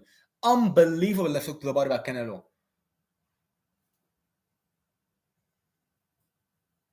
Bud double jab. Canelo with the left hook upstairs. Bud blocks it. Canelo with the straight right.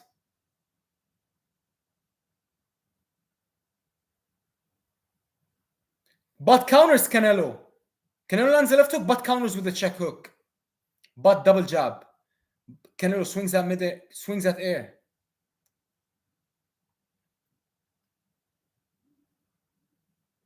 Bud feinting. Bud with the jab. Bud another jab. Bud with the angles.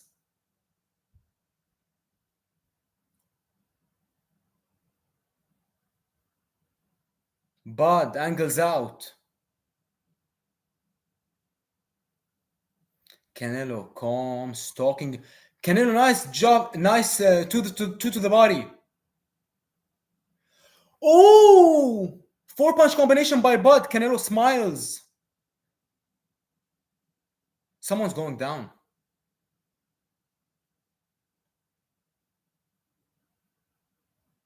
Nice angles by Bud. Canelo, this is new to Canelo.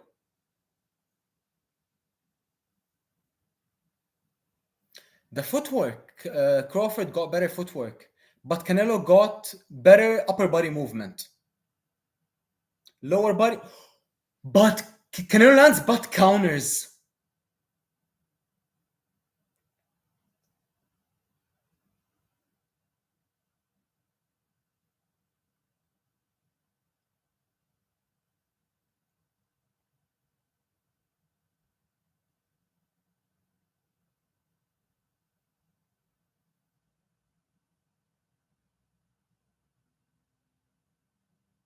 Bud is only moving when he needs to. Bud pushes Canelo to the ropes. Canelo with the jab. Nice job by Canelo. Bud with the double jab. Have you noticed something in this fight so far? None of them are rolling with any shots. Canelo didn't roll with a single shot. Bud didn't roll with a single shot. End of round 2. Probably 1-1. I don't know.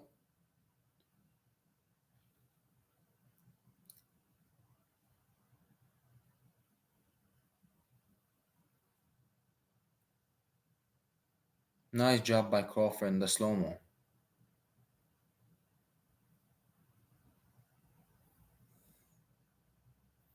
Look, Canelo sitting in between rounds. When he fought Munguia and Edgar, he stood in between rounds.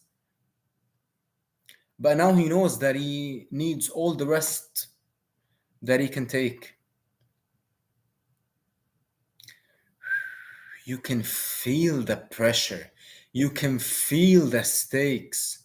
Both men are feeling the weight of the world on their shoulders, but they are composed under the fire. They are ready to conquer. Round 3. Here we go. Round 3.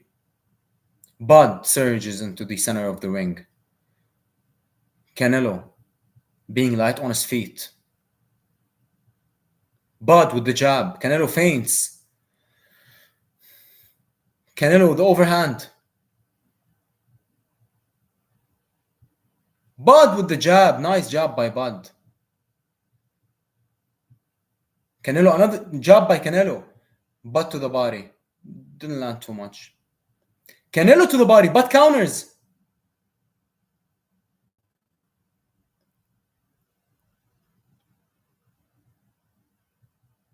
Canelo is so compact.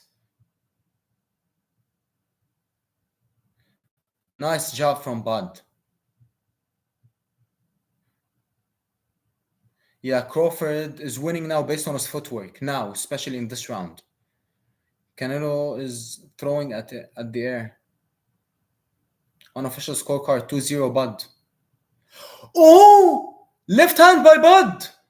Canelo is not rolling with any shot. Canelo landed on Bud. Bud shook it off.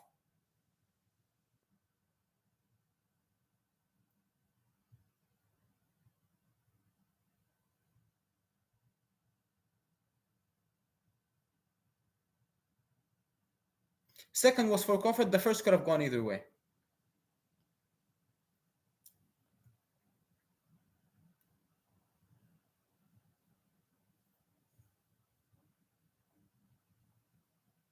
Nice job by Bud. Canelo throwing at air.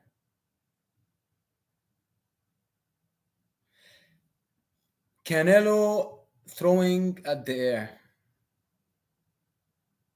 Bud, he's anticipating what Canelo's throwing, what Canelo's gonna throw. Canelo doubles up with the jab and shoulder too. Nice by Canelo.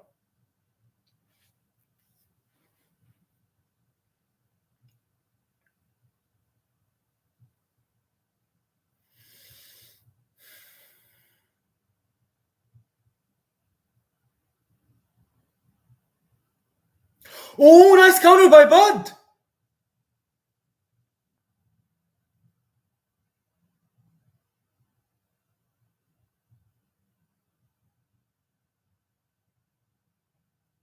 Bud with his hands down. Crazy. Bud with the jab. Canelo throwing. Bud is nowhere to be found.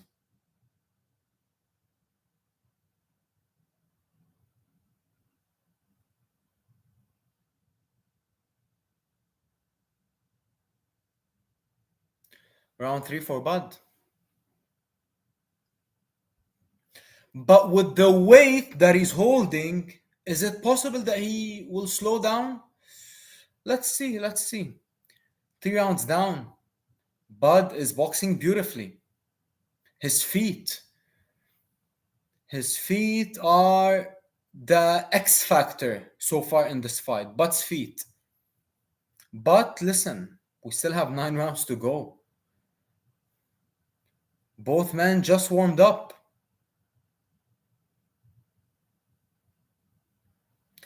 But you know, when have we seen Canelo miss this much early on in fights? Usually Canelo doesn't miss early. If you go back and watch that Bivol fight, Canelo wasn't missing early. Canelo started to miss big late, mid to late.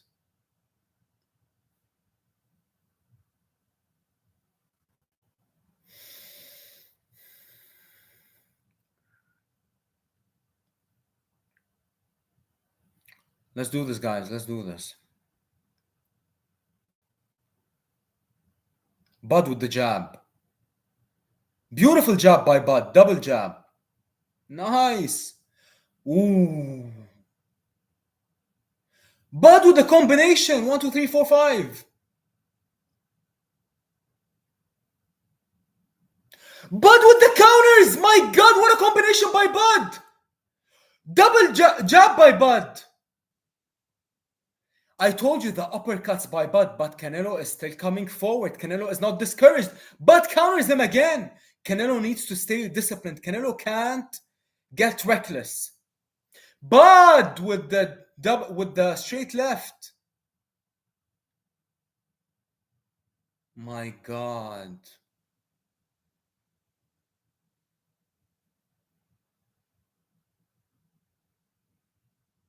Canelo is getting a bit desperate, but he's still not discouraged.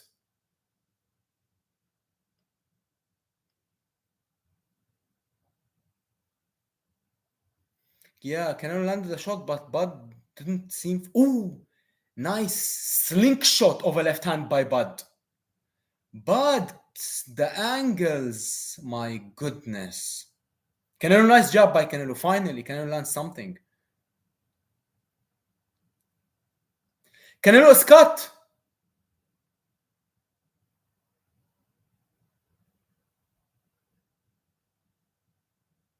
Bud landed 20 headshots, Canelo 10.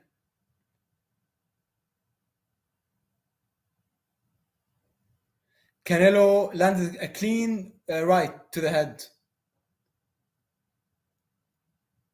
Canelo right to the head.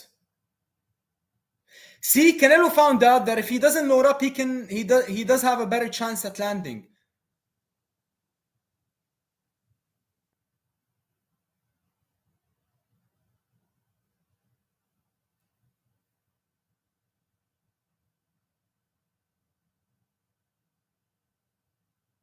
Ooh!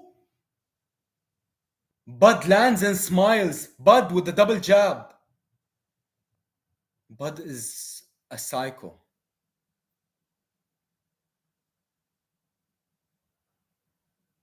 Bud on the move. Bud on the move. Bud smiling. Bud from side to side. Bud dancing in the ring. Canelo looking to find his opening.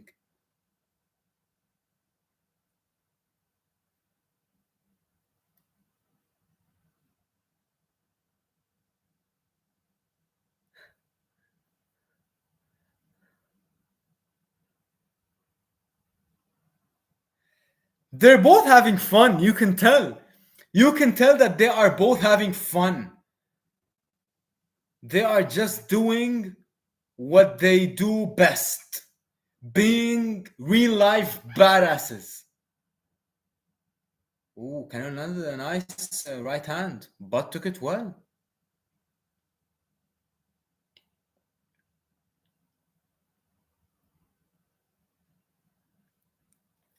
Canelo's finding more success with the right, not the left.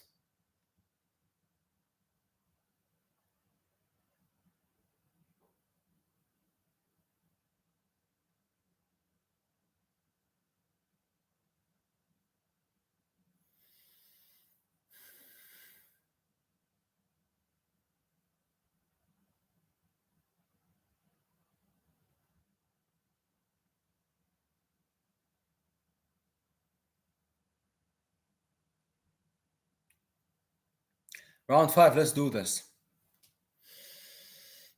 Elite level chess match. High speed, high stake chess match. Oh, Max Kellerman just said high speed chess match.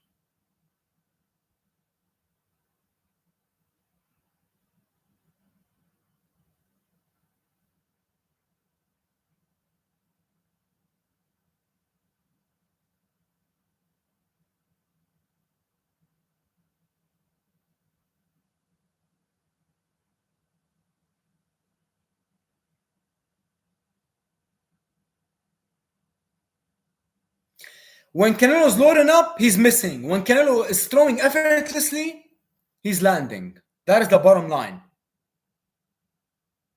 Canelo, he could afford to load up versus Munguia and Berlanga.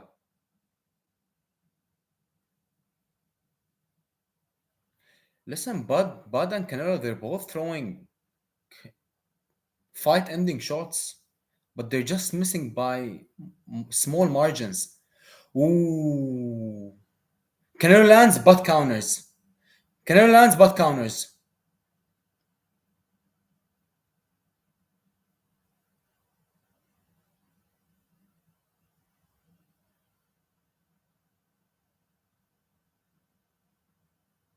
Bud being elusive.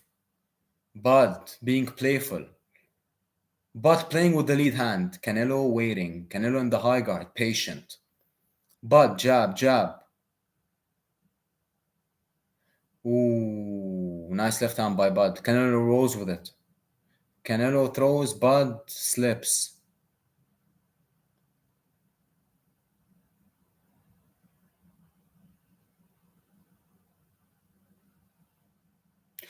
Nice counter by Bud.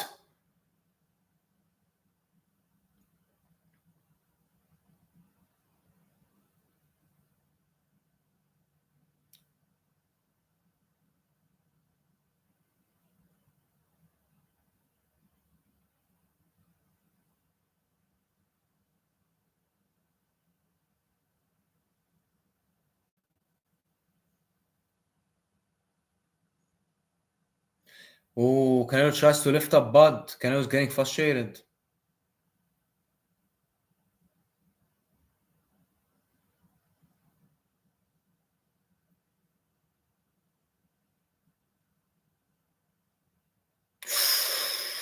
Canelo threw a haymaker. Who won that round? I don't know.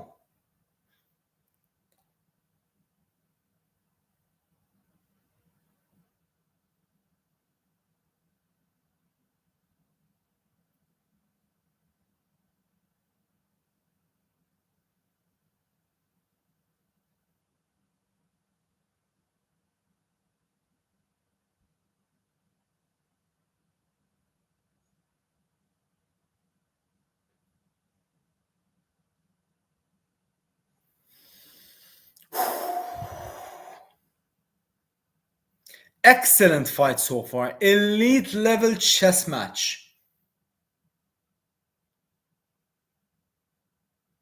Look, Bud is barely breathing.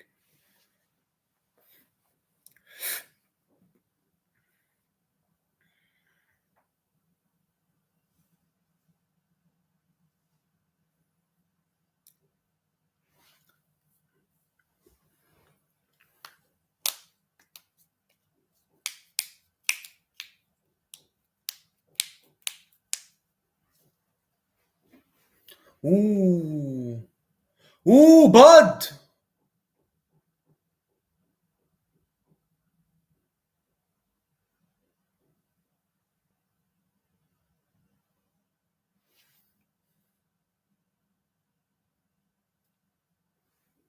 Crawford lands a devastating left hand.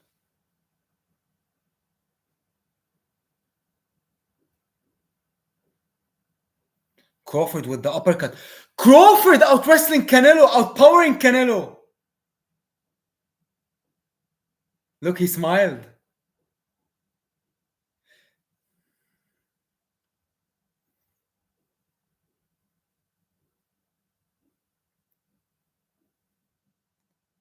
Canelo with a short left hook.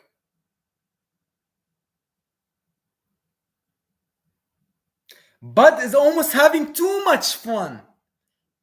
Bud needs to lock in like... Ooh, Canelo misses heavily. This is crazy. Ooh, Bud.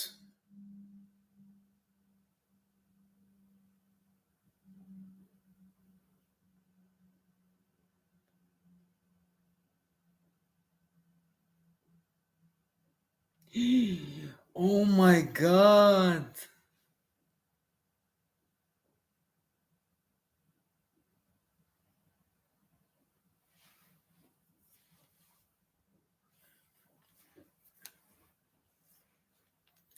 Crawford looks amazing. I'm not gonna lie.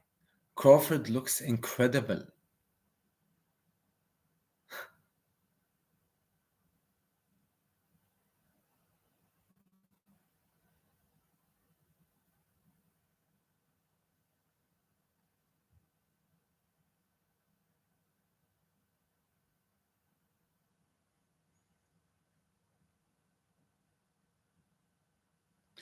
Ooh.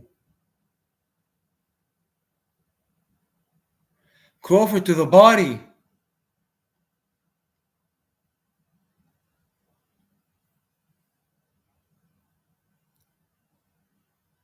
Crawford to the body and to the head and moves. Crawford jabs. Crawford slides out of the way. Crawford looks amazing. Wow. Wow.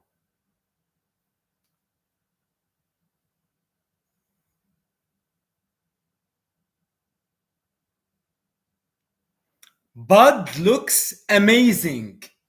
Amazing. I think Canelo only won like one round so far. Give him two.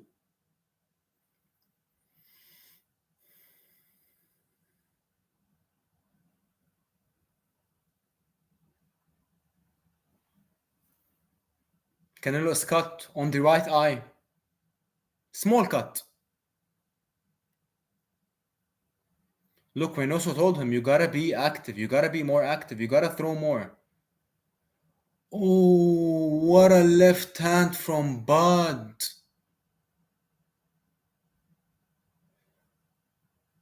Canelo got a crazy chin, I'm not gonna lie. Canelo's chin is absolute granite.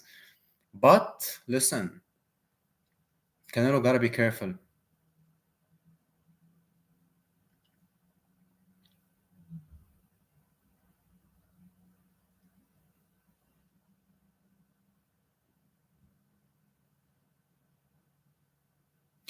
Nice to the body by Bud.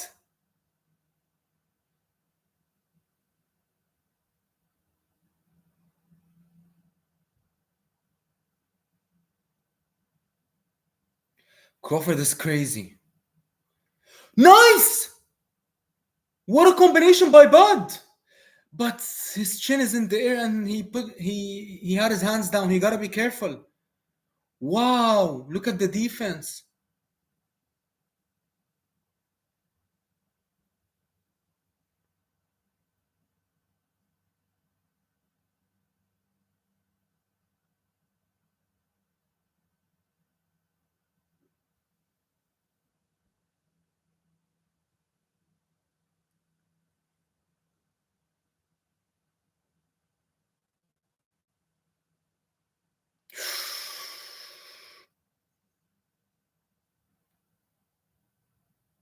Nice job to the body by Bud. Nice job to the body by Bud.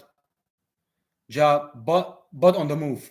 Another jab to the body by Bud. This is what I said in my breakdown. He gotta keep making Canelo reset by jabbing him to the body.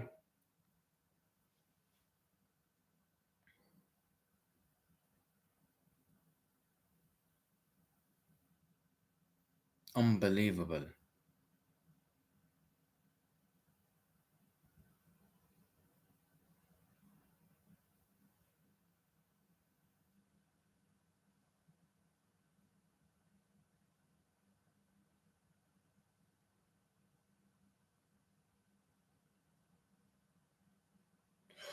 Whoa!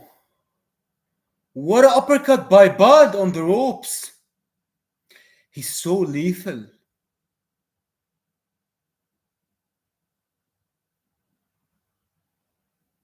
Yeah, Crawford is feeling super comfortable.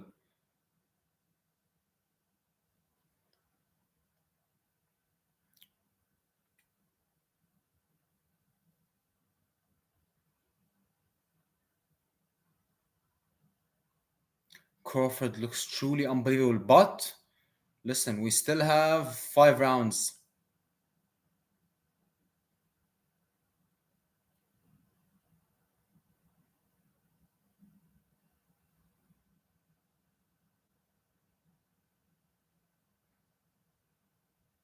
Wow. That's crazy.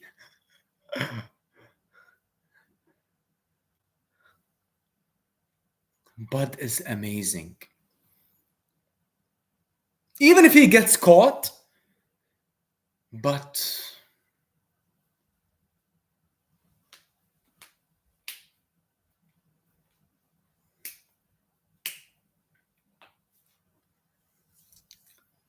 excellent advice by Bohachuk. Excellent advice.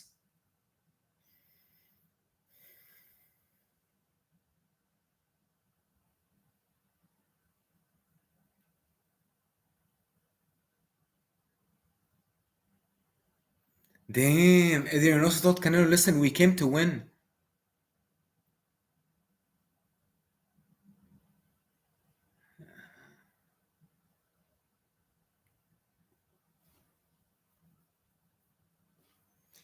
This doesn't sound too good.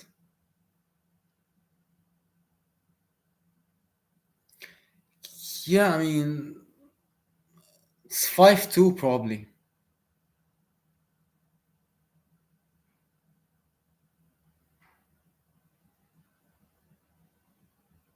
Wow. Beautiful combination by butt to the body. Threw like 5 combinations to the...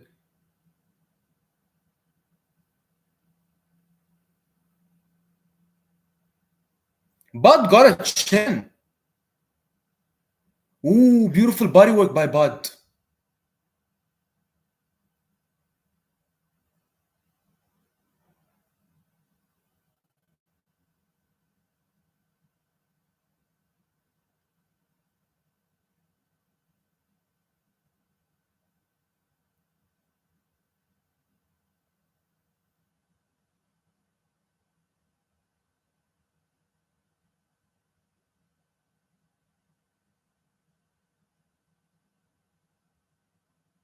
Ooh, beautiful job by Bud.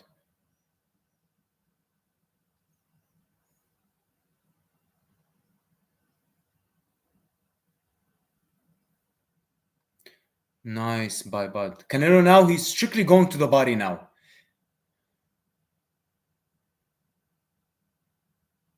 He said no. What are you talking about, Max?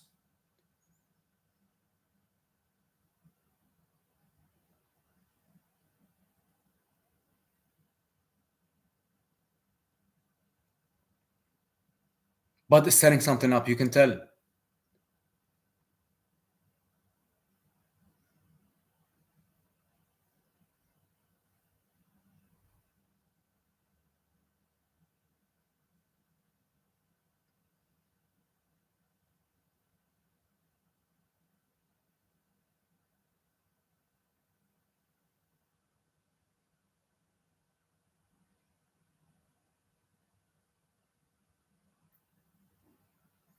Damn! Look at Bud out wrestling Canelo.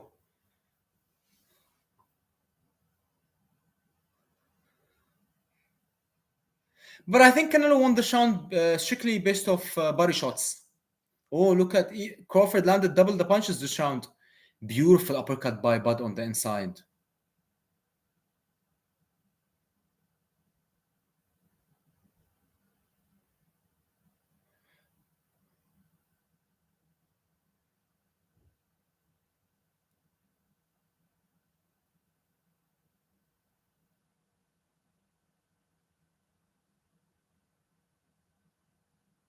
Damn, look at the footwork.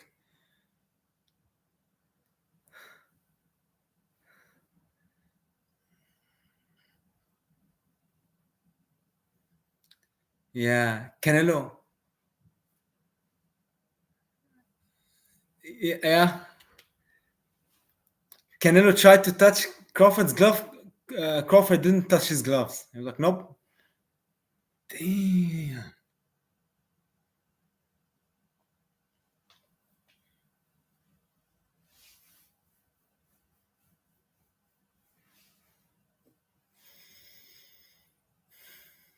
This is truly, truly remarkable.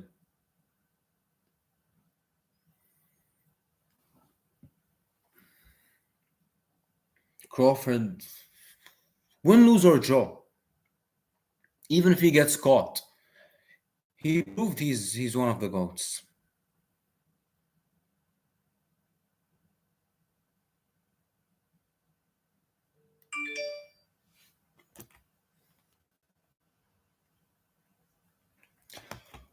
Crawford catches Canelo clean.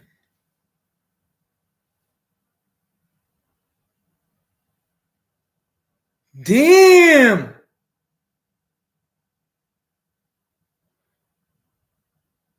Crawford catching Canelo with short punches. Oh my god! Oh my god!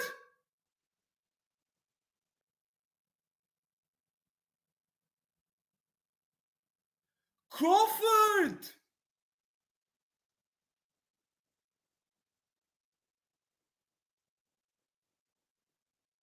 He headbutted him.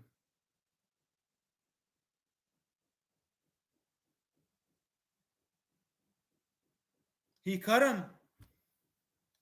Canelo headbutted him and cut him. Just a very small cut.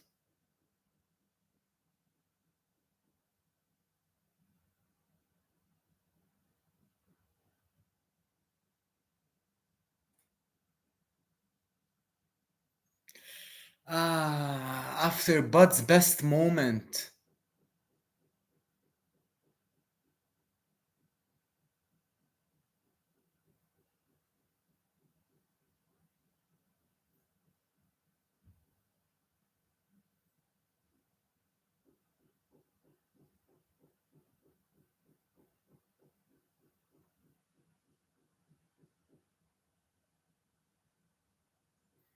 Crawford thrown with venom.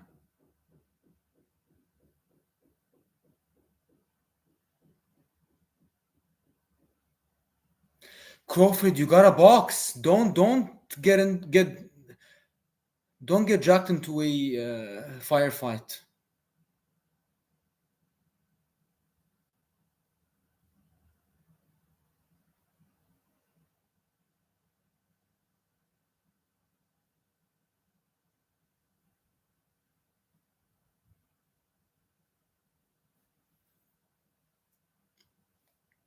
Bud is a psycho.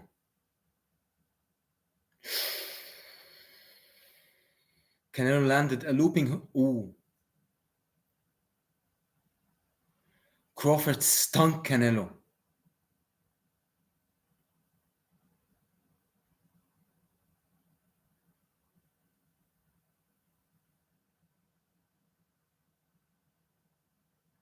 What a fighter.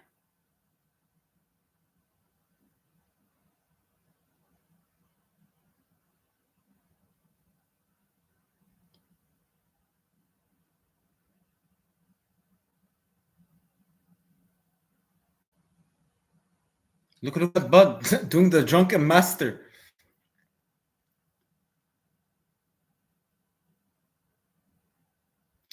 Canelo, you cannot be content. You gotta press the action.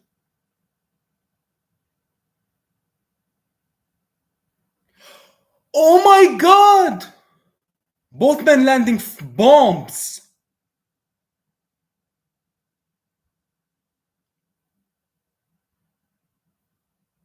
Crawford outlanded Canelo in nearly every round.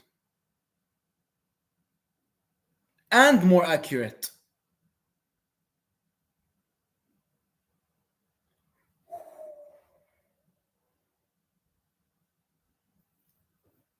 That is absolutely insane.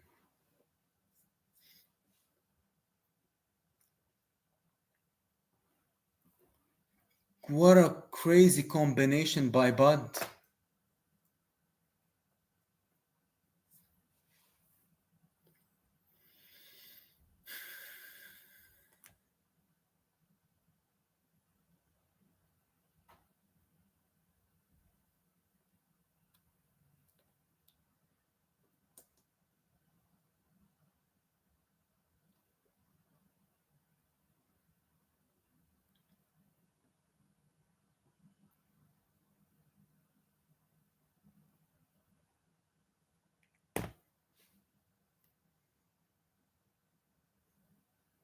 Nice job from Bud.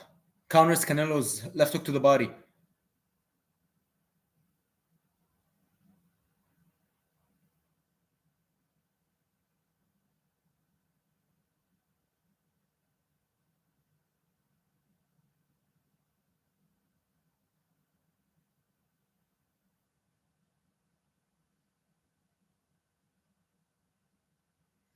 Bud looks incredible. Incredible.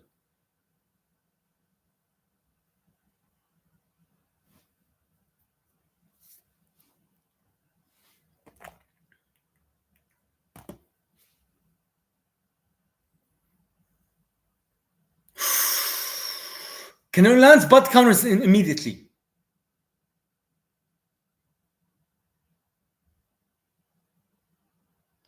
Oh!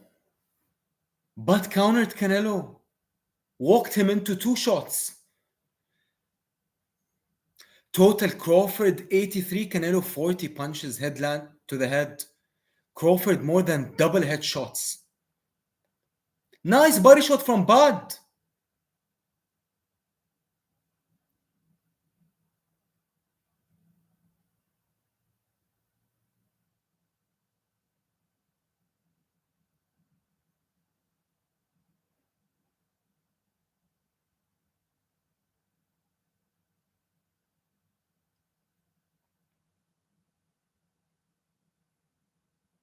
Ooh.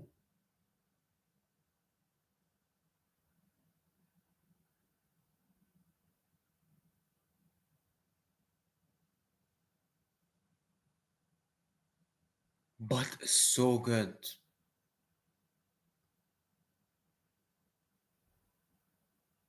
Nice body shot from Bud. Stab. Canelo hunting him down.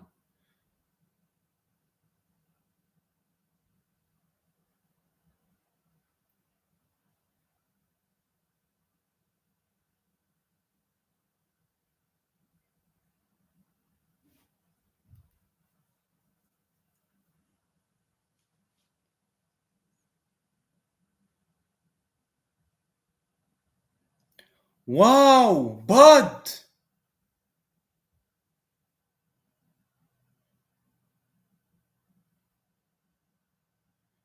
Imagine if Bud walks out of Allegiant Stadium with all the belts. I mean, listen, there's no question. Canelo needs a knockout without a question. Imagine if they rob him. I would be so pissed. I would be absolutely devastated.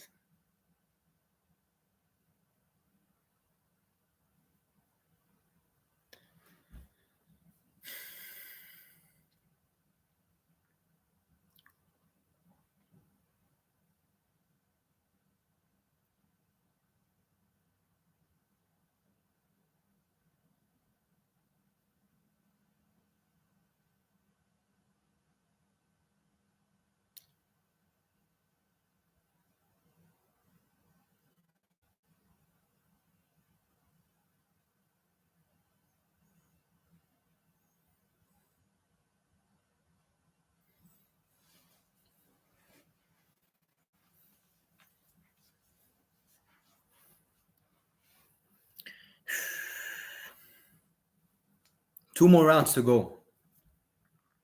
2 more. Canelo with a beautiful left hook to the body to start the round.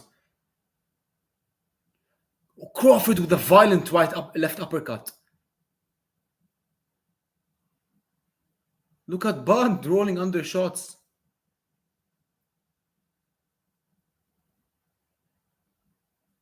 Canelo is selling out.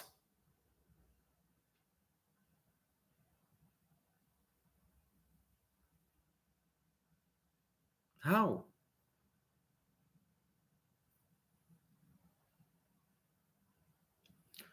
Oh my God! Bud is catching and shooting. Oh!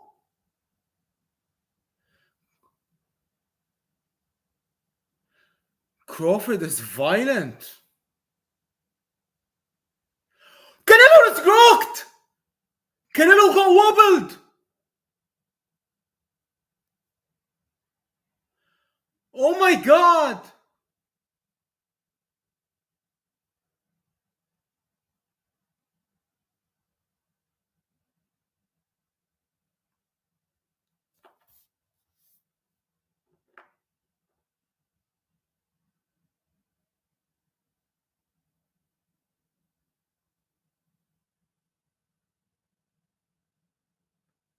Ooh, nice job.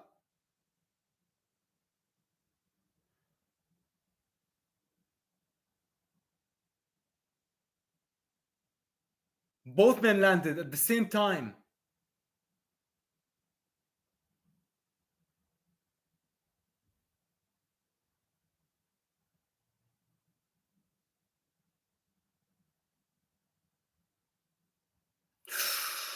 Nice by Crawford.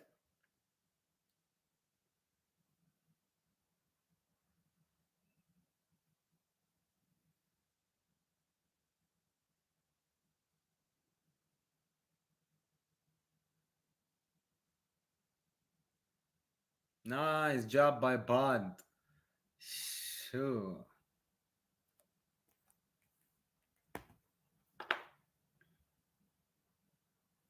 Stick by Bud. Move. Oh my God! Canelo's feeling those shots. I said that anyone can be hurt.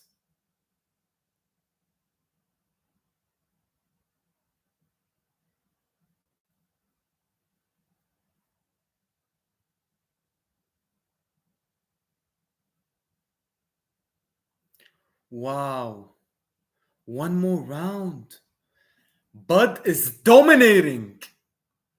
Bud is absolutely on fire.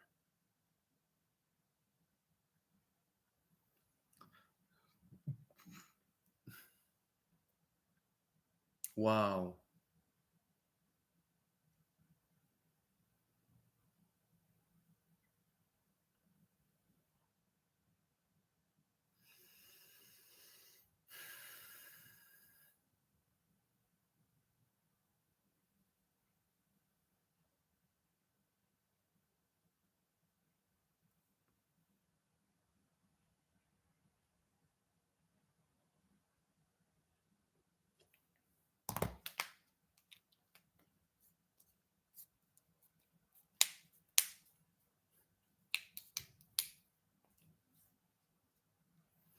Final round. Let's do this, guys.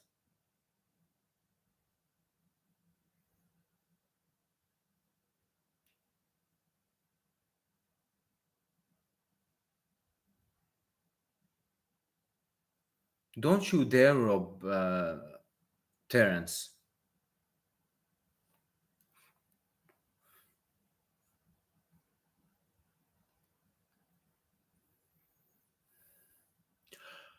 Oh my god, Bud!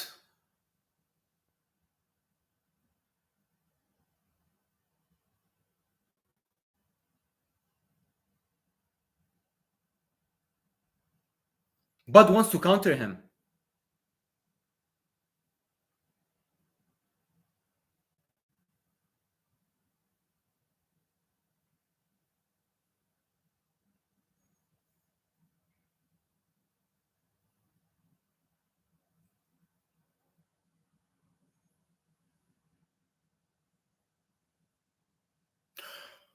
Oh my god! Bud caught him flush.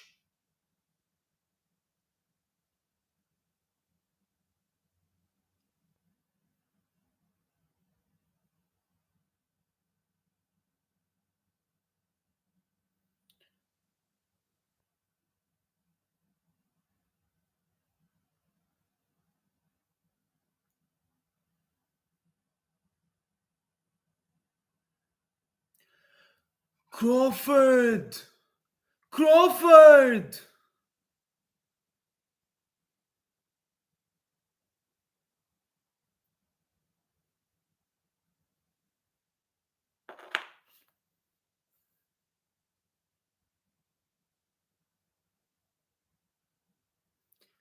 "57, 56, 55 seconds. Wow. Oh, Bud counters him again. Bud catches him clean.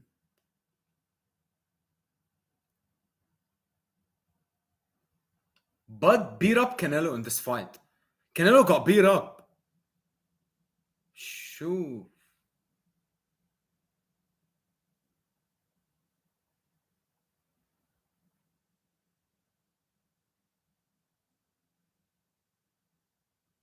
Oh my god, look at Bud!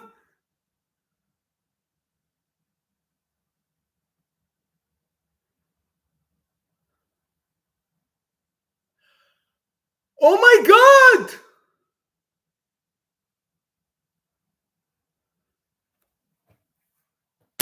Terence Crawford just put on one of the greatest performances I've ever seen.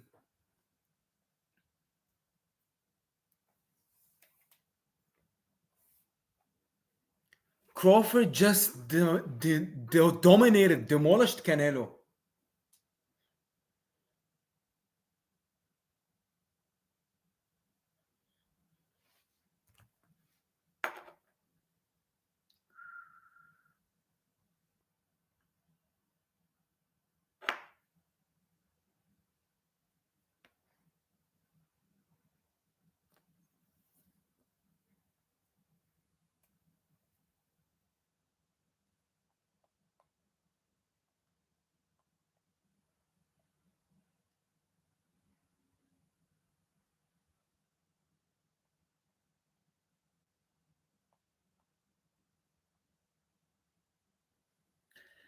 Imagine if they rob him. If Bud gets robbed, I am over this. It's actually impossible to rob Bud. Like, it's impossible to rob him now. Canelo, there's no way that he won more than 3 rounds. 9-3, 9-3 Bud. 10-2, 9-3.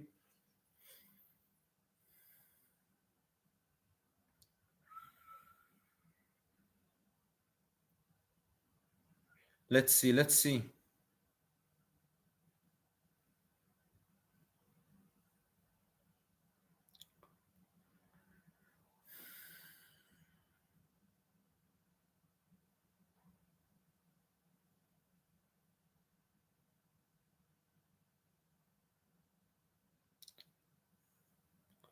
Don't you dare.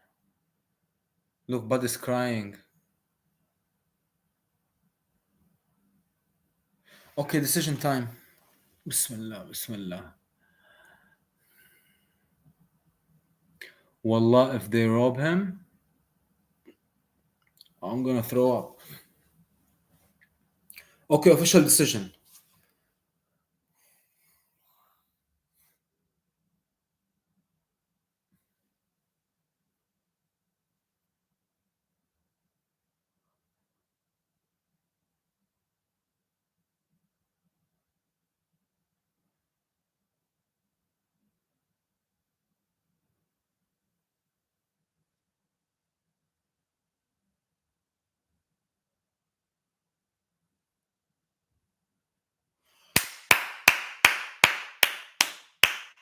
Bud won!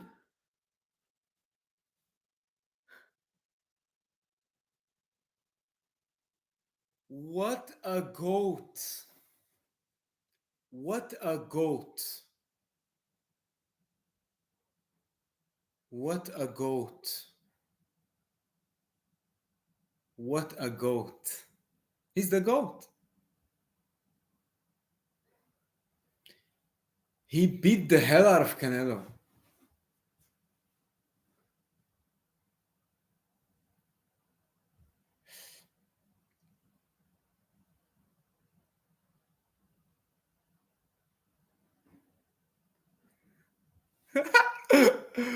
Ah. Unanimous decision.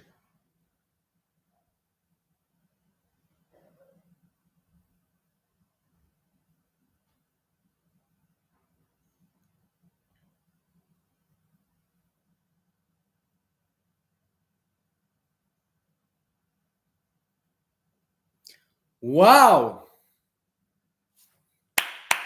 Alhamdulillah, and then you absolutely bother. Wow. That was perfect.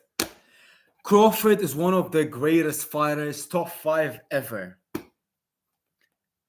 Canelo is amazing, but Bud made him look like an amateur.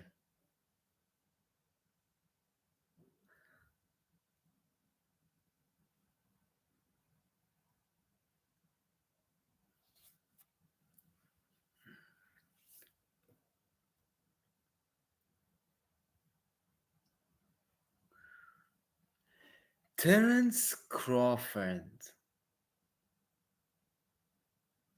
What a guy.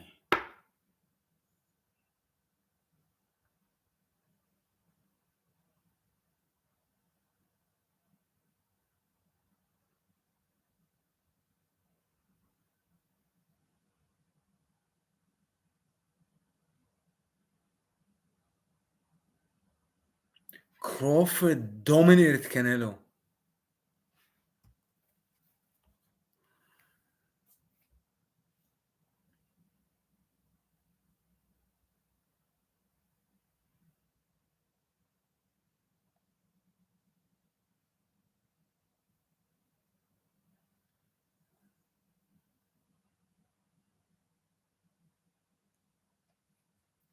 Wow.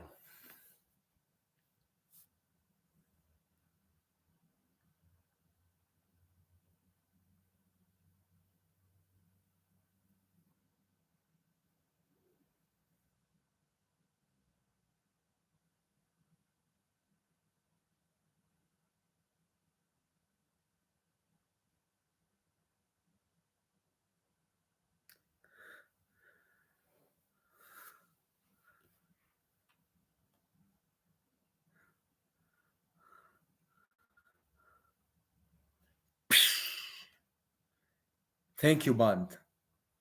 Thank you for showing greatness.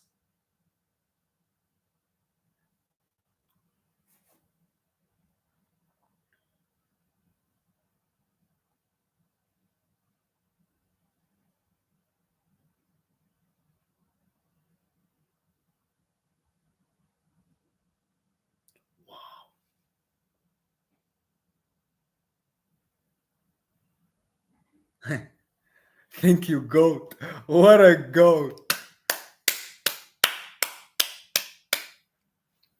Let's see what Canelo has to say.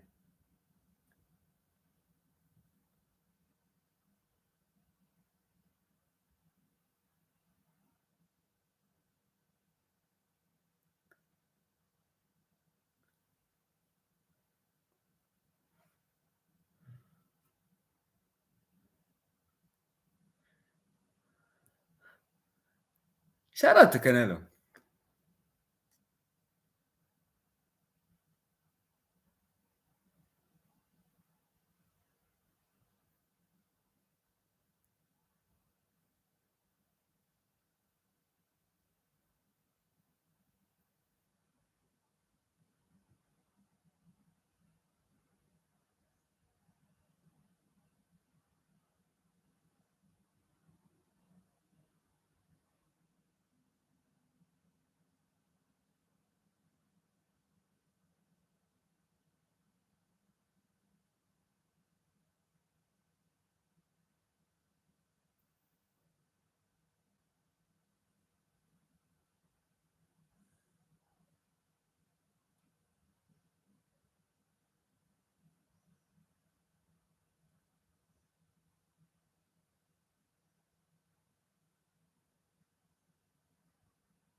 You don't want that rematch.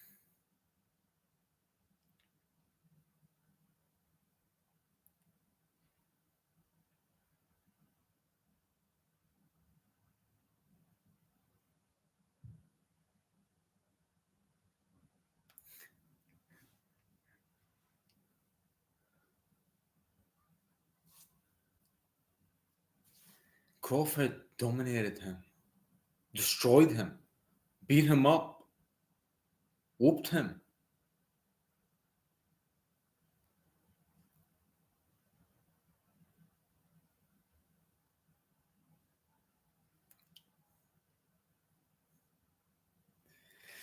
Viva Mexico, cabrones! Shout out Canelo Alvarez. He's a legend. But wow, that wasn't competitive. Thank you everyone for watching. But Crawford is the GOAT. He dominated Canelo, beat him up. Much respect, Canelo. Legend, absolute legend. But there's levels, and But proved that he is on a completely different level. God bless.